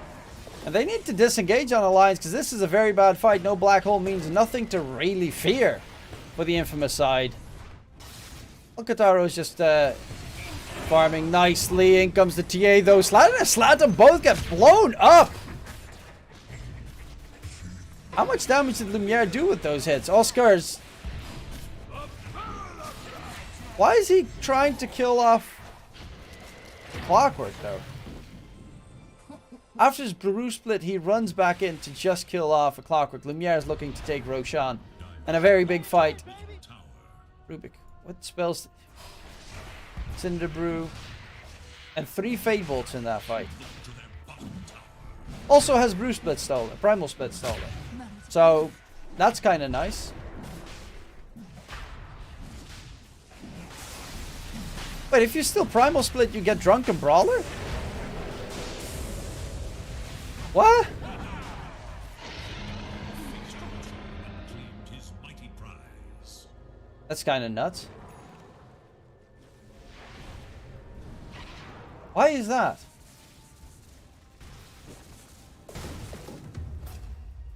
I did not know that if you steal Split, you also get Drunken Brawler. That's kind of weird, but also kind of cool. The hidden ones have blessed Is that me. not just his 3rd spell? He doesn't have Ags or anything. That has nothing to do with his ulti. Can anyone explain why this is?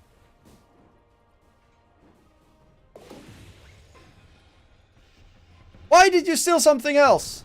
Screw you, Cinderbrew.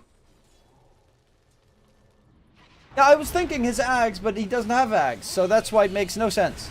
Okay, they're going in. Analog dropping very low. Does have a snowball to try and stay alive. Kataro. The tombstone's kind of annoying. Kataro's side blades. Does it connect? Lena's actually going to stay alive because none of the side blades do connect so far. Theolacor steals LSA but doesn't connect. And Kataro's just going to die to the dot of Theolacor though. And honestly, the Cinder Brew steal is doing so much in these engagements. I never knew that Cinder Brew on Rubik was that powerful. Read Brew's ulti, you will get splits into elements, forming 3 specialized warriors, adept at survival, each with their own abilities. If any of them survive until the end of... Still doesn't make sense.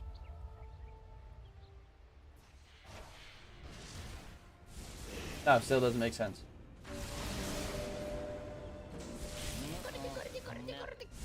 He splits into 3 Brewlings. Yes, but what does that have to do with Drunken Brawler? Which, granted, it has 3 different stances, but doesn't mean that you should get it the moment you steal Brew Split.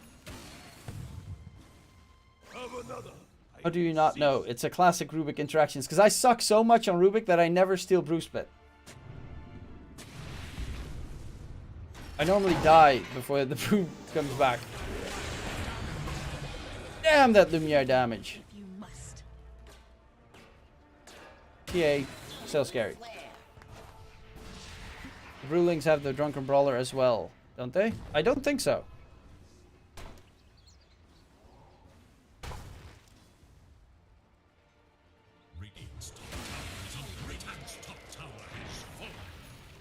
Of their own element. I don't actually know. Wait, does it say that? Ability guide, rely on...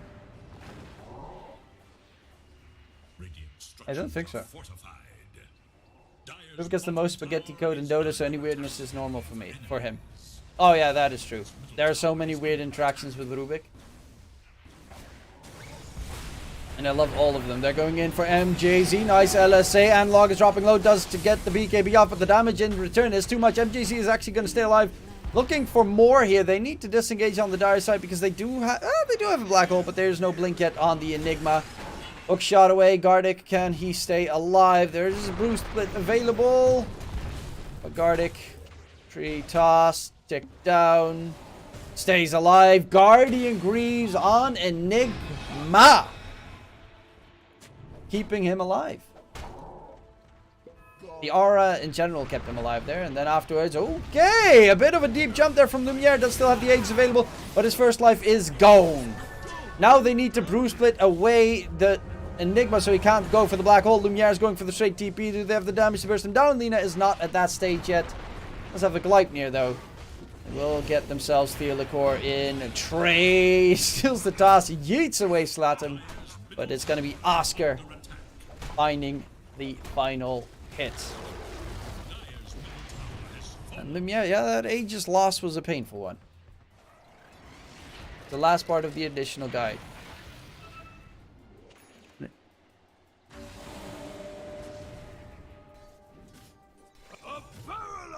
Two control 3 Brandas. This is the spells that he has. Alt. Earth element will carry all auras that the Brewmaster has, as well as True Strike. True Sight. Wait, really? Is that when he has a gem or something? Fire element has phased movement. When the spell ends, Brewmaster will take the place of an element in this order, assuming they are alive: Earth, Storm, Fire. So if you get a gem on Brewmaster, the Earth Panda has True Sight.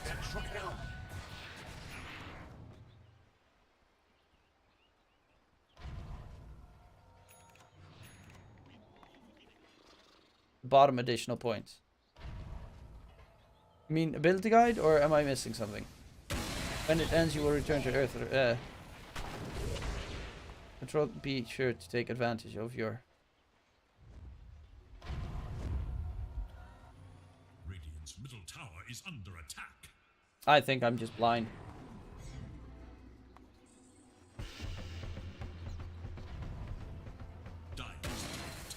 What additional guide?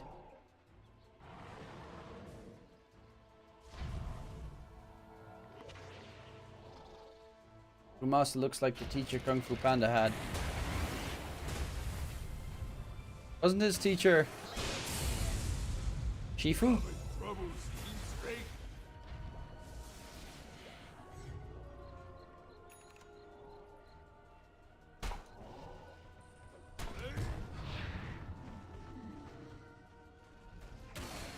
The, I don't actually know what animal he was. Like, not a...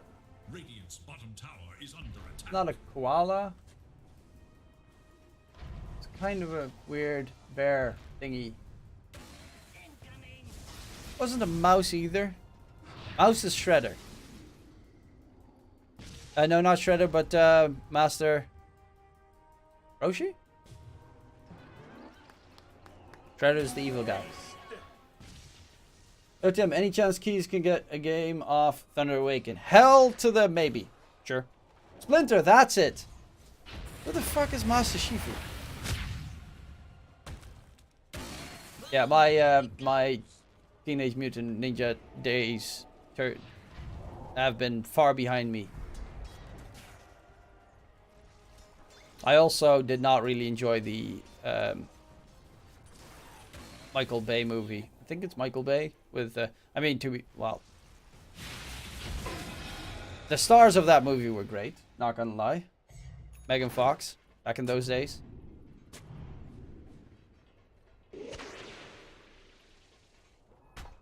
Was meant to be a red panda. Does not look at all like a red panda. I was thinking red panda, but he does not look like a red panda, so I was like, ah, that's probably not it.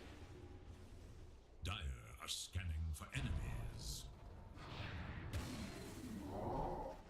Oh no, they're playing pretty well. They're just a little bit afraid because, well, this is not a game that you can lose if you're still supposed to try and beat teams like Beast Ghost, EG, Thunder Awaken, Infinity.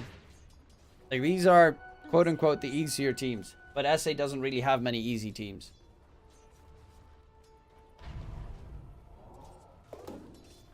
Katara needs to be very... He doesn't have a BKB. Oh... Oh no. Oh no. Oh no. Oh no. Oh no. Oh no. Invis detection? Oh no! Double oh no! Oh! No detection! Ha ha ha ha ha ha ha ha ha.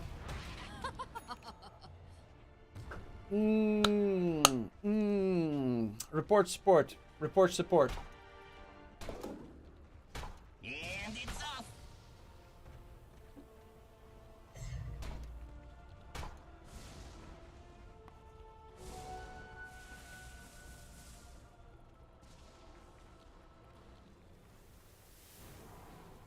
I banned you from Discord. Oh, then you must be a prick.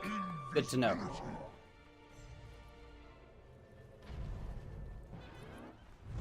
Because I have like 3 people banned on my Discord. Oh, you must be a terrible person then.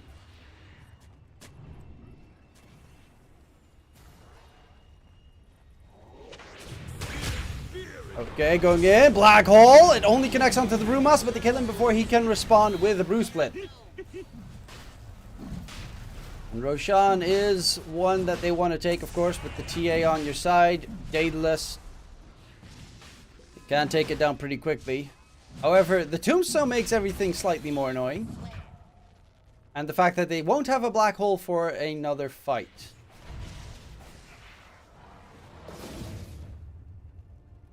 Actually surprised that Kotaro is still not done with the BKB, but instead going for the full Silver Age before even considering going for the BKB. Jump in, snowball deep, onto Sladin. The back line does get taken down. The supports are in trouble. The front line, actually, nice toss from Theolacor. is going to drop down. And there are just no BKBs for Infamous. None of them have a BKB. They will find Gardic, but now they need to run on the rest of the Infamous lineup. Oscar does have the Bruce Split available. Lumiere dropped pretty far forward. Bruce Split comes in, trying to get the catch. Buyback comes out from the Tiny as well. So now they're going to back off and try and dodge this Bruce Split in its entirety. Oscar does not get the lift up on Theolacor. And the Bruce Split's over. They want to try and burst Roche in time. Tombstone is there. It does make everything a lot more annoying for Alliance to engage. His Blink Daggers can easily get interrupted. A lot of damage. Guardian Greaves getting used. Blown up onto the Undying. Will be able to buy back and rejoin his teammates soon enough. Roche is very low though. The tower does need to be careful that he can actually pick up Roche because there's a hook shot available and It was there for so long. Guarding hook shots the creeps. Oh no. And there's the pickup secured. They will get the real kill onto Analog, and they're looking for more Zeus ult. He gives all the vision they need. Telecor steals the Laguna Blade, turns around, blows up the Aegis. And the Mjær is looking for more targets. They're fighting in so many different directions. Kataro is going to try and run away. Does not have a Force Step, does not have a BKB. Walrus Punch holds him in place. Can he try and disengage? He's actually trying to turn this around onto Vitally, but he already got blown up by Lumiere. And Oscar with SLATAM, they cannot run away. They cannot disengage. And they cannot survive. That was so cool. Telecor picks up Laguna Blade, walks away, decides, shit, I have Laguna Blade, turns around, Force Staff, boom!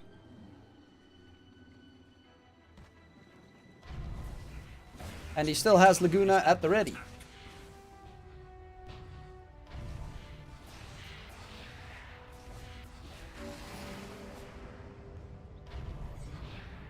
Dire's bottom tower is under attack.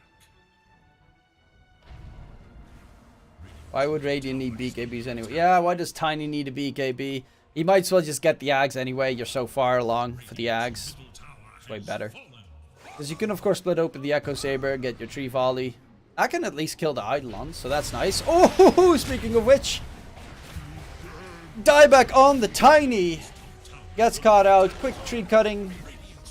Gets the vision, and yeah, they're doing a good job here, Alliance. You do not need BKB versus Tusk and TA physical damage. Yes, you also don't need it against Black. To be fair, you don't need it against Black Hole either. Against the rest of the stuff that they have, it is kind of useful. Did they... Radiant are scanning for enemies. Why did they give the shard to Lina? Don't they have a better shard? This is AoE disarm. No one ever gets the freaking shard on Brewmaster. A barrel of laughs.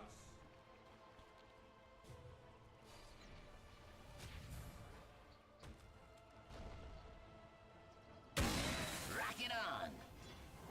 Radiant's bottom tower is under attack. Tiny would have liked the shard as well, I guess.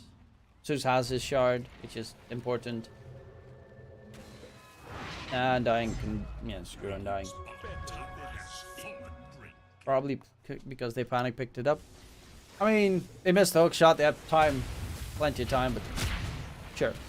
And it's off. Taro BKB, still a long way to go. I'm actually curious if SLATAM is going to go for the BKB or the Ags. Considering you're at the stage of high ground defense, maybe just, no. Tree Volley is pretty nice, but he also doesn't have any crits, so Tree Volley is not superb. Especially if they push mid, because there's, you know, like almost no trees around. But if they push the side lanes, could be interesting. And it is a way to kill off, I guess that's the biggest plus. It is a way to kill off the Enigma during BKB Black Hole. It's not like the easiest, safest way to do it, because you don't have crit again. But if they, for instance, catch Alina, you can just try and bombard him out of existence. Mjær, Swiftblink next. Kotaro, I assume BKB. But look at this. Analog's got himself the Aghanim Scepters, going Aether Lens even. But he's going to be able to yeet you out of the enemy's base all day long.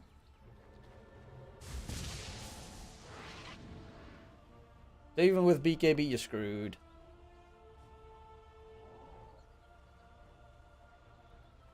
And it's off. That should help.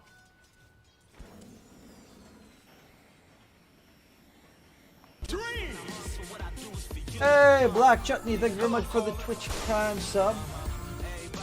Gotta go. Dreams by Raydon Randall. Coming in.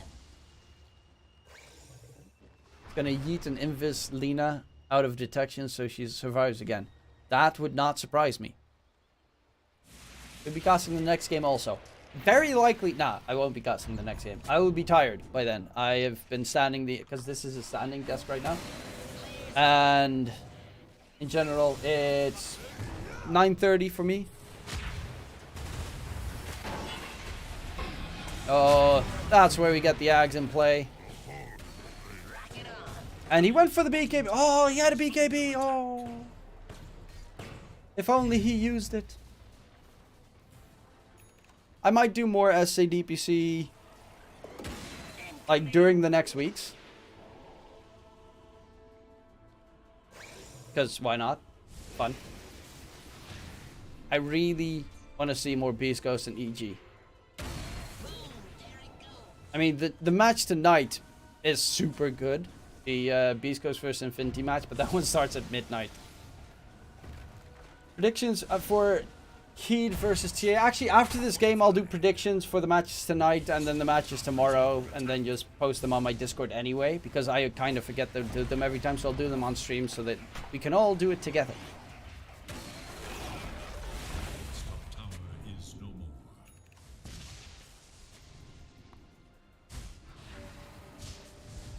I mean, 2-0 would mean that the odds are absolutely garbage for TA to bet 2-0.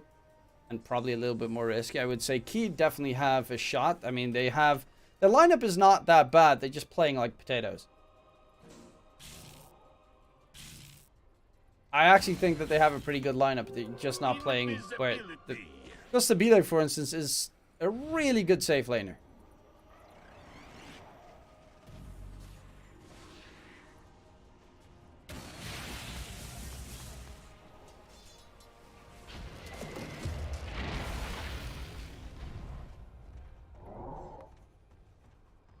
When will Boom get kicked by Puppy?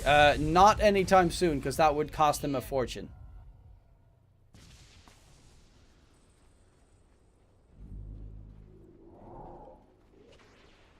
Yeah, Key has won a series. They lost against Beast Coast 2-0, but they beat Ravens 2-1. Granted, Ravens is not necessarily the best team, but at least they won something.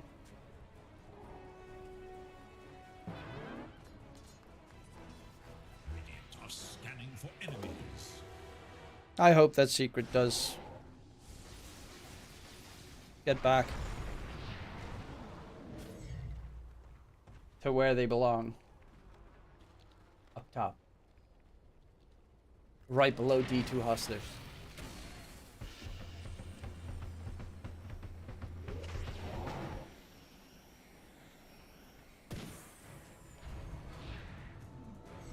Premier Refresher Orb as his next choice. No Ags just yet.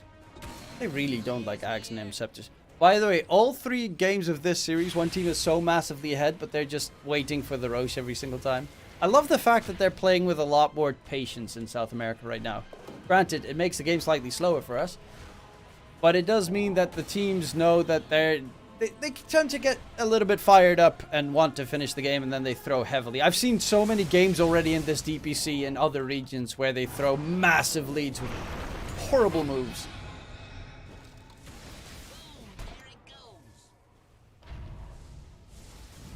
OG versus GG. I'm gonna say GG.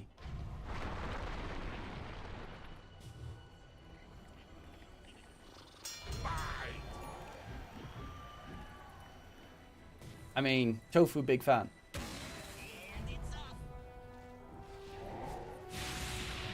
Not the food, not really a big fan of the food. Kinda tastes like nothing, but player superb.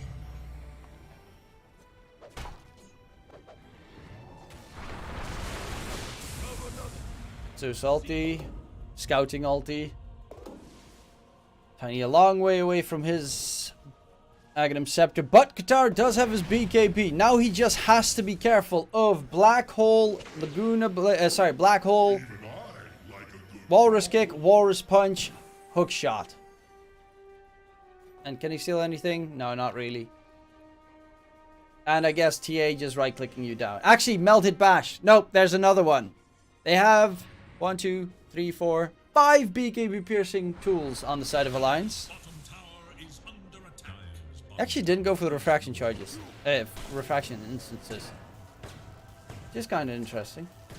Exactly. Hashtag Tofu big fan.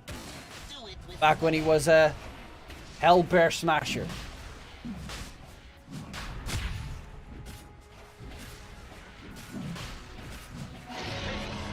Well, that's a refresher shard on Enigma. Double BKB Black Hole.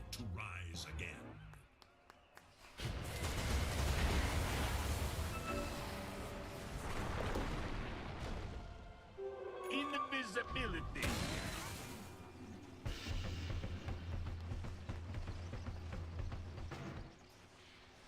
Hashtag Team Taiga.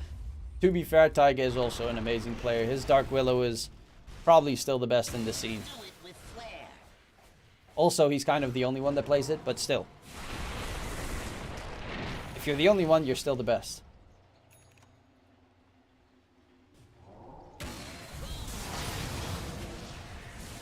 Oh, Tony! SLATAM just got caught, taken down, does have a buyback available. They're backing off. EKB used on analog though. But I guess he thought he was a little bit safe. However, there's an easy scouting tool with psionic traps all over the place. And rocket flares. Vision is everywhere. Thoughts on bait, hope they can improve. I mean, it's a good lineup, it's just, SA is not as easy as a lot of people think. They actually refreshed that Clockwork going ham. There's going to be the continuation of the fight. Catch onto the Panda. No split, no buyback actually for the Brewmaster for 50 seconds. And that's going to be the top set of racks secured. They still have a BKB Black Hole, but and the Refresher Shard even. So they've got that Aghanim Scepter of the Clockwork being nutty.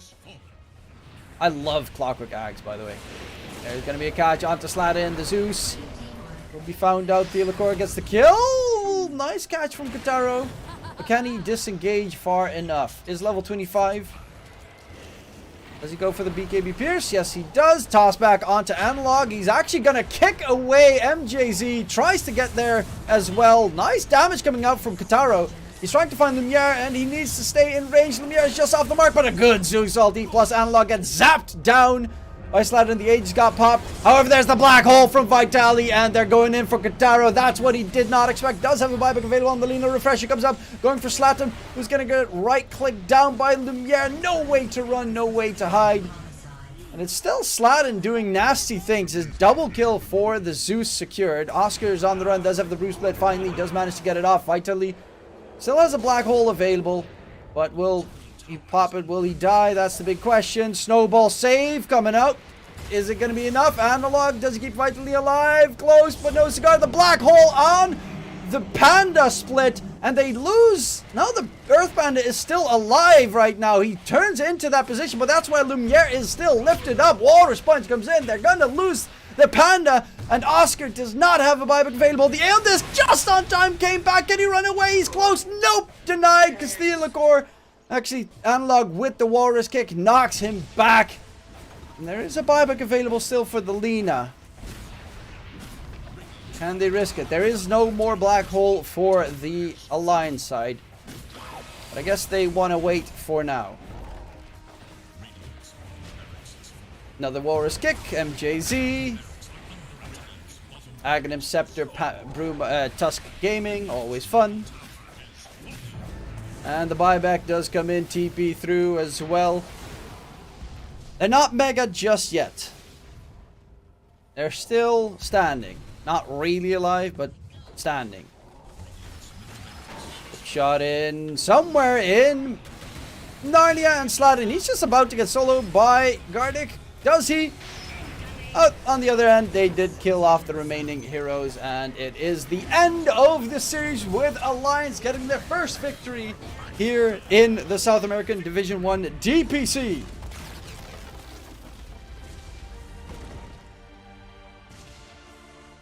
So, props to them. Honestly, really good showing. That last fight was long, was drawn out, but it was fun.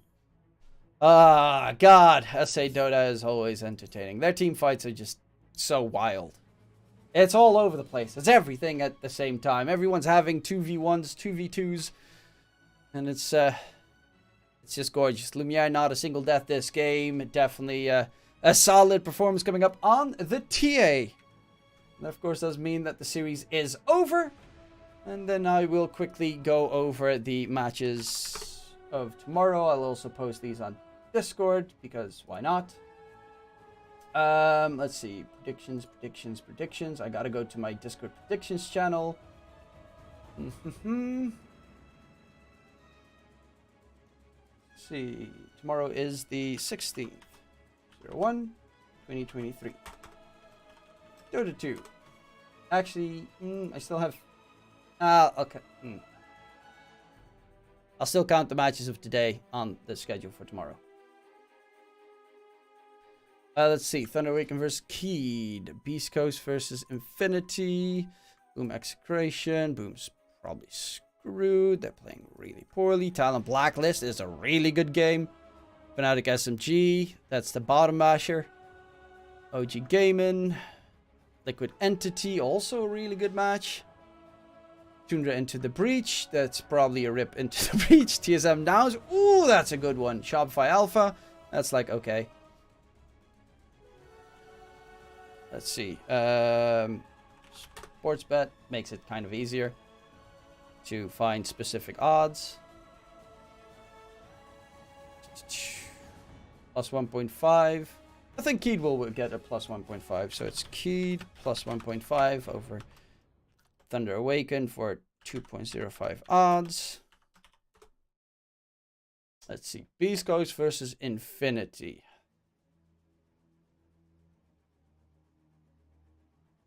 I mean, Parker can win a map, right? Yeah, Parker can win a map.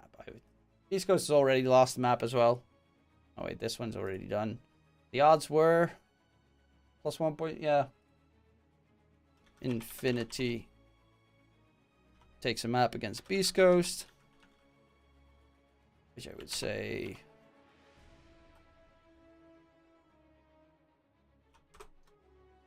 is a nice one. Boom versus Execration. I'm going to say Execration takes that one.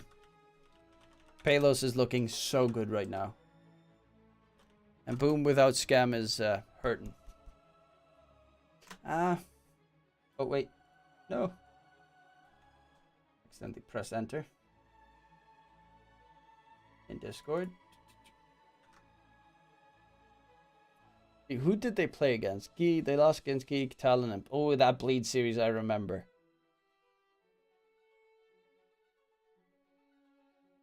Even though that wasn't DPC, I remember. Yeah, they beat... Yeah. I know, I'm gonna go Execration on that one. Palos is looking really good. Talon versus Blacklist. Actually, the odds on... Oh, the odds are actually higher for Execration. They are 1.88 to win it. Nice! Luckily, I checked it on here. Talon versus Blacklist. Talon lost to Execration. Blacklist beat Fnatic and Bleed. Fnatic and Bleed are not... I mean, they are the bottom two teams. Raven is good. 23 Savage is also really good. However, Cuckoo's a meme. Sorry. I think Blacklist, because Carl got kicked from Blacklist, from Talon last year, right? To make place for Thompson, so he's probably extra pissed.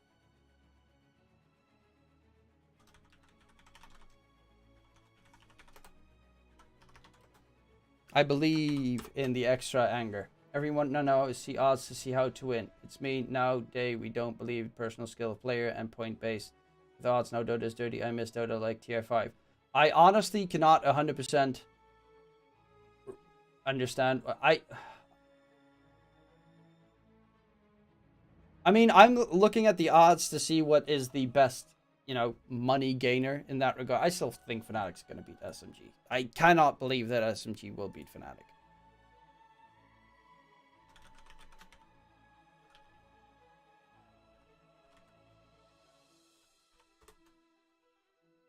OG Gaming Gladiators. Thinking GG will beat OG. 1.85 odds. He's saying teams will 3-2-2, etc. Oh yeah, because teams will have only done that in the previous years. Liquid Entity. Oh, Entity to take... can they? Yeah, I know, they can take a map. Watson is good.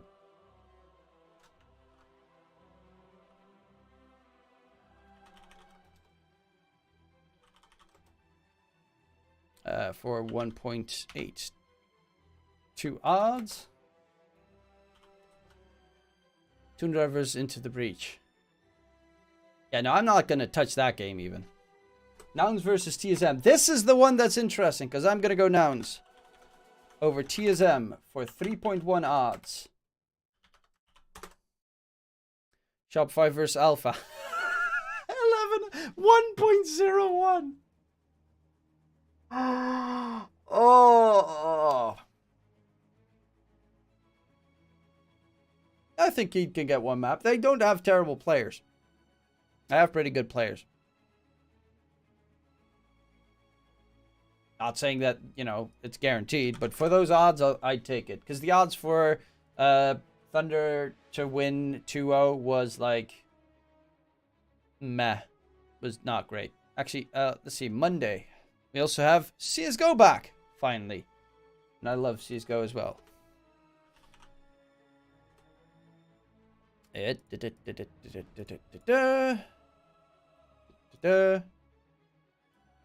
Let's see, Sinners versus Falcons. Falcons have Kenny S right now. But Sinners, yeah, I'm going to go Sinners because they got Oscar. And Kenny S is kind of meh.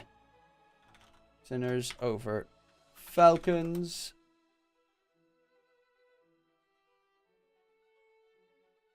The odds on that one here.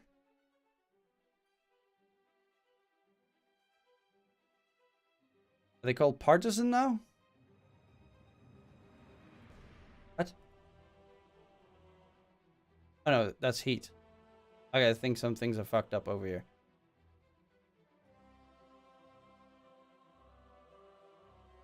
I'll just take the GG bet odds, I guess. Sentinels just lost 2-0 to TSM in Valorant. Yeah, I don't know much about Valorant. I don't really like the game. What's Partisan? Oh, this is duplicate? Really?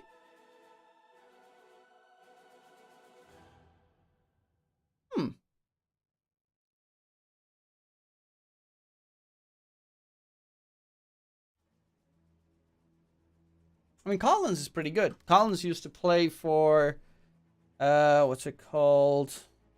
Onyx? And a couple of other teams. Also, French teams suck. Where do you place your predictions? In my Discord channel. I have a Discord predictions daily channel, and I post them there. Your body is still really freaking good. I'm gonna go Partisan. For these odds, kind of need to find. They have that one here. No, Partisan is against. No, it's not against Falcons. It's against other team. Dimwit. No.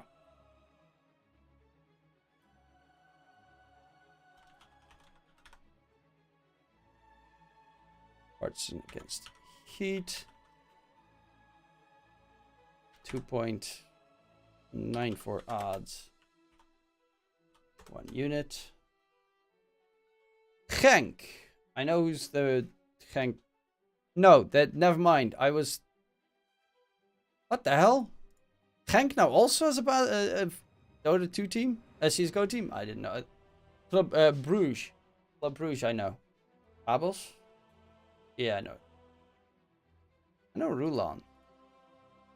But the rest are unknowns. I ain't touching that. Case versus Endpoint should be Endpoint. Because all the Brazilian teams suck in EU. But again, not really worth the odds. Permita versus 9. Okay, I think K got a series ban. Hades in... Oh. I'm going to go 9.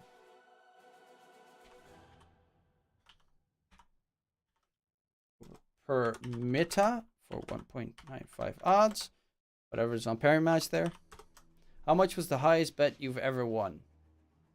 Like single bets, or because I think the highest I get technically won was a single bet prediction for like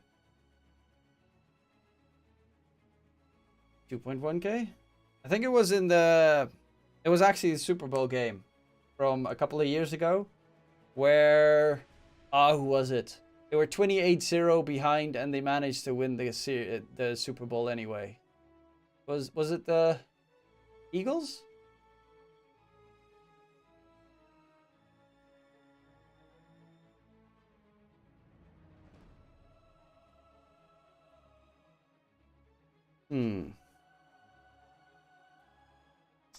Static has not looked super good lately. 777 not really looked lately, but I'm gonna go 777. Odds are pretty nice on that one.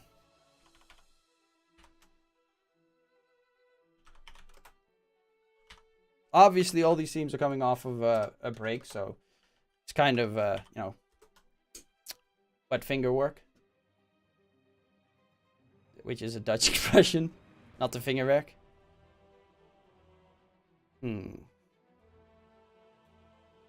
Sea power, fate, that's pretty good.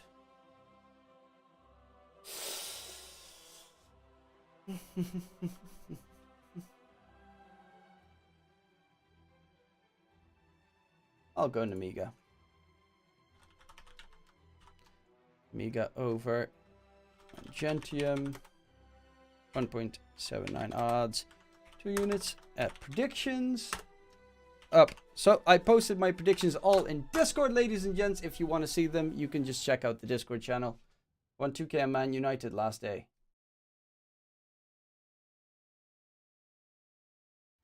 Easy money.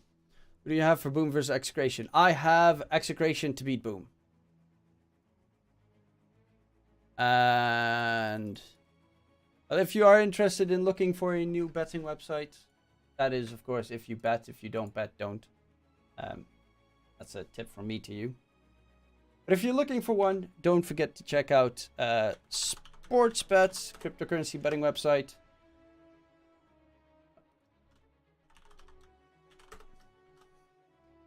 And honestly, if you're in my Discord, I have a couple of affiliate links there. I'm a total degenerate esports better. Then, if you do use crypto, don't forget to check out Sportsbet. They have no KYC requirements, so you don't have to send your credit card, your passport information or anything. They are VPN friendly, as you can see. I'm using it, and they're even the official sponsor of Arsenal, even though, you know, most of these betting websites are. Plus fast deposit, fast withdrawal, which I like. Sportsbet.io. Yeah, use the link in chat. You can see that AFF. I probably should change the title a little bit. But it should send you to live.sportsbet.io, and then you can sign up immediately. Dog Jam versus Balrogs. Wait, isn't that in like a side tournament that's going on?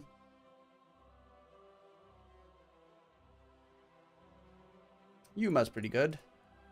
Garen the Slayer is amazing.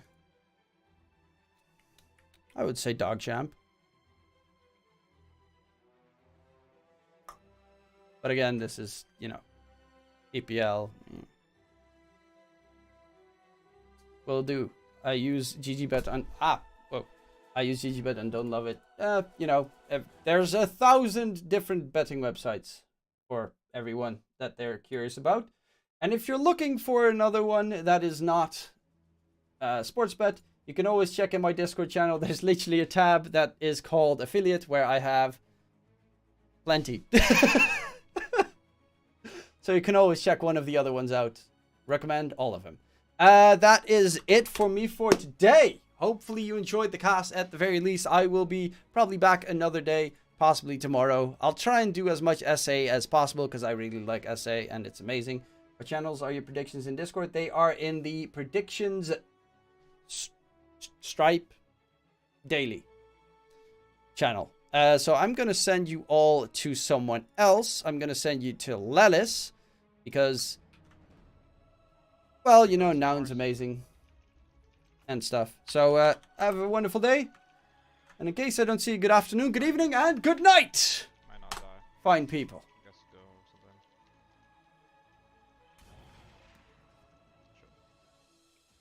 I'm waiting for the raid to be ready.